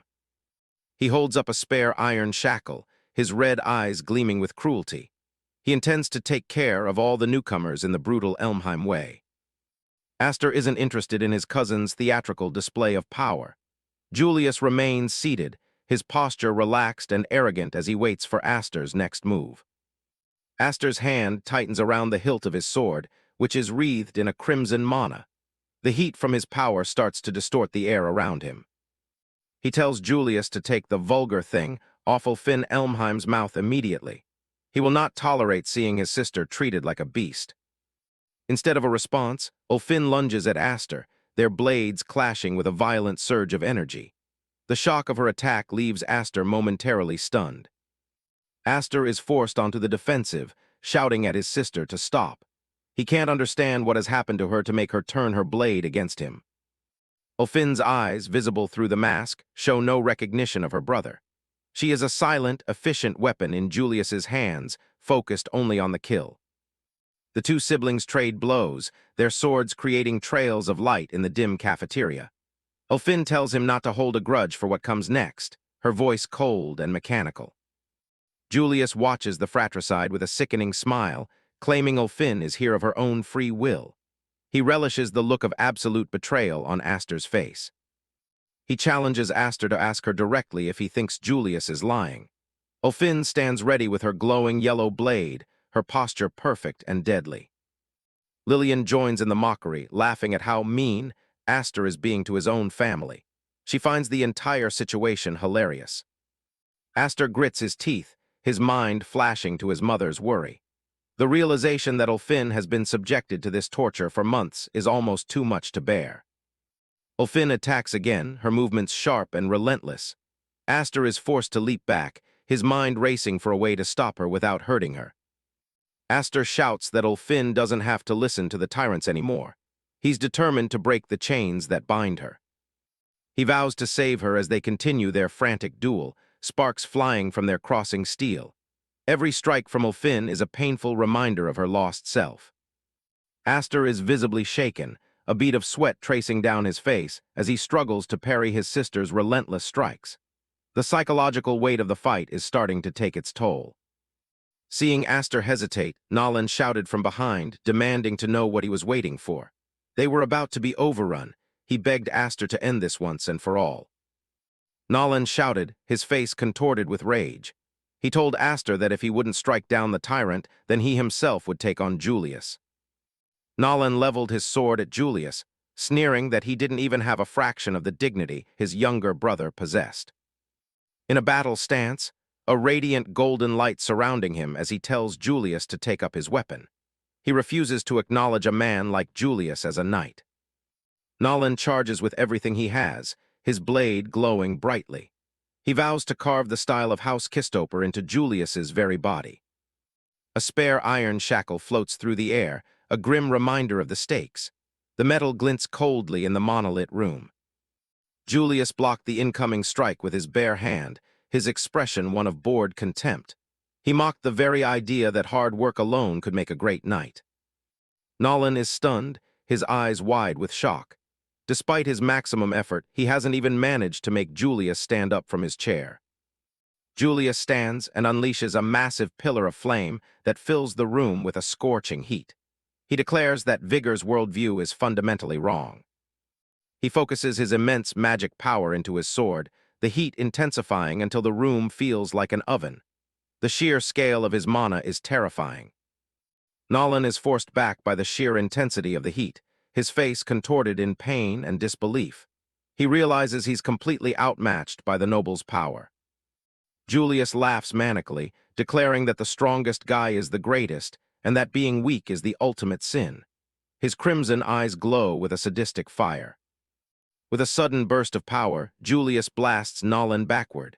The impact is devastating, sending the commoner cadet tumbling through the air in a cloud of smoke. Another cadet rushes toward Nolan, shouting his name in panic. The cafeteria is now a battlefield filled with smoke and the scent of burnt mana. Nolan lies motionless on the ground, groaning in agony. His face and arm are covered in severe, blackened burns from Julius's magic. The cadet who reached him is paralyzed with horror at the extent of the injuries. "It's a terrible burn," he shouts, his voice trembling. Lillian stands over the fallen pair, a metal shackle in her hand and a sadistic glint in her eyes. She mocks Nolan for putting on noble airs. She laughs, stating that she loves trampling over the pride of people like him. She decides to make an exception and keep Nolaner as a pet. Julius A. Elmheim sits back with an arrogant smirk, leaning into his Darwinian philosophy. Beside him, Lillian stands with her arms crossed, her cold eyes matching her brother's cruel demeanor as he declares that being weak is a sin. Aster A. Elmheim stands in the foreground, his eyes hidden in shadow as he listens to Julius's taunts. In the background, the cafeteria is in chaos as shackled students are forcibly masked by their captors. Two students struggle desperately as the iron masks are forced onto their faces. Their muffled cries for help are ignored by the Academy's self-appointed tyrants. The scene is a blur of violence as another student is pinned down, the cold metal of the shackle pressing against their skin. Julius continues his lecture, stating that the weak are inevitably swallowed by the strong. Julius stands up, his entire body wreathed in a fierce, crackling fire. He spreads his arms wide, posing a mockingly philosophical question to Aster about the nature of his future. Close up on Aster's face, his golden eyes burning with a sudden, intense light. Lillian's voice rings out from the side, gleefully encouraging her brother to finish the job. With a roar of "Julius!" Aster lunges forward, his body enveloped in a crimson aura of mana. He moves with a speed and ferocity that catches the observers off guard. The impact creates a massive explosion of red and orange energy that illuminates the entire cafeteria. The sheer force of the collision sends shockwaves through the air. Julius maintains his arrogant grin, blocking Aster's desperate strike with a hand wreathed in flame. He seems completely unbothered by the intensity of the attack.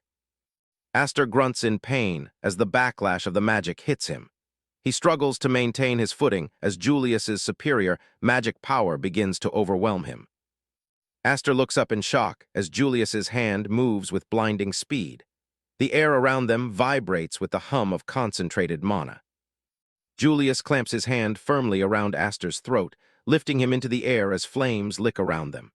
Aster gasps for breath, his eyes wide as he faces the raw power of the Elmheim main line.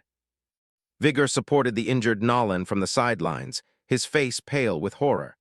They shouted Aster's name, helpless to intervene in the high-level magical duel. Julius looks down at the struggling Aster with a bored, almost disappointed expression. He wonders aloud if this mediocre display is all the legendary Seven Wings power is capable of. Wreathed in fire, Julius continues to mock his cousin, calling him a disappointment. He had expected a much greater challenge from the one who dared to defy the family order. Close up on the hilt of Aster's sword as he begins to channel a new, spiraling energy. Julius remains overconfident, dismissing Aster's previous successful parry as a mere fluke. Aster's eyes sharpen as he prepares his counter-technique. Despite the hand on his throat, he shows no sign of fear, only a cold, calculated focus. Aster initiates a powerful spinning maneuver, his body and blade becoming the center of a red energy vortex. The sudden change in the flow of mana creates a massive, swirling column of fire. Julius's eyes widen in genuine shock as he recognizes the technique.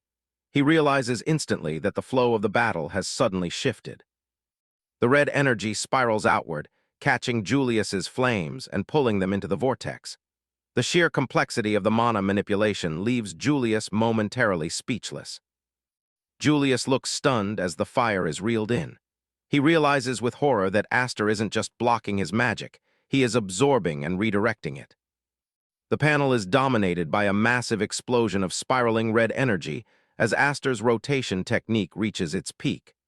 Julius is caught in the center of the storm, his previous arrogance replaced by the struggle to stay upright. Aster drops into a low stance, his focus already shifting back to the fight.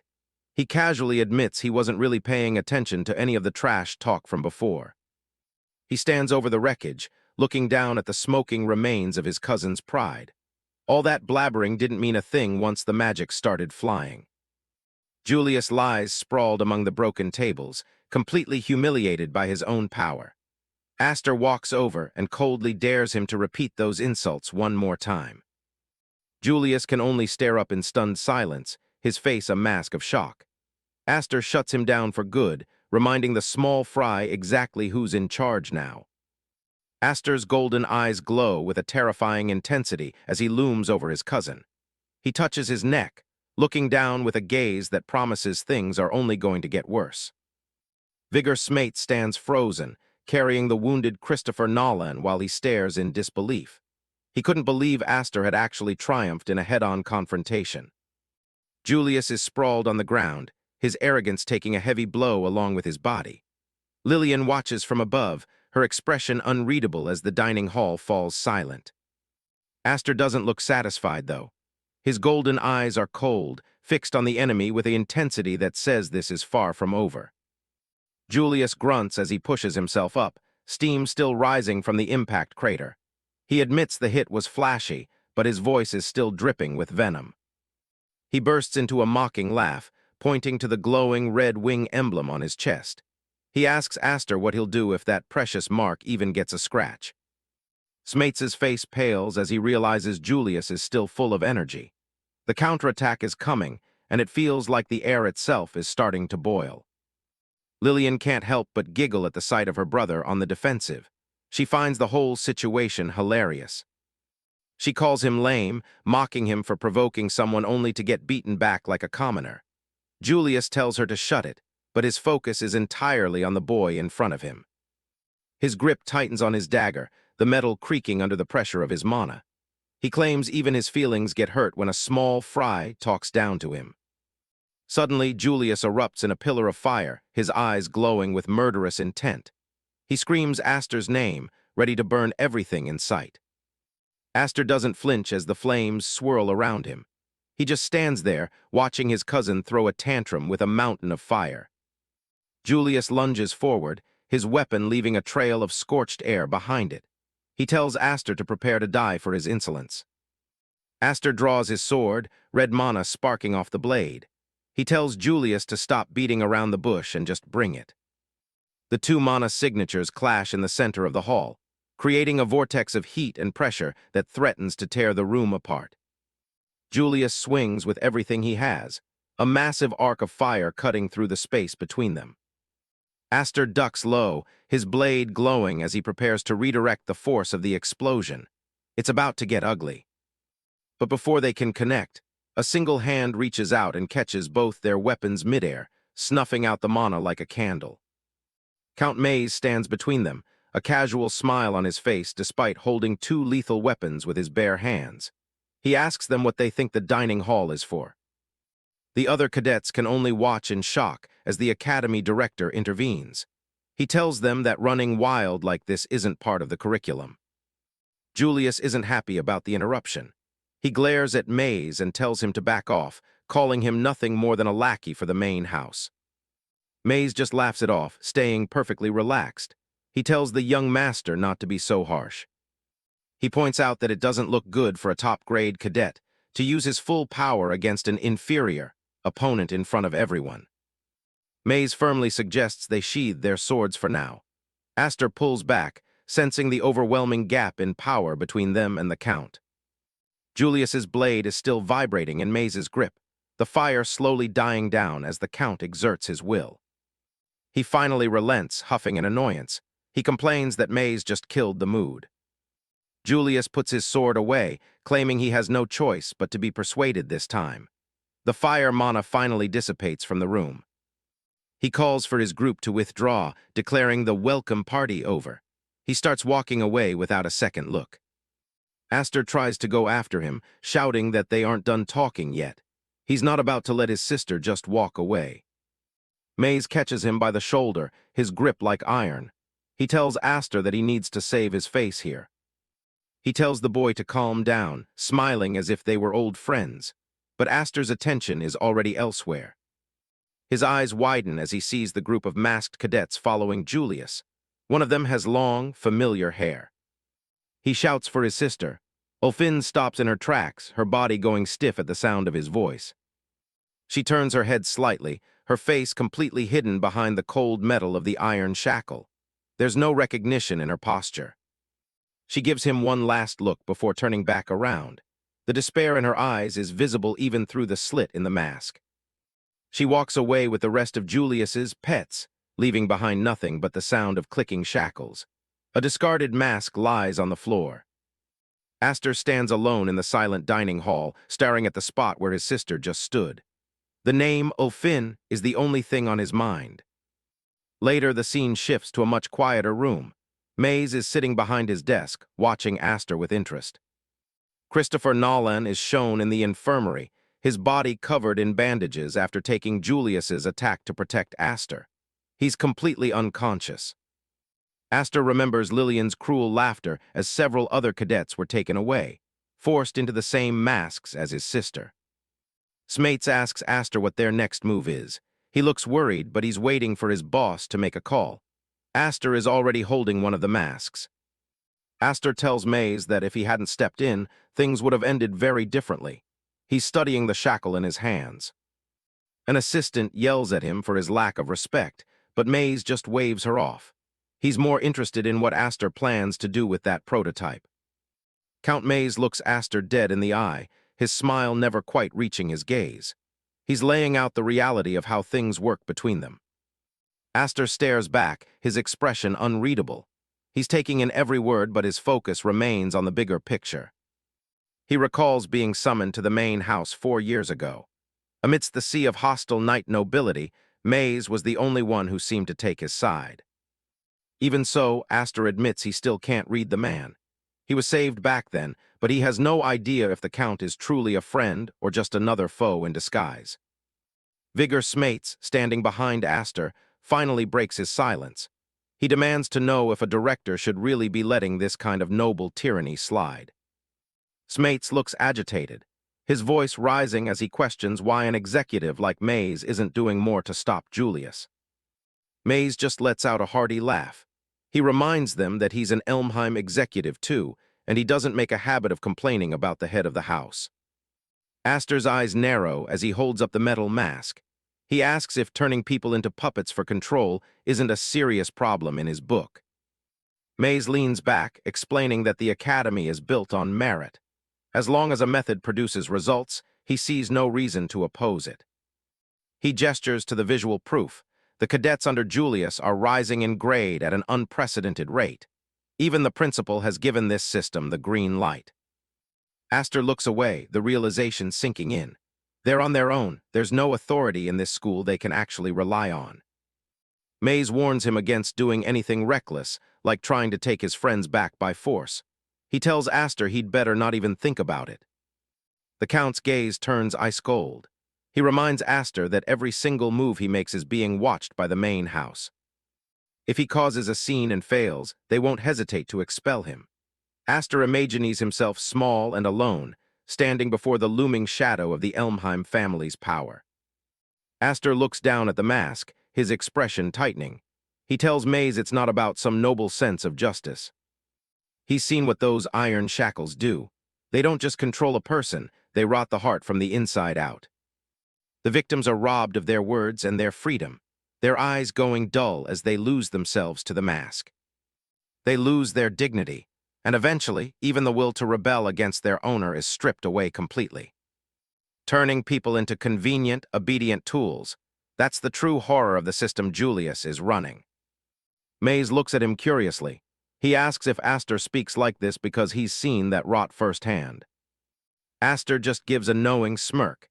He says he simply understands the fate of people who have already become a lost cause. He's determined not to let his friends end up that way. Smates watches, clearly moved by Aster's resolve. Maze watches him closely, trying to figure out what's going on in the boy's head. He knows this isn't just empty talk. The Count leans in, his interest fully piqued. He wants to know exactly what Aster is thinking. Aster says that since even he doesn't want to get expelled, it's best to settle this peacefully. Maze asks if he actually has a plan for that. The room is silent for a moment. Maze looks at Aster's profile, wondering if he's truly serious. Aster tightens his grip on the mask, a sharp look in his eyes. He tells Maze it's about time. He saw his own way of fighting. 3 days pass, and the academy grounds are filled with cadets pushing through their morning training. The pace is grueling for everyone. The cadets are running in tight formations, their breath misting in the air as they struggle to keep up. Smates runs alongside Christopher Nolan, asking if he's really fine to be out here with his injuries.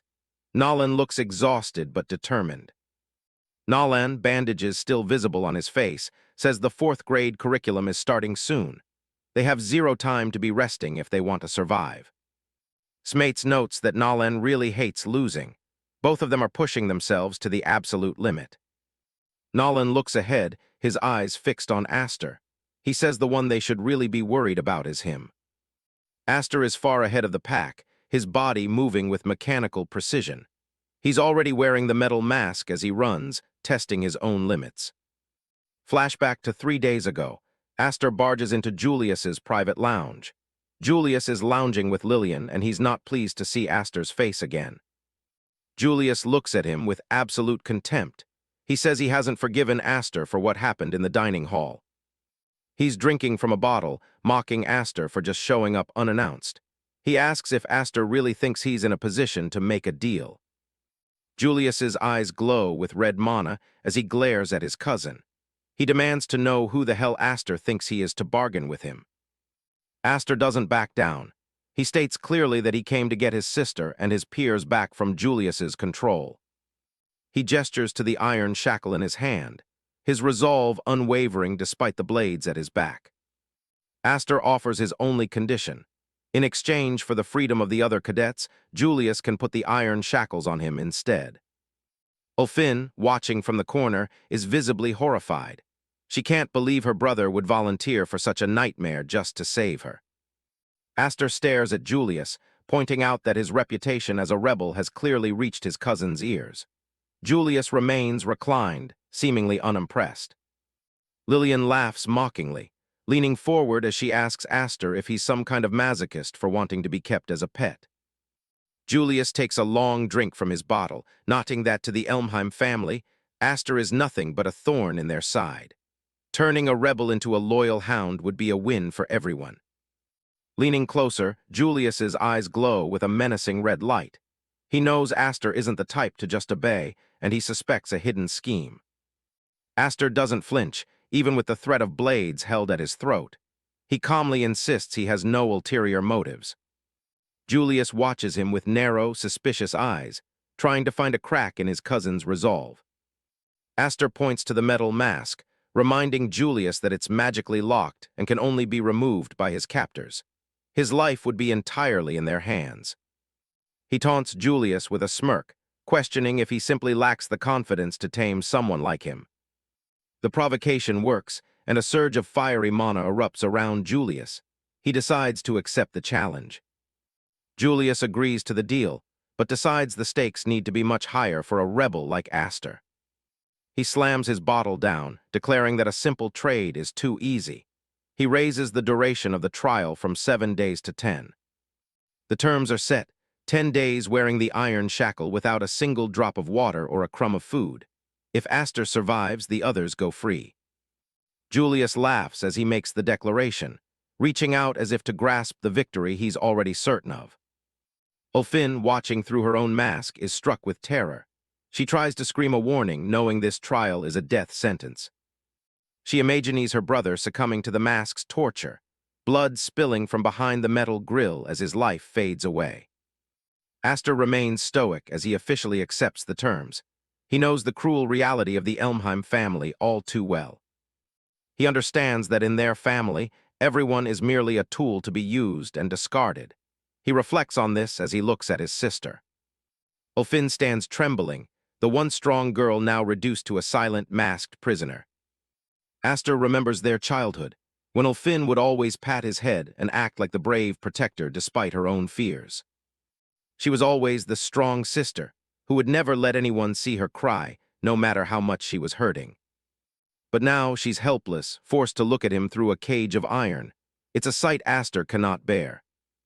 As Lillian mockingly drapes herself over him, Aster makes a silent vow to Ulfin. He will break these chains, no matter the cost. The scene shifts back to the present training grounds. The great examiner barks orders at a student who has collapsed on the track. The masked cadet gasps for air in the dirt, the physical strain of the exercises becoming too much to handle. Watching from the sidelines, Bigger Smates notes that the instructor shows absolutely no mercy, even to those suffering under the shackles. Grian, hidden behind a mask, clenches his jaw as he tries to endure the grueling pace. Smates watches with a mix of pity and grim realization. Christopher Nolan stood nearby, his gaze fixed on the field. He remarked that for some of these cadets, this suffering was simply their karmic retribution. Smates is stunned by Aster's endurance. Several days have passed, and yet Aster is still out there running, seemingly unfazed by the lack of sustenance. Aster continues his solitary run across the desolate track, his movements steady and rhythmic despite the metal mask. Nolan points out the medical impossibility of it all. A normal person can only survive a few days without water, yet Aster is pushing himself even further. He explains that most people would have to remain perfectly still to last this long, yet Aster is doing the exact opposite. In addition to running, Aster is seen sparring intensely, his wooden sword clashing against his opponents with violent force. The training moves to the water, where Aster leads the group in carrying heavy logs through the chest-deep currents. Nolan and Smates watch from the bank. Nolan wonders if Aster surpassed his human limits long ago. He turns to Smates and asks if he's heard the rumor about the boy with 7 wings. Smates listens as Nolan recounts a story from before Aster was adopted into the Viscount's house. It's a tale of impossible survival. The rumor says that as a mere infant, Aster crawled alone through kilometers of frozen, snowy mountains. He survived against all odds. Smates is visibly shaken by the story, marveling at the sheer life force required for such a feat. It explains the monster he sees before him now. Aster's red mana flares around him as he continues to push his body. Smates still wonders if it's all just a colossal bluff or true power. The scene shifts to the dark, oppressive hallway of the cadet cells. Lillian's boots click against the stone floor. Lillian arrives with her masked guards to bring the sewer rats their meager rations. She smiles with cruel delight at their suffering.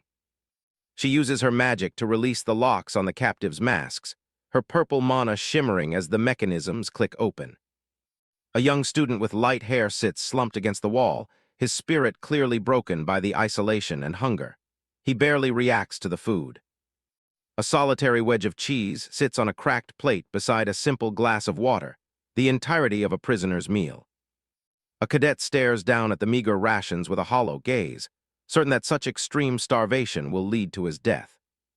Another student, his face hidden behind a heavy metal grill, begs Lillian for anything more substantial to eat.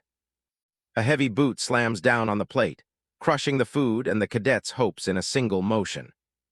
Lillian grinds her heel into the mess on the floor, mockingly suggesting that he should have spoken up if he wasn't interested in eating. She wags a finger at the captives, lecturing them on being wasteful while claiming other children are suffering far more. In a dim corner, Aster sits motionless against the wall, his head encased in the heavy iron shackle mask. From across the room, Julius cuts into a thick steak, his voice dripping with sarcasm as he comments on the bravery of the younger brother. Julius smiles at Ulfin, who sits in silent despair and suggests that she should go over and cheer him up. With a mouthful of meat, Julius laughs cruelly, reminding Ulfin that Aster is enduring this torment solely because of her. Ulfin clenches her jaw, sweat beading on her forehead, as she listens to her cousin's mocking laughter. Seated before a tray of actual food, Ulfin is paralyzed by a crushing sense of guilt, wondering how she can help her brother. Julius continues to eat, his red eyes narrowing as he ponders the strange situation unfolding before him. He watches the silent figure of Aster in the distance, nodding that the boy doesn't seem to be resisting the trial at all. As he prepares another bite of steak, Julius wonders if Aster truly intends to endure the full 10 days of starvation. A sadistic grin spreads across Julius's face. He's eager to see just how long Aster's stubbornness will last. Aster remains a quiet, dark sentinel, his golden eyes glowing with an unyielding resolve from behind the metal grill of his mask. The instructor uses cards to illustrate how mana can be imbued into a sword to make the blade incredibly sharp. It can also be wrapped around the user's body, functioning like a suit of armor to protect them from attacks. He explains that magic power is flexible, and its role will change depending on the user's will. Some use it to enhance their legs, allowing them to run across the battlefield faster than a horse. Others use it to create eyes of mana that can detect enemies instantly, leaving the user with no blind spots. A group of masked students ambushes Aster A. Elmheim in the forest, thinking he's completely open for an attack. Despite his fever, Aster stays calm as red mana begins to gather at his feet. A massive red tornado of energy erupts from his body, acting as a trump card to turn the tide of the fight. The attackers are caught off guard, struggling to stay upright as the mana surge blasts through the area. They're confused by the sudden wind and can't see anything through the intense red light. Aster uses the confusion to leap out of the vortex and vanish from their sight before they can recover. A powerful beam of red energy slams down into the forest, shaking the ground. He reappears behind one of the masked students and knocks him to the ground with a heavy blow. This reminds Aster of the training rules. In 4th grade, they must master magic manipulation without using their swords.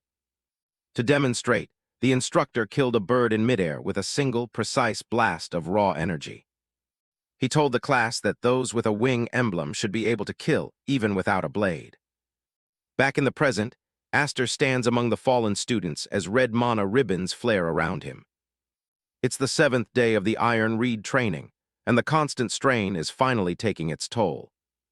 Aster's mana control is improving, but he's running out of time to fulfill his promise to Julius.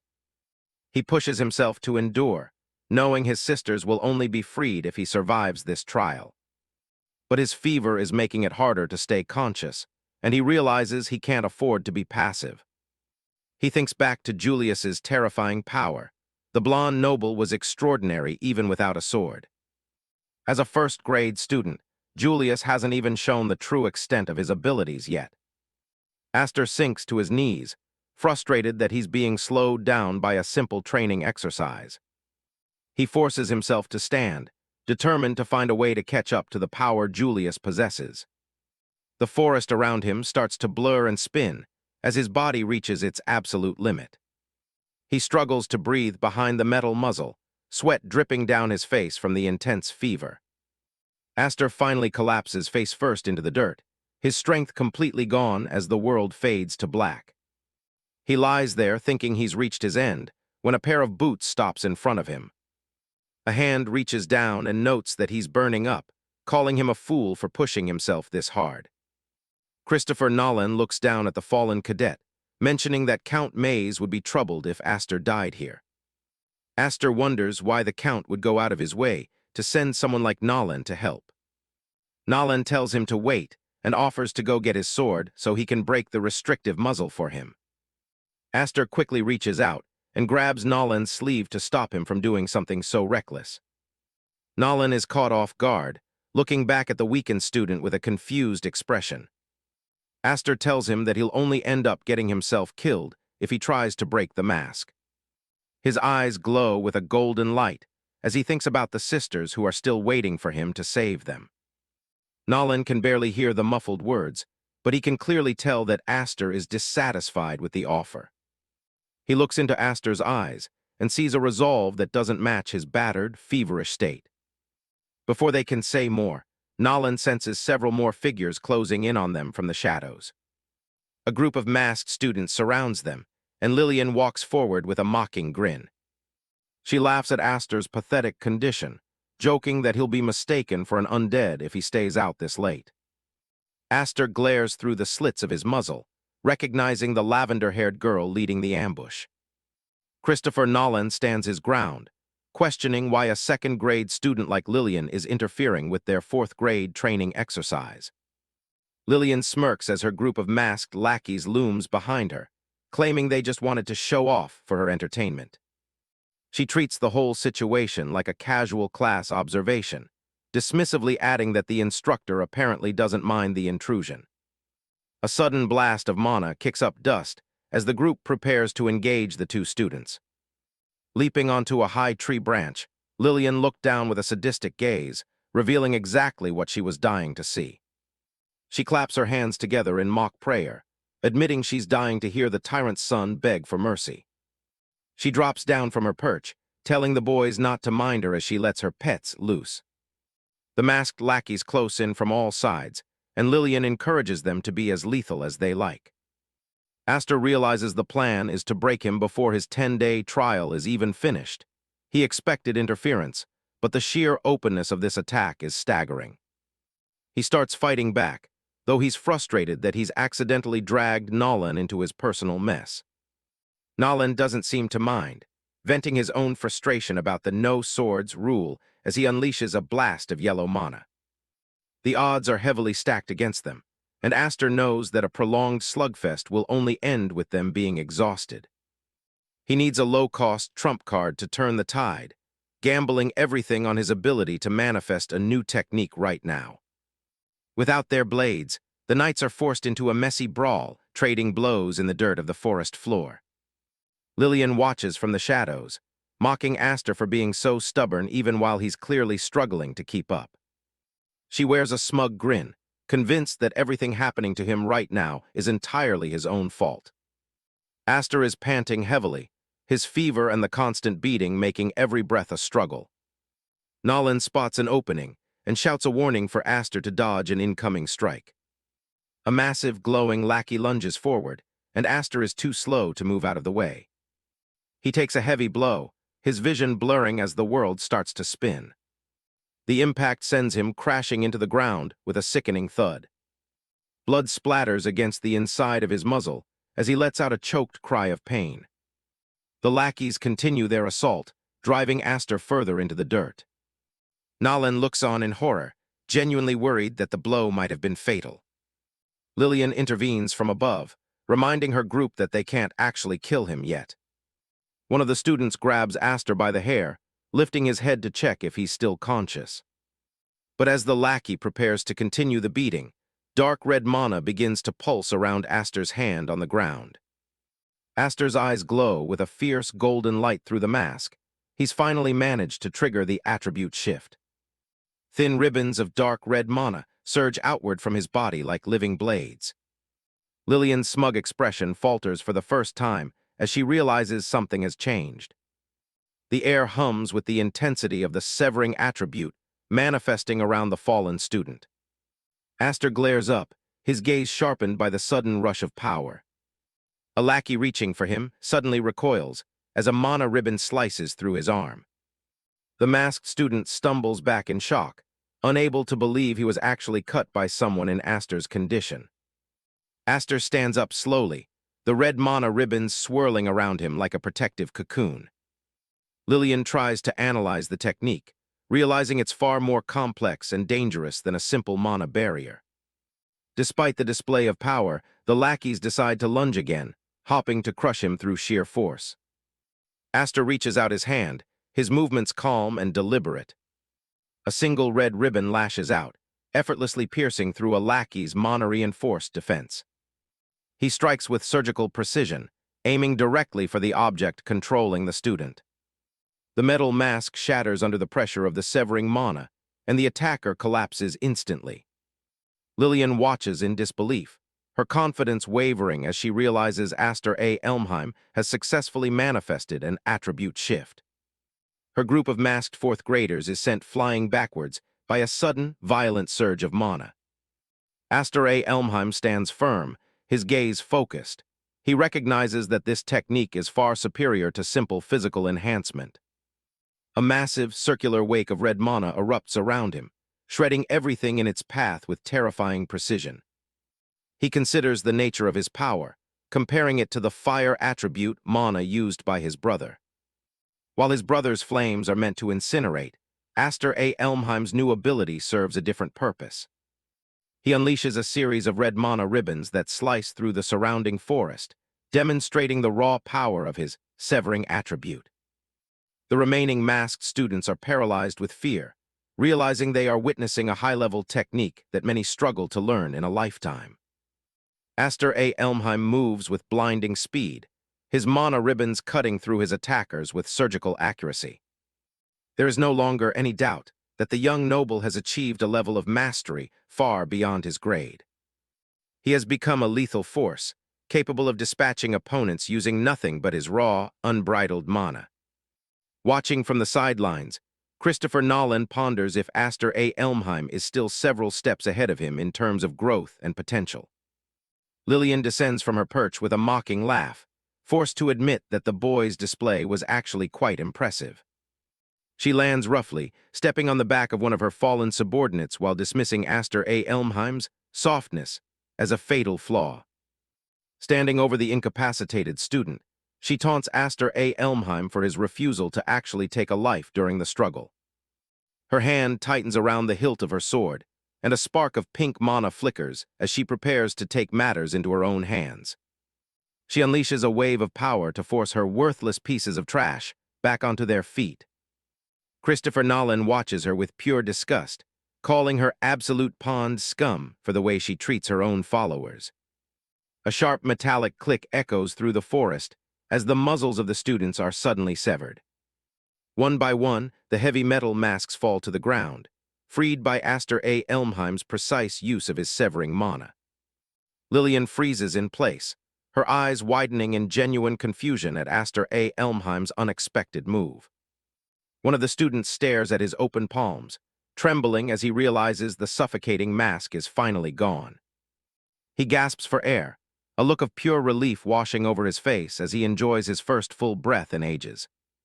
Christopher Nolan glances over at Aster A. Elmheim, who remains stoic behind his own muzzle and hurls a playful insult at his friend's reckless heroics. He is stunned that Aster A. Elmheim managed to pull off such a delicate maneuver right in the heat of a chaotic battle. Lillian quickly recovers her composure, sneering that her pets are far too broken to ever truly be free of her. Lillian watched the freed cadets, convinced that they were nothing more than dogs temporarily off the leash, ready to crawl back into servitude the moment they were fed. Infuriated by the lack of results, Lillian screams at her subordinates to resume the attack. She bellows for them to seize Aster A. Elmheim, her face contorting with rage as her plan falls apart. Cold sweat beads on her forehead as she realizes the situation is slipping entirely out of her control. She looks on with horror as the students she once controlled now appear completely unresponsive to her commands. Christopher Nolan remarks that their spirits are so thoroughly crushed that even freedom feels like a burden they'd rather trade back for their masks. He turns his attention back to Lillian, mockingly inviting her to step forward and settle things herself. Lillian bared her teeth in a snarl, her pride wounded by the blonde boy's blatant provocation. Aster A. Elmheim remains silent, his expression unreadable behind the metal slits of his own muzzle. Seeing his friend's reticence, Christopher Nolan takes it upon himself to act as Aster A. Elmheim's voice, continuing to taunt the lavender-haired girl. Lillian scoffs, pointing out that with such power, Aster A. Elmheim could have easily broken his own mask whenever he wanted. She finds it pathetic that he chooses to endure the humiliation while claiming he intends to destroy House Elmheim. She leans in with a wicked grin, warning him that his misplaced naivety will eventually lead to his downfall. Aster A. Elmheim stands alone as the mist swirls around him, seemingly unbothered by her dark predictions for his future. He knows he cannot simply act on impulse. He still carries the weight and responsibility of his father's house.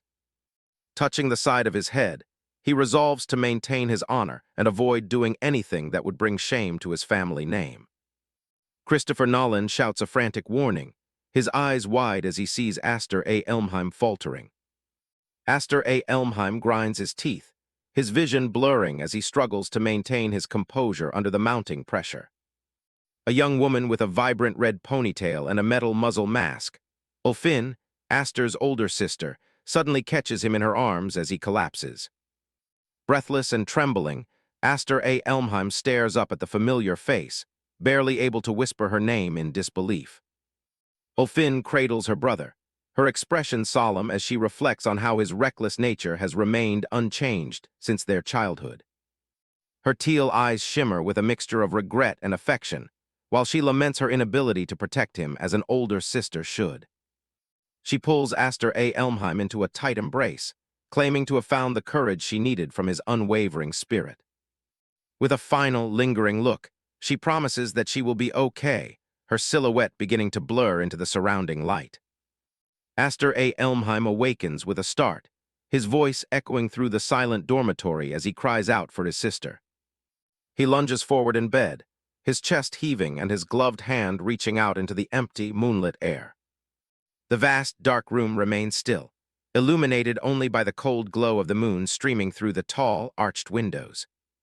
Aster A. Elmheim remains seated on the edge of his bed, clutching the sheets as he tries to discern reality from a possible hallucination. He looks down at his hand, his golden eyes fixing on a small, folded object he hadn't noticed before. He holds up the piece of paper, his knuckles white with tension as a sudden, chilling realization about his sister crosses his mind. Aster sprints through the academy halls, clutching a crumpled piece of paper in his gloved hand. He's desperate to reach his sister before his worst fears come true. A voice stops him in his tracks as he nears the exit. Viscount Hyfried stands in the corridor, looking puzzled by the boy's frantic state. Maze blocks his path, warning Aster that he isn't in any condition to be running around with his injuries. Aster doesn't stop to explain, his gaze fixed on the path ahead. As Aster pushes past him, the piece of paper slips from his grip and falls to the floor. Maze looks down at the discarded note as the boy disappears. The Viscount picks up the letter, his eyes widening as he reads the frantic handwriting. The realization of what's happening begins to set in. The note is from Ulfin, calling herself a cowardly big sister for her helplessness. She wrote about her plan to plead with their relatives for Aster's safety. Ulfin sat alone while writing the letter, determined to return the favor for the times her brother protected her. She felt it was finally her turn to step up. She recalled how Aster stood by her at the Sword Dance Festival. That memory gave her the courage to walk straight into a den of vipers. Aster bursts through the next set of doors, his breath hitching in his chest. He curses himself for being too slow to stop her. He reaches the final set of massive double doors and throws them open with a violent shove. The light from the hall spills into the dark room. His amber eyes scan the area, narrowing as they land on a figure lying on the floor. His teeth grit behind his metal mask. He sees his sister. Ulfin is sprawled on the cold stone, her red hair fanned out across the ground and her white dress covered in dirt. Lillian stands over her, casually yawning into her hand. She looks down at the broken girl as if she's nothing more than a mild inconvenience. Aster ignores the crowd of relatives as he rushes to his sister's side. Lillian mocks them both, asking if neither of the siblings has any manners. He drops to his knees and pulls Ulfin into his arms, checking for a pulse. Her face is pale and bruised, her eyes tightly shut. Lillian laughs, explaining that Ulfin came there to beg for Aster's life. She mimics her voice with a cruel, high-pitched whine. The purple-haired girl recounts how Ulfin had suddenly become bold after years of being terrified of them. She sits on a table, swinging her legs while she describes the scene. She leans in close with a sadistic grin, admitting that Ulfin's plea just pissed her off. She casually mentions that she decided to bully the girl a little as punishment. Aster's eyes start to glow with a dangerous golden light. He stares at the girl, his presence becoming heavy and suffocating. Lillian stretches and sighs, claiming she feels much better after letting out her frustration. She looks forward to having good dreams tonight. Aster looks down at his unconscious sister, his heart sinking. He realizes he was far too naive to think he could negotiate with monsters. Julius A. Elmheim watches from the background with a smug smirk, clearly enjoying the display of cruelty. Lillian continues to laugh at Aster's silence. Aster tells himself he should have forced his way in from the very beginning. If he hadn't tried to make a deal, Ulfin wouldn't be in this state. His mind drifts back to a lesson from his father, Hyfried A. Elmheim. The stern man told them that a knight must endure any amount of unreasonableness. A vision of knights marching under the family banner appears. Hyfried insisted that status and the success of a mission required immense patience. Young Aster and Ulfin sat before their father as he explained that not fighting back is often the best path. He prioritized reputation over everything else. Hyfried adjusted his sleeve, telling them they must never strike back out of mere emotion. He expected them to endure being spit upon or slashed without a word. Young Aster had questioned his father, asking if it was truly okay to just let people walk all over them. Ulfin watched her brother, looking uncertain. Hyfried closed his eyes, simply telling his son not to lose sight of his objective and timing.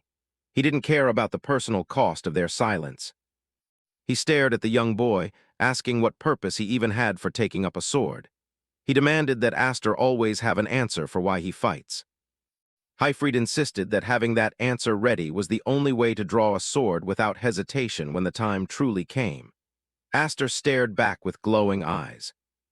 Back in the present, Aster holds his sister as a violent golden aura begins to swirl around them. The floor beneath him starts to crack from the pressure. Lillian stumbles back, her eyes wide with confusion. She realizes the wingless boy is releasing mana that shouldn't be possible. A sword on the ground is caught in the whirlwind, spinning into the air. Aster reaches out, moving with blinding speed. His gloved hand snaps shut around the hilt of the flying blade. The metal groans under his grip as he prepares to unleash his fury. He slams the sword point first into the stone floor, acting as a lightning rod for his erupting energy. The ground shatters instantly. A massive pillar of golden mana explodes from his body, filling the hall with a blinding light. The sheer force of the 7 wings awakening shakes the entire building. Lillian is thrown back by the shockwave, shielding her face as she screams in shock. The golden light burns away the shadows in the room. Julius raises an arm to block the blinding glare, his smug expression replaced by genuine alarm. The aura is so powerful it feels like a physical weight. Aster stands at the center of the golden storm, his sister cradled securely in one arm. He holds the sword firmly, looking like a vengeful god. His eyes burn with a terrifying golden fire as he stares down his relatives.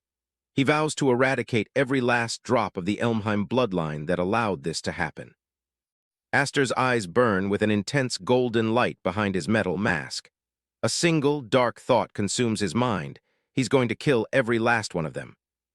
Ulfin lies on the floor, reaching out with a trembling hand as she barely regains consciousness. She whispers his name, trying to stop the violence she senses coming. Aster's vision blurs as the golden mana begins to consume his sight. He feels a sense of dark familiarity, as if this power has been waiting to be unleashed once again. Across the estate, Helen Elmheim pauses at her window. She senses the sudden, overwhelming surge of magic power erupting from the training tower. Her expression turns cold and sharp as she realizes what's happening. The power she feels shouldn't be possible for someone like Aster. Principal Mimir stands nearby, observing the disturbance with a silent, calculating gaze. He knows the balance of the academy is about to be shattered.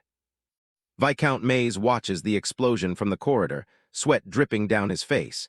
He fears that Aster's power has finally gone out of control.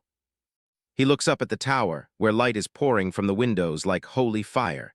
He cries out Aster's name, knowing the boy is at the center of the storm. Inside the room, Aster stands tall, his sword planted firmly in the floor next to his unconscious sister. The golden aura swirls around him like a protective barrier. With a sudden burst of speed, Aster lunges at Julius A. Elmheim, his movements leaving a trail of golden light behind. Lillian cowers as the shockwave of his movement passes her. She looks on in terror, unable to reconcile this monster with the boy she used to bully. Aster's eye glows with a piercing light, tracking his target with lethal precision. He has become a predator, and his relatives are the prey. He swings his blade with everything he has, but Julius A. Elmheim manages to intercept the strike. The impact causes sparks of orange and gold to spray into the air. Julius A. Elmheim laughs, his own red eyes glowing with excitement as he finally sees the Seven Wings' power for himself. Lillian watches in horror, calling out to her brother as the floor beneath them continues to crack. Golden flames lick at Aster's mask and hair, his body vibrating with the sheer volume of mana he's channeling. Several students who were helping the relatives lie scattered on the floor, knocked out by the initial blast.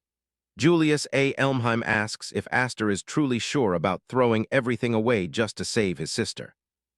He mocks Aster, asking if he's really willing to become a traitor to the Elmheim name for such a small reason. Aster doesn't answer, instead shifting his stance for another attack. Aster lands from a leap, his boots slamming into the stone as his aura flares out in a wide arc. A massive magical sigil appears above Aster as Julius A. Elmheim unleashes a counterattack. The name, Elmheim, echoes through the hall as the family's traditional magic is summoned. Julius A. Elmheim smirks, nodding that Aster hasn't said a single word since the power awakened.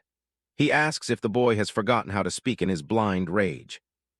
A huge explosion of orange flames engulfs Aster as Julius A. Elmheim lands a direct hit. The force of the blast tears through the room, sending debris flying in every direction. Through the smoke, Julius A. Elmheim grins like a madman, inviting Aster to reignite their unfinished duel. He's thrilled to finally have a challenge worthy of his status. From within the smoke, Aster's eyes snap open, glowing brighter than ever. His mask is scorched, but the golden mana begins to spiral into an even more lethal combat form. Red fire and golden lightning clash with absolute force in the center of the hall. The surrounding cadets panic, screaming for everyone to run before they get caught in the crossfire. Lillian watches in horror, unable to believe how intense the fight has become. Aster is in a trance-like state, his golden aura crackling with jagged energy as he pushes forward. Julius is stunned to realize that Aster has been hiding such insane power all this time. This isn't just a spar anymore, it's a high-stakes duel between two direct descendants of House Elmheim. The sheer pressure from their magic causes the air to vibrate as the red and gold energies collide. Ulfin gets caught in the blast and is sent flying across the floor, groaning in pain. Julius is stunned, wondering if Aster has completely lost his mind. Aster doesn't even glance at his fallen sister, his eyes fixed solely on his opponent. Julius can't help but sweat, feeling the weight of the killing intent radiating from Aster. In Aster's mind, there's only one command: eradicate. He wants to wipe out everything tied to the bloodline that caused so much suffering. He lunges across the room, his movements fueled by a desperate, violent energy. Julius grinds his teeth, refusing to let someone like Aster strip away his pride. He swings his blade with everything he's got, unleashing a massive pillar of red flames. The girl with lavender pigtails screams for her brother to watch out as the fire closes in.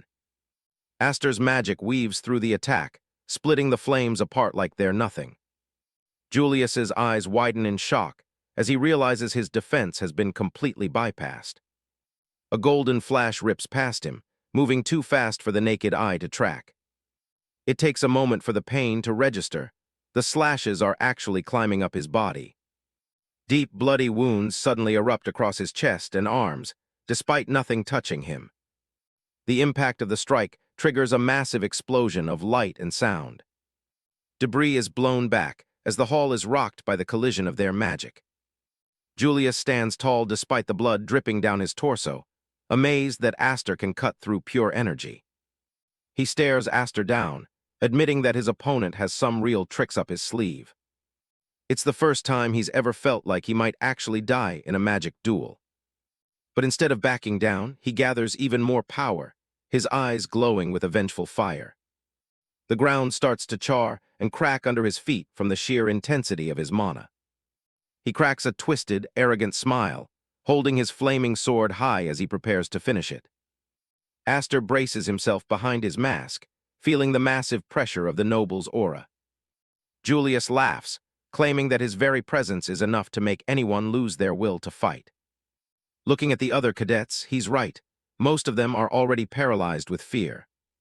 Aster just grits his teeth behind his mask, refusing to give in.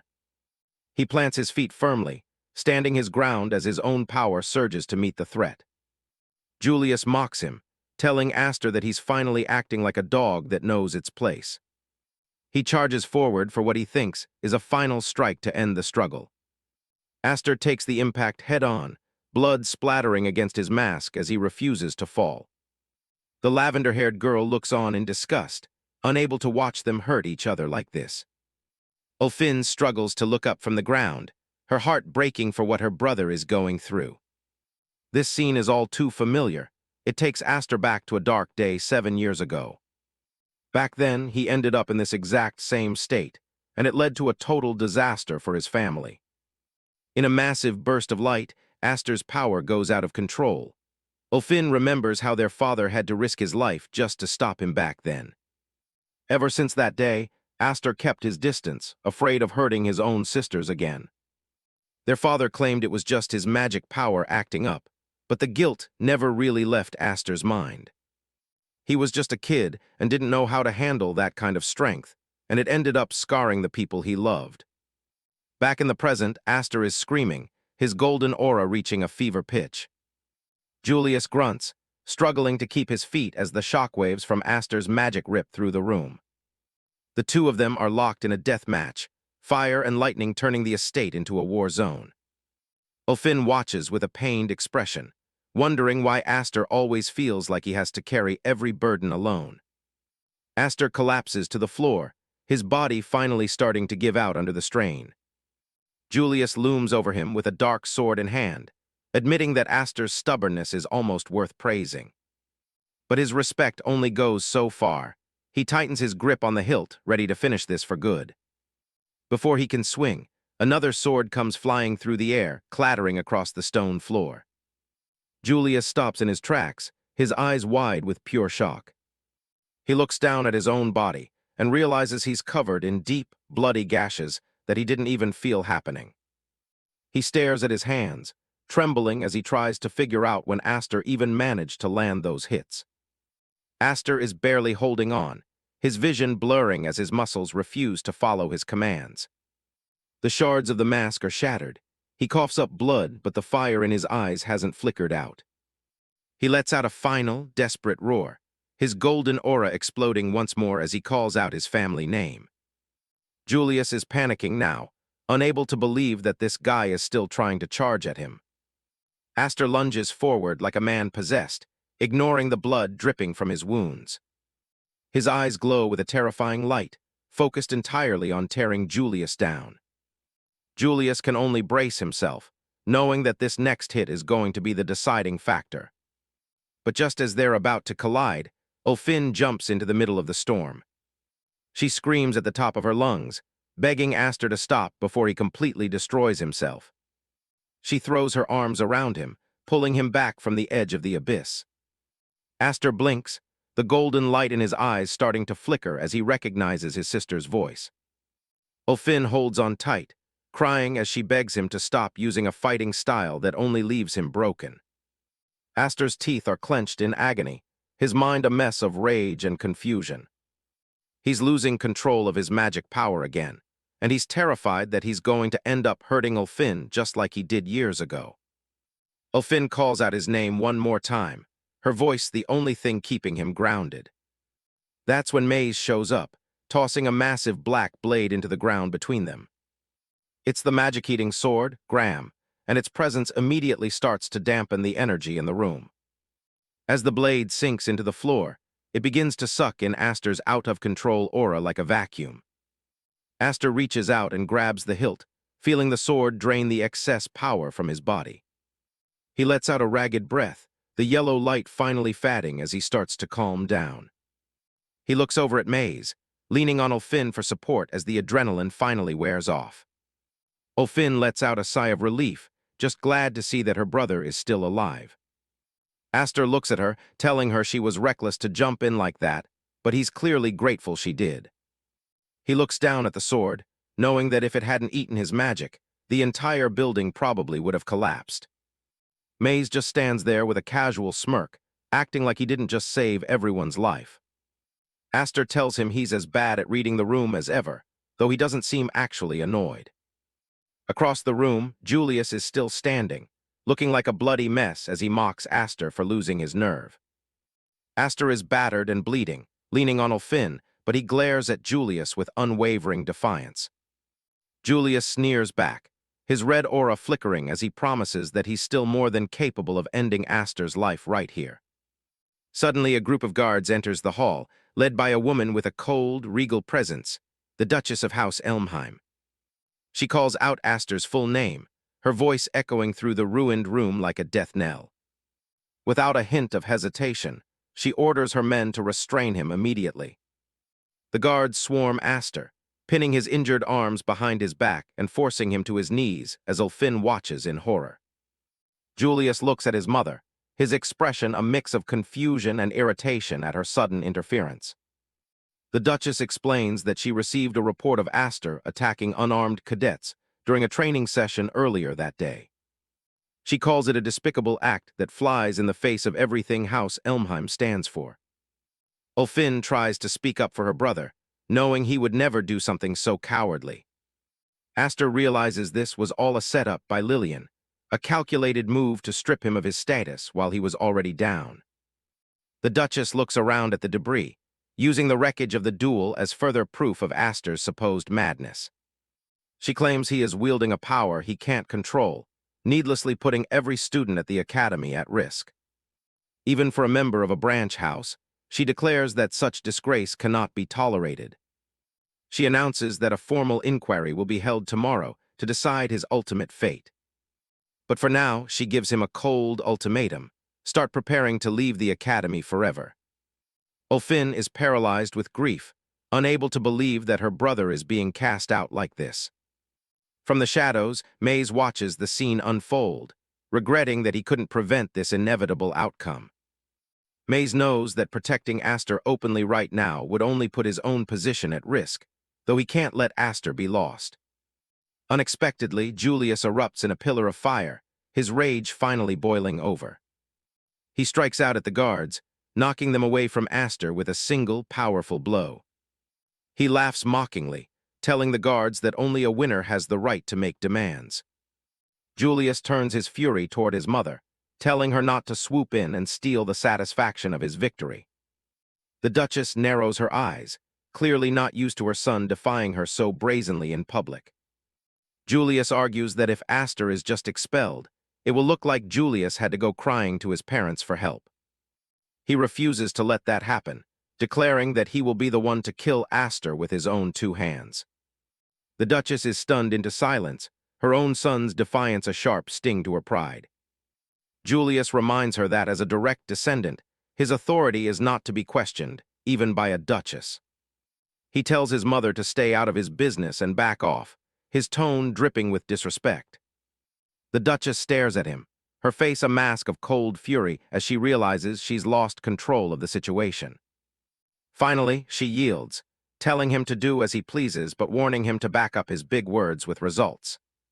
She turns her back on both of them, refusing to acknowledge Aster or the 7 wings power he carries. Aster looks up at Julius, the silence in the hall heavy with the weight of their unfinished business. Julius stands over him for a moment before turning away, the adrenaline of the fight still coursing through him. One of the cadets calls out to him, asking about the secret deal they had made previously. Julius dismisses him, saying the deal is dead because Aster managed to break the iron shackles on his own. A massive, shattered metal restraint lies on the floor, the device meant to keep Aster's power in check. Julius's eyes glow with a lingering intensity, his frustration still simmering just beneath the surface. The other students watch in shock as Julius breaks their chains, realizing that the academy's hierarchy has just been completely shattered. Julius gives Aster one last warning: don't run away because they will settle this once and for all. Aster doesn't say a word, his gaze fixed on the man who is now his sworn enemy. The chaotic night finally draws to a close, and as the sun rises, a few days pass while Aster recovers from his wounds. A few days later, Aster returns to the academy barracks, greeted by the boisterous cheers of his comrades. Vigor Smates rushes over, slapping Aster on the shoulder and asking if his injuries have healed after his legendary rampage. Aster looks away, his expression somber as he asks them to stop calling him boss, feeling like he failed them during the fight. The memories of his helplessness haunt him, the image of himself battered and unable to protect those who rely on him. Vigor gives him a confused look, unable to understand why Aster is being so down on himself after what he did. He gestures to the other cadets, reminding Aster that every single one of them made it back safely because of him. Vigor insists that their safety is a direct result of Aster's willingness to put everything on the line against Julius.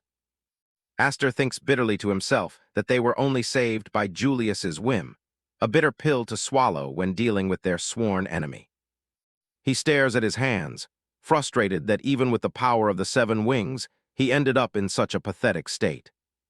Vigor gives him another playful shove, telling him to quit being his own worst critic. He reminds Aster that charging into enemy territory alone for the sake of his comrades is the mark of a true leader. Vigor points out that Aster is only 14 years old, and anyone who wouldn't respect him for his bravery is a fool. He assures Aster that every person in the room has his back, and that he should finally let himself rest. Aster is silent, the weight of his friend's unconditional support touching him more than he cares to admit. Suddenly, Vigor's expression shifts to one of mischievous curiosity as he leans in closer to whisper. He asks Aster for the juicy details about what happened with his beautiful sister, Ulfin, during their time alone. Aster tries to answer, but the topic clearly makes him uncomfortable as he recalls the awkward tension between them. Later that evening, Aster is alone in his room, his thoughts consumed by the distance between him and his sister. He collapses onto his bed, staring at the ceiling and realizing that he hasn't been able to say a single word to Ulfin since the duel. It feels as though an invisible wall has grown between them, with both of them actively avoiding any kind of confrontation. He recognizes the feeling for what it is, guilt, the true source of the stifling awkwardness that now defines their relationship. He sighs deeply, thinking that even without the physical iron shackles restraining him, he still feels completely trapped. A sudden sound at the door breaks his train of thought, and he sits up quickly, asking who's there. The door creaks open slowly, revealing a sliver of light from the hallway as an unexpected visitor prepares to enter. Aster remains silent, his golden eyes fixed on nothing in particular. Ulfin breaks the quiet, asking if they can talk alone for a moment as brother and sister. They head out for a walk through the academy gardens. Ulfin stretches her arms out, finally feeling like she can breathe freely after everything that's happened. She looks over at him with a warm smile, thanking him for coming to save her. Aster just looks away and rubs the back of his neck, acting like he didn't do much. Ulfin laughs it off, telling him he really needs to be more honest with his feelings. Her smile fades a bit as she admits she actually wanted him to leave her be. She can still see the image of him bursting through the doors when she was at her lowest. She reminds him that this was actually the second time he had to step in and save her. She brings up the harsh words they both heard long ago about the right to carry a sword. It was back at the Sword Dance Festival, and those words have stuck with her ever since. She remembers how a powerful noble stood over the fallen, preaching that only the strong deserve power. Back then, she could only hide behind Aster as he stood his ground for her. She had tried to become stronger on her own, clenching her blade with everything she had. But the Night Academy proved to be a different beast, and she ended up defeated on the floor. As they walk, she confesses that she only stepped out of line because she wanted to show off in front of her brother. She looks down, calling herself pathetic for being nothing but a burden to him. Aster stops in his tracks and looks her right in the eye. He tells her that being physically strong isn't the only kind of strength that matters. He recalls the times his own magic nearly consumed him.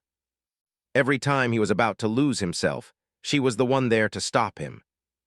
Ulfin looks at him in surprise, not expecting him to see things that way. Aster keeps walking, admitting that this whole incident made him realize he's still inexperienced.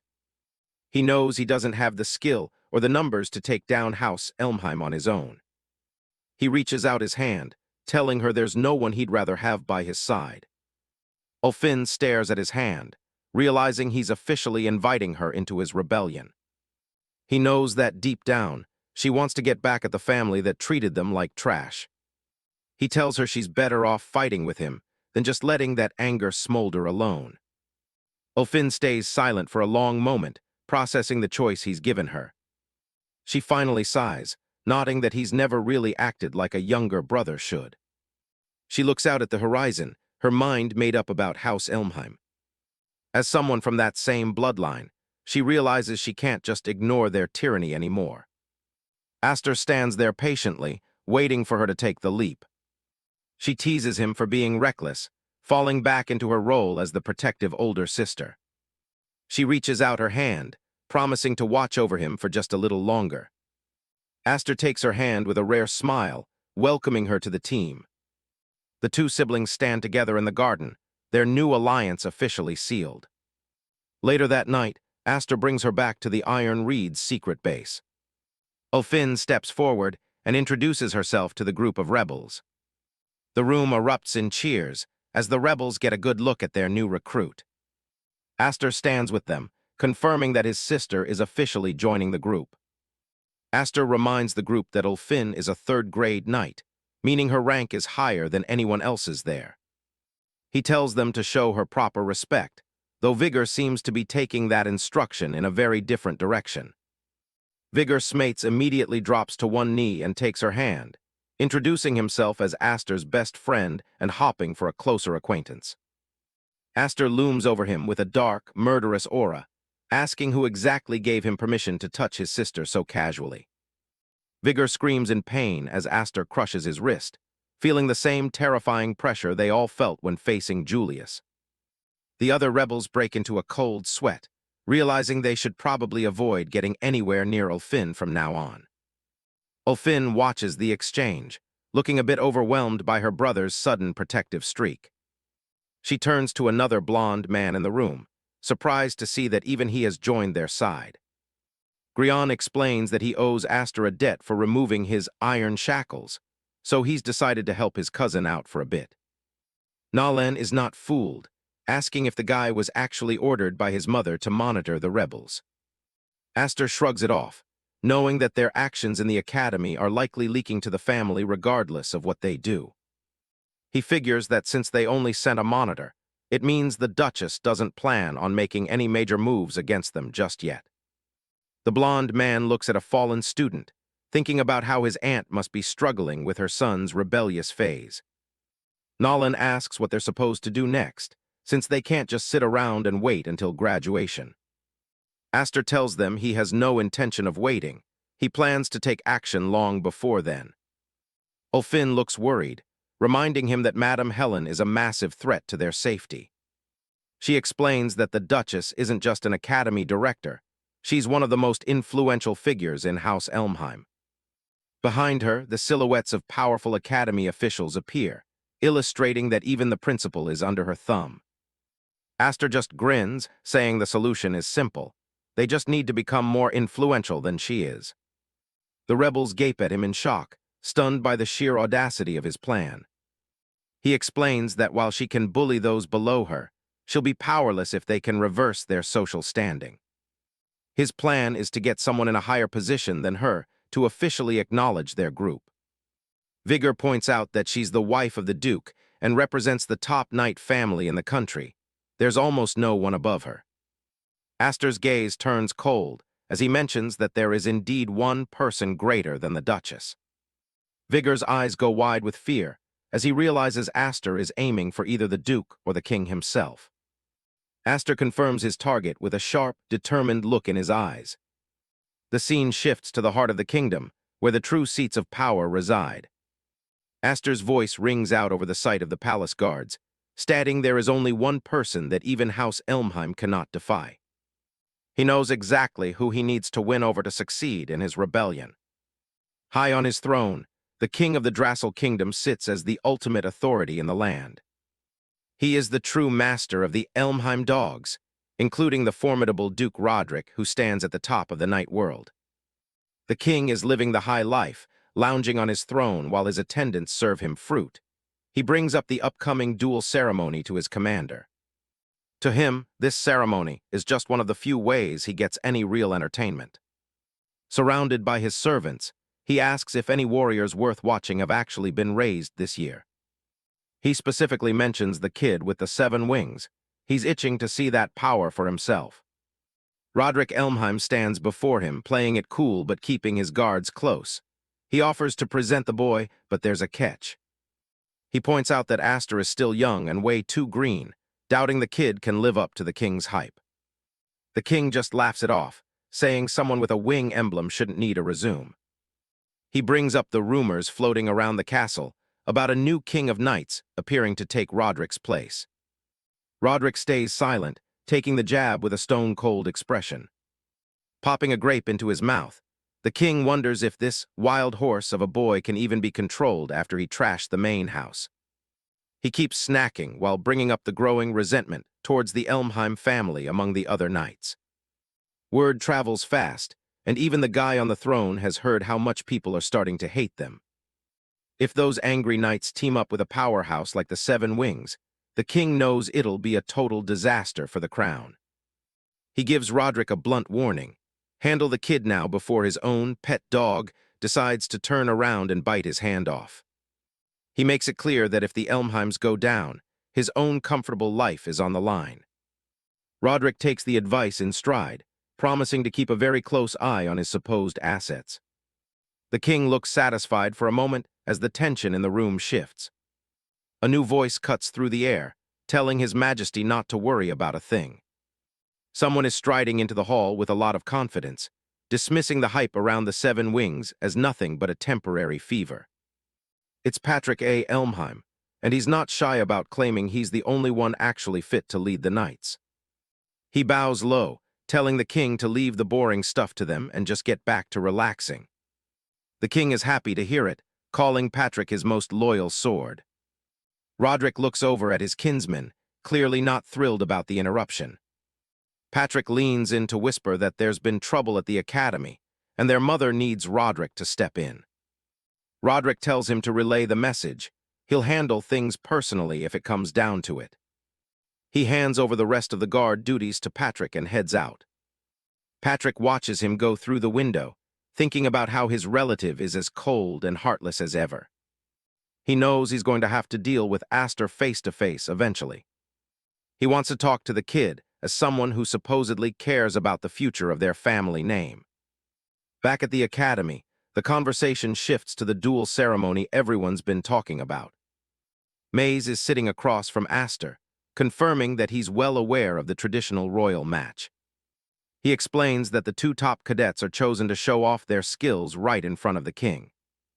It's a massive stage with a huge audience watching their every move. Aster looks him dead in the eye and asks for a formal recommendation to join the fight. He knows the winner gets a personal award from the king himself, proving they're the best of the best. What he's really after is the Platinum Order, a high-ranking knight's medal. To him, that medal is the royal recognition he needs to act as a shield for his sister. But Maze doesn't even hesitate. He shuts the idea down immediately. Aster is stunned, a cold sweat breaking out as he asks for a reason. Maze admits that Aster has the skills and the flashy power to fit the part. But he points out the obvious risk. If Aster loses control and rampages in front of the king, there's no coming back from that. Since Julius is likely to be the other fighter, Maze asks if Aster can actually stay sane when they face off again. Aster stays silent, the weight of the situation clearly hitting him. The image of Ulfin appears, much like the risks in this story. Maze tells the young man that if he is only after a medal, he doesn't necessarily need to focus on this ceremony. Maze suggests a different path, advising him to build up his reputation steadily through achievements. He points out that's how most knights earn their place and gain recognition in this world. But Aster isn't interested in the slow climb. Standing tall before the director's desk, he explains that he doesn't have the luxury of time. He needs enough power right now to shield his loved ones from the tyranny of House Elmheim. His mind drifts to the way nobles like Julius Elmheim treat others, using people as playthings without a second thought. Maze can't help but laugh at the sheer audacity. He realizes Aster wants to turn the king's recognition into a literal shield to keep his enemies at bay. Aster doubles down, pointing out that this is his only shot at a duel with Julius before the guy graduates and moves on. He can already see it, the roar of the crowd, the king watching from his throne, and the chance to settle things. His goal is clear. He's going to personally beat down a member of his own corrupt family. Missing this opportunity isn't an option. He knows a chance like this might never come around again.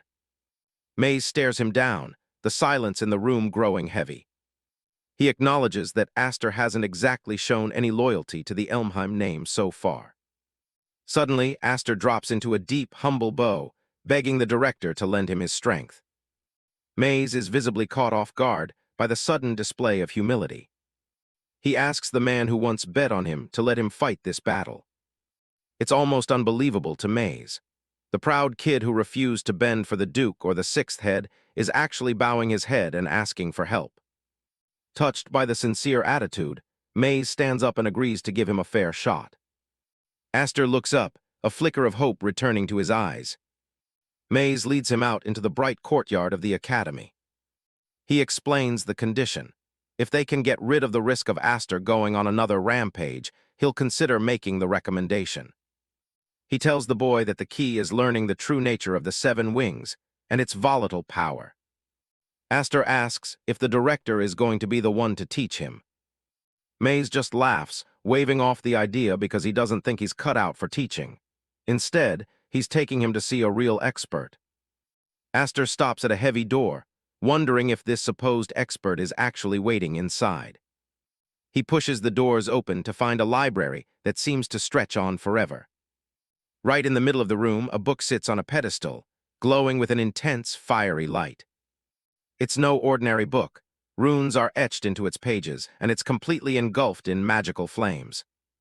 A man suddenly steps out from behind the pedestal, greeting them with an enthusiastic shout. He looks pretty happy to have company. Aster remains cautious, eyeing the elderly man and the strange, burning book. The man welcomes him warmly to his gargantuan archive. He introduces himself, saying Maze already told him the story, and he's been dying to talk to someone who possesses the Seven Wings. This is Principal Mimir, the Academy's top authority on wing emblem research. At first glance, he looks like a harmless, good-natured old man, hardly the type you'd expect in such a militant environment. But appearances are deceiving. He was once a legendary kingdom knight and a master of rare magic. As they walk through the endless rows of books, Mimir explains how he dedicated his life to the nation's prosperity. Aster realizes that if anyone can help him tame the power on his back, it's this man. He manages a rare smile, asking the principal if he truly knows the secret to controlling the Seven Wings. Mimir gives a confident laugh, assuring him that of course he knows. But the smile quickly vanishes as Mimir's tone shifts. He admits there's something he wants to know from Aster first. Aster's eyes widen as he's suddenly grabbed, completely caught off guard. Principal Mimir isn't holding back, hauling up the back of Aster's shirt to get a good look at the emblem. He's completely starstruck by what he calls a beautiful sight. To Mimir, every line of the mark is a masterpiece of flowing magic. The other staff members in the library watch the awkward scene with a mix of concern and confusion. The old man's face is inches away from Aster's, his eyes gleaming with a borderline obsessive hunger for knowledge. He admits he's desperate to learn everything there is to know about the boy. Panicked by the personal space violation, Aster lets out a yell and scrambles away as fast as he can. Mimir laughs sheepishly, rubbing the back of his neck. He offers a quick apology, admitting that his curiosity about wing emblems often makes him forget his manners. Aster looks down at his hand, feeling the dark, heavy pressure of his own power. He's clearly conflicted about the volatile energy he's carrying. Seeing the look on his face, Mimir asks if something is troubling him. They continue their walk through the towering bookshelves. Mimir points out that finding a human who harbors the 7 wings is a once-in-a-lifetime rarity. He explains that while the library is full of books on wing emblems, most of the information regarding the 7 wings is just a collection of old legends and unproven theories. As they climb a grand spiral staircase, Mimir drops a bombshell. In this day and age, Aster is probably the most experienced person when it comes to handling that specific power. Aster is floored. If the expert can't teach him, he feels completely lost on what his next move should be. Mimir just gives him a knowing smile, telling him that there's actually a very simple solution to his problem. He points toward the pedestal in the center of the room, suggesting that Aster should simply ask someone else who possesses the 7 wings. Aster stares at the book, which sits quietly under a shaft of light, looking far more important than any ordinary text. Mimir dives into the history, explaining that these emblems were originally gifts from ancient spirits. Aster admits he's never actually seen one of these legendary beings. Mimir confirms that spirits are very real, even if most of them have faded away from the world over time. He brings his hands together, preparing a spell to bridge the gap between the physical world and the spirit realm. A massive, shimmering vision of a dragon appears behind them, its presence filling the room with an ancient, heavy aura. Mimir is clearly in awe of the sight, calling it magnificent as he looks up at the spectral beast. He explains that spirits have their own social order, ranked by the number of wings they were born with. Those with 7 wings are known as great spirits, and they're said to possess abilities that defy common sense. He describes legends of these spirits changing the weather on a whim, or even bringing the dead back to life. Some are even rumored to be able to cross through time itself, reaching across the past and the future. The idea of time travel hits Aster hard, bringing up visions of shifting gears and infinite horizons. Crossing time, Aster repeats, the concept sounding almost too big to wrap his head around. For a split second, he catches a glimpse of a much younger version of himself, a memory of a life that feels like it belongs to someone else. Mimir explains that one of these incredibly powerful great spirits is currently sealed right inside the book in front of them. He believes that if Aster can manage to communicate with it, he might unlock even greater potential. But there's a catch. This spirit is notoriously grumpy and has a deep-seated hatred for all of humanity. Aster finds that hard to believe. He asks why a being that powerful would bother hating something as small as a human. Mimir's expression goes somber.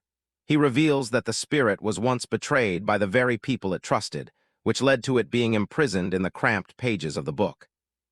Aster's heart sinks. He can't really blame the spirit for holding such a massive grudge after being treated like that. He realizes just how bizarre his situation has become, seeking life advice from a legendary spirit trapped in a book. But with no other options and his time running out, Aster knows he can't afford to be picky about how he gets his answers. He reaches out and firmly places his hand on the glowing pages of the tome. Mimir watches closely as the energy of Aster's 7 wings begins to resonate with the magic sealed inside the book. A blinding light fills the room, and a deep, draconic voice booms, asking if Aster is the one calling out to it. The golden light reflects in Aster's eyes as the spirit challenges him to show himself. Aster grunts as the magic takes hold, the force of the resonance nearly overwhelming his senses. Suddenly, Aster is in the middle of a burning town. People are running in terror from the inferno. Confused and wearing a strange new set of clothes, Aster looks around at the chaos, wondering where he is and how he ended up in the middle of a burning city. The vision is a nightmare of fire and blood, with soldiers falling and the town in ruins around Aster. Before Aster can even process his surroundings, a soldier lunges at him from the shadows of the burning buildings. Instinct takes over, and Aster barely manages to parry the heavy blow, the shock of the impact rattling his bones. His eyes widen in panic as he realizes the sword in his hands isn't Graham, the legendary blade he's used to. He looks down at himself, realizing with a jolt of horror that he's wearing his old soldier's uniform. This is a scene straight from his past. Another soldier presses the attack, his blade glowing with an ominous purple light. Aster struggles to keep up, his mind racing to make sense of the chaos. He grits his teeth, knowing that regardless of how he got here, he has to fight his way out if he wants to survive. He breaks away and sprints through the inferno, the heat of the flames licking at his skin as he tries to find an exit from the nightmare. Panic truly sets in when Aster tries to summon his aura, only to find that his magic power is completely dormant. His hesitation doesn't go unnoticed. One of the attacking soldiers laughs, mocking him for spacing out in the middle of a battlefield. "Did you lose your nerve, you dog of Elmheim?" They sneer, branding him a traitor as they all lunge at him at once. Aster's eyes flash with a cold, familiar resolve as he retorts that they're the only dogs in this fight. In a blur of motion, he delivers a devastating cross-slash that cuts through the soldiers like they're nothing but paper. As the bodies fall around him, Aster catches his breath, a sudden, dark memory beginning to surface in the back of his mind. His heart hammers against his ribs as he looks toward a figure approaching from the smoke. It's a face he never thought he'd see again. Dolly's Elmheim stands there, a sadistic, wide-eyed grin plastered across his face as he prepares to strike. Aster looks down at the broken figure at Dolly's feet, the realization of what he's seeing starting to take hold. Suddenly, the scene shifts again. Dolly's lets out a mocking laugh, his voice dripping with malice as he addresses Aster as wingless Ash. Ash stands in the middle of a burning village, surrounded by the bodies of his own men. In front of him, Dolly's and another soldier wait with swords drawn. Dolly's looks at him with pure disappointment. He expected his brother to be dead by now and wants to know how he's still standing. The orange-haired noble smirks, clearly annoyed that his plan to get rid of his brother didn't work out. Ash stares him down, barely reacting to the betrayal as the fires roar around them. Dolly's draws his sword, laughing. He doesn't care about family ties. He's perfectly happy to add Ash to the casualty list. Their blades clash with a heavy ring. Ash grits his teeth, meeting his brother's strike head-on. Dolly's presses his weight into the sword, convinced that a weakling like Ash shouldn't have survived the front lines. But Ash holds his ground. The shock on his brother's face says it all. This isn't the same pushover he used to know. Dolly spits out an insult, calling him a wingless piece of trash while they struggle for dominance. Julius steps up behind them and puts a hand on Dolly's shoulder.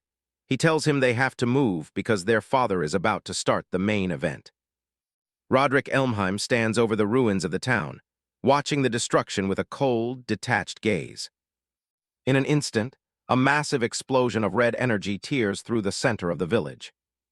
The Knight Commander raises his blade high, ordering the citizens to witness the true power of the Seven Wings. The villagers look on in terror as the sky begins to burn.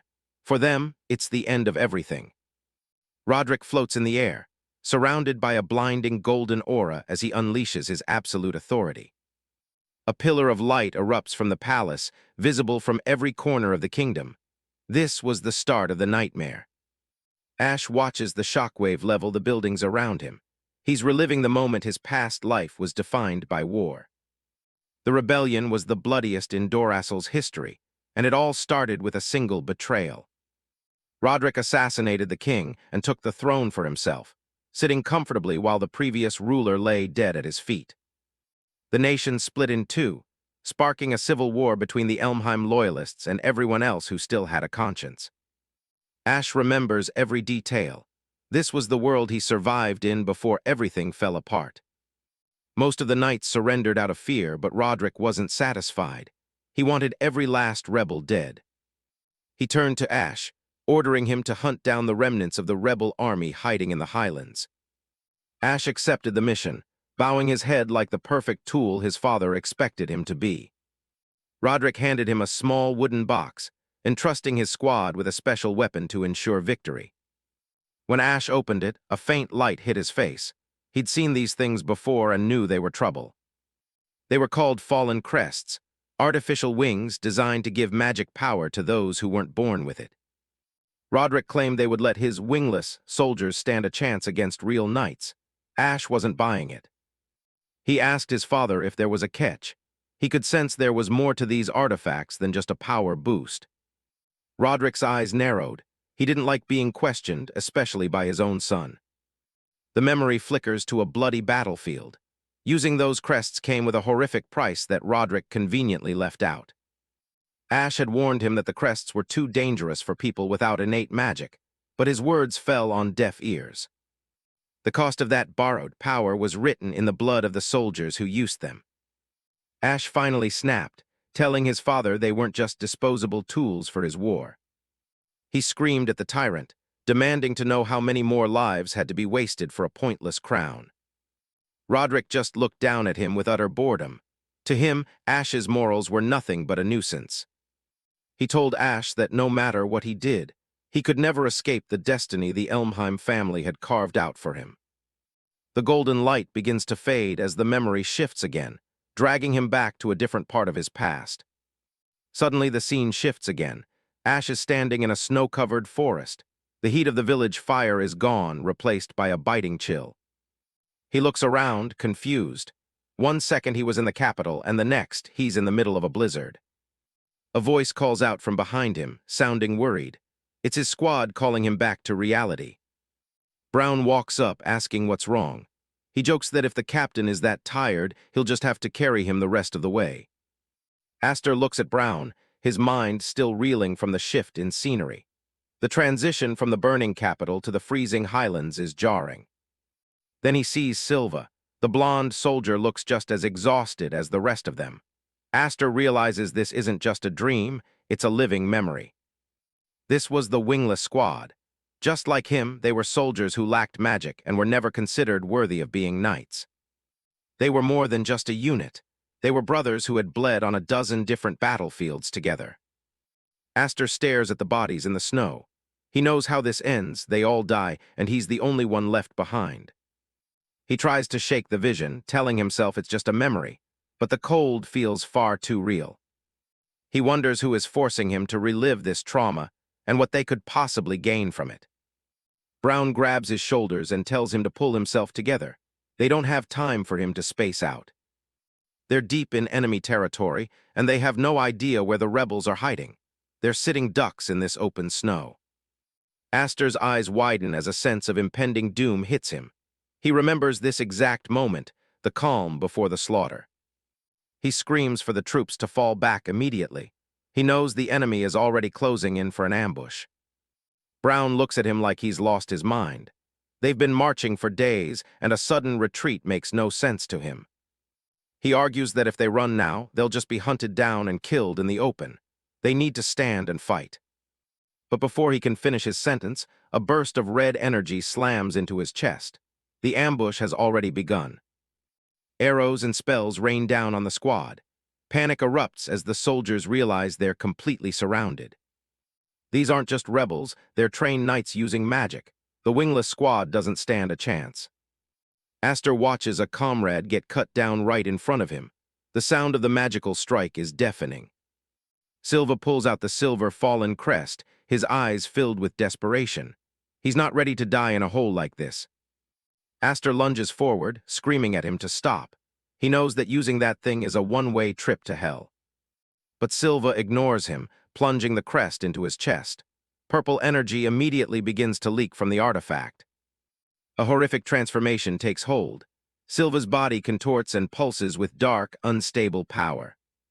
He screams as bat-like wings sprout from his back. His humanity is being stripped away in a matter of seconds. The squad transforms into a pack of monstrous, wolf-like creatures. They've traded their souls for the strength to survive.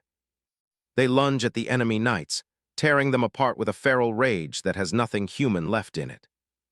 Aster watches the slaughter with hollow eyes. He can only stare as his friends turn into the very monsters they were supposed to fight. He screams for them to stop, but it's pointless. There's no coming back once the crest takes over. A tall figure steps into the clearing, looking at the bloody mess with a smirk. It's Julius, and he's clearly enjoying the show. He comments on how disgusting it is. To him, there's no longer any distinction between friend and foe in this pile of meat. One of the transformed soldiers, barely clinging to life, begs Julius for help. They still recognize their master. But Julius just watches as the soldier burns out, the magical energy finally consuming what little was left of his body. Aster glares at him, his voice trembling with a mix of exhaustion and pure hatred. He wants to know why Julius is even there. The blonde noble stands tall, covered in the blood of his own subordinates, looking completely unbothered by the massacre. Julius explains that they were just cleaning up the remnants. He calls the entire mission a boring waste of his time. He looks down at Aster and thanks him for the squad's sacrifice. They made excellent decoys while the real knights did the work. Julius laughs, asking why Aster is even alive. He's surprised his brother was the only one who didn't use the crest. Aster looks down at the snow, his face shadowed. This isn't how anyone should have to die, especially not for people like this. Julius scoffs, calling his comrades small fry who met their predictable end. To him, their lives were worth nothing. Aster watches him walk away. Every detail of that smug, arrogant face is burned into his memory. This is the enemy he has to crush. He repeats the name Elmheim under his breath. He promises himself that he'll be the one to end their reign of terror. He looks up, his eyes glowing with a sharp amber light. He knows someone is watching this play out in his head. He calls out to the observer, telling them to stop digging through his trauma and finally show themselves. Julius's image flickers, looking shocked that Aster is talking back to a memory. The illusion is starting to crack. The phantom of Julius scoffs one last time before a sudden slash of golden light tears through the memory. Aster! Will is starting to manifest, physically rejecting the past. Aster's gaze is hard and unwavering. He tells the entity to back off, calling Julius nothing more than a background extra in his own story. He declares that his past isn't some sideshow attraction to be played for entertainment. With a roar of golden energy, the snowy highland vision explodes into fragments. The light clears, and a massive, multi-winged dragon descends from the sky. The sheer pressure of its presence makes the air feel thick and heavy. Aster stands in a barren, dusty wasteland, back in his usual attire. He watches the dust settle, his hand resting near the hilt of his blade. Fafnir looms over him, its dark scales shimmering in the harsh light. The dragon stares down at the tiny human who dared to break its illusion. Aster stands before a massive, dark dragon, realizing this must be the great spirit of the seven wings. The dragon looms over the desert landscape as Aster mentions hearing that it was trapped in a book and full of rage. Aster tries to stay calm, telling the spirit he isn't here for a fight and asking if it can speak. The dragon doesn't respond with words. It just opens its maw as purple energy begins to flare. Aster's eyes go wide as he realizes a massive blast is coming right at him. A pillar of purple energy erupts from the dragon's mouth, engulfing everything in its path. The force of the explosion sends Aster tumbling through the air like a ragdoll. He manages to land in a crouch, looking around at the charred earth in disbelief. Two glowing purple eyes pierce through the smoke as a voice growls about eradicating the Elmheim bloodline. The dragon manifests in its full, terrifying glory and introduces itself as Fafnir. Fafnir looks down at the boy, while the star-shaped crest on Aster's back begins to pulse with a dark red light. The spirit roars that it's going to burn every last bit of Aster's tyrannical bloodline to ash. Aster scrambles back, narrowly avoiding more purple energy beams cutting through the ground. He draws his sword, Graham, and tries one more time to reason with the beast. Fafnir doesn't listen. It lunges forward, its massive head closing the distance in a blur. Aster is caught off guard by its sheer speed, barely managing to raise his blade in defense. A bright flash consumes the area as Fafnir strikes with overwhelming force. The dragon doesn't let up, firing another focused beam of energy directly at him. Aster is forced onto the defensive, gritting his teeth as he blocks the blast with his sword. Fafnir pauses when it recognizes the weapon, Graham, the demon sword that devoured his brethren. Aster looks at the glowing blade in surprise, asking if the dragon actually knows the sword. Fafnir explains that the Elmheims specifically forged that tool to butcher spirit kind. The spirit mocks Aster for pointing such a cursed blade at him, without even knowing its history. Aster is stunned. His father had never mentioned anything about the sword's true purpose. Fafnir slams his tail down, sending Aster flying through the air again. The dragon takes flight, saying he's been waiting a long time for an Elmheim to appear before him. He lands with a heavy thud, finally seeing his chance to exact revenge. Aster clutches his head, trying to explain that while he's an Elmheim, he's not like the others. Fafnir isn't interested in excuses and unleashes another massive roar of energy. Aster holds his ground, tightening his grip on Graham as the spirit's aura flares. The dragon strikes again, his massive jaws snapping just inches from Aster's face. Fafnir circles around in the air, gathering even more power for a finishing blow. Dust and energy explode outward as the two continue their clash in the spiritual void. As the dust settles, Aster looks closely at his opponent and notices the dragon's body is battered and wounded. He asks Fafnir if those wounds were also caused by his family. Fafnir confirms it, explaining how the Elmheims led the hunt to wipe out the spirits. Images of the past flash by, showing spirits being hunted for their power despite sharing their wing emblems. Aster listens in silence, seeing the weight of the crimes committed by his ancestors. The dragon says it happened a century ago, but the pain and hatred haven't faded. Suddenly, Fafnir lunges and bites down on Aster, who screams out in agony. Aster's face is twisted in pain as the dragon's teeth sink in, declaring it's time to take his body. Fafnir lifts him high, explaining that he'll use Aster's soul as a vessel to leave his prison. A voice echoes, telling him that he should have already heard their voices once before.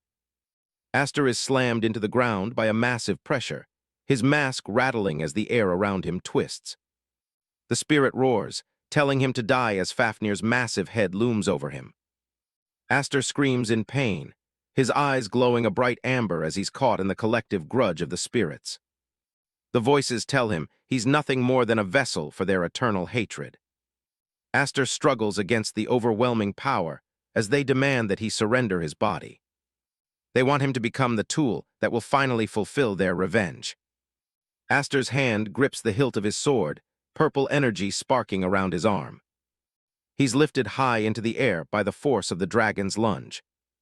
Fafnir lets out a deafening roar as he prepares to finish off the boy once and for all. Aster yells back, telling the dragon to stop talking while it's busy biting him. He admits he can sympathize with their pain, but he asserts that his own emotions belong solely to him. Aster declares that he doesn't care if it's a spirit or anything else. He tells the creature to stop appearing out of nowhere and talking like it knows him. With a determined look, Aster makes it clear he has no intention of being a tool for someone else's vendetta. He unleashes a massive horizontal slash of golden light, cutting right through the spirit's form.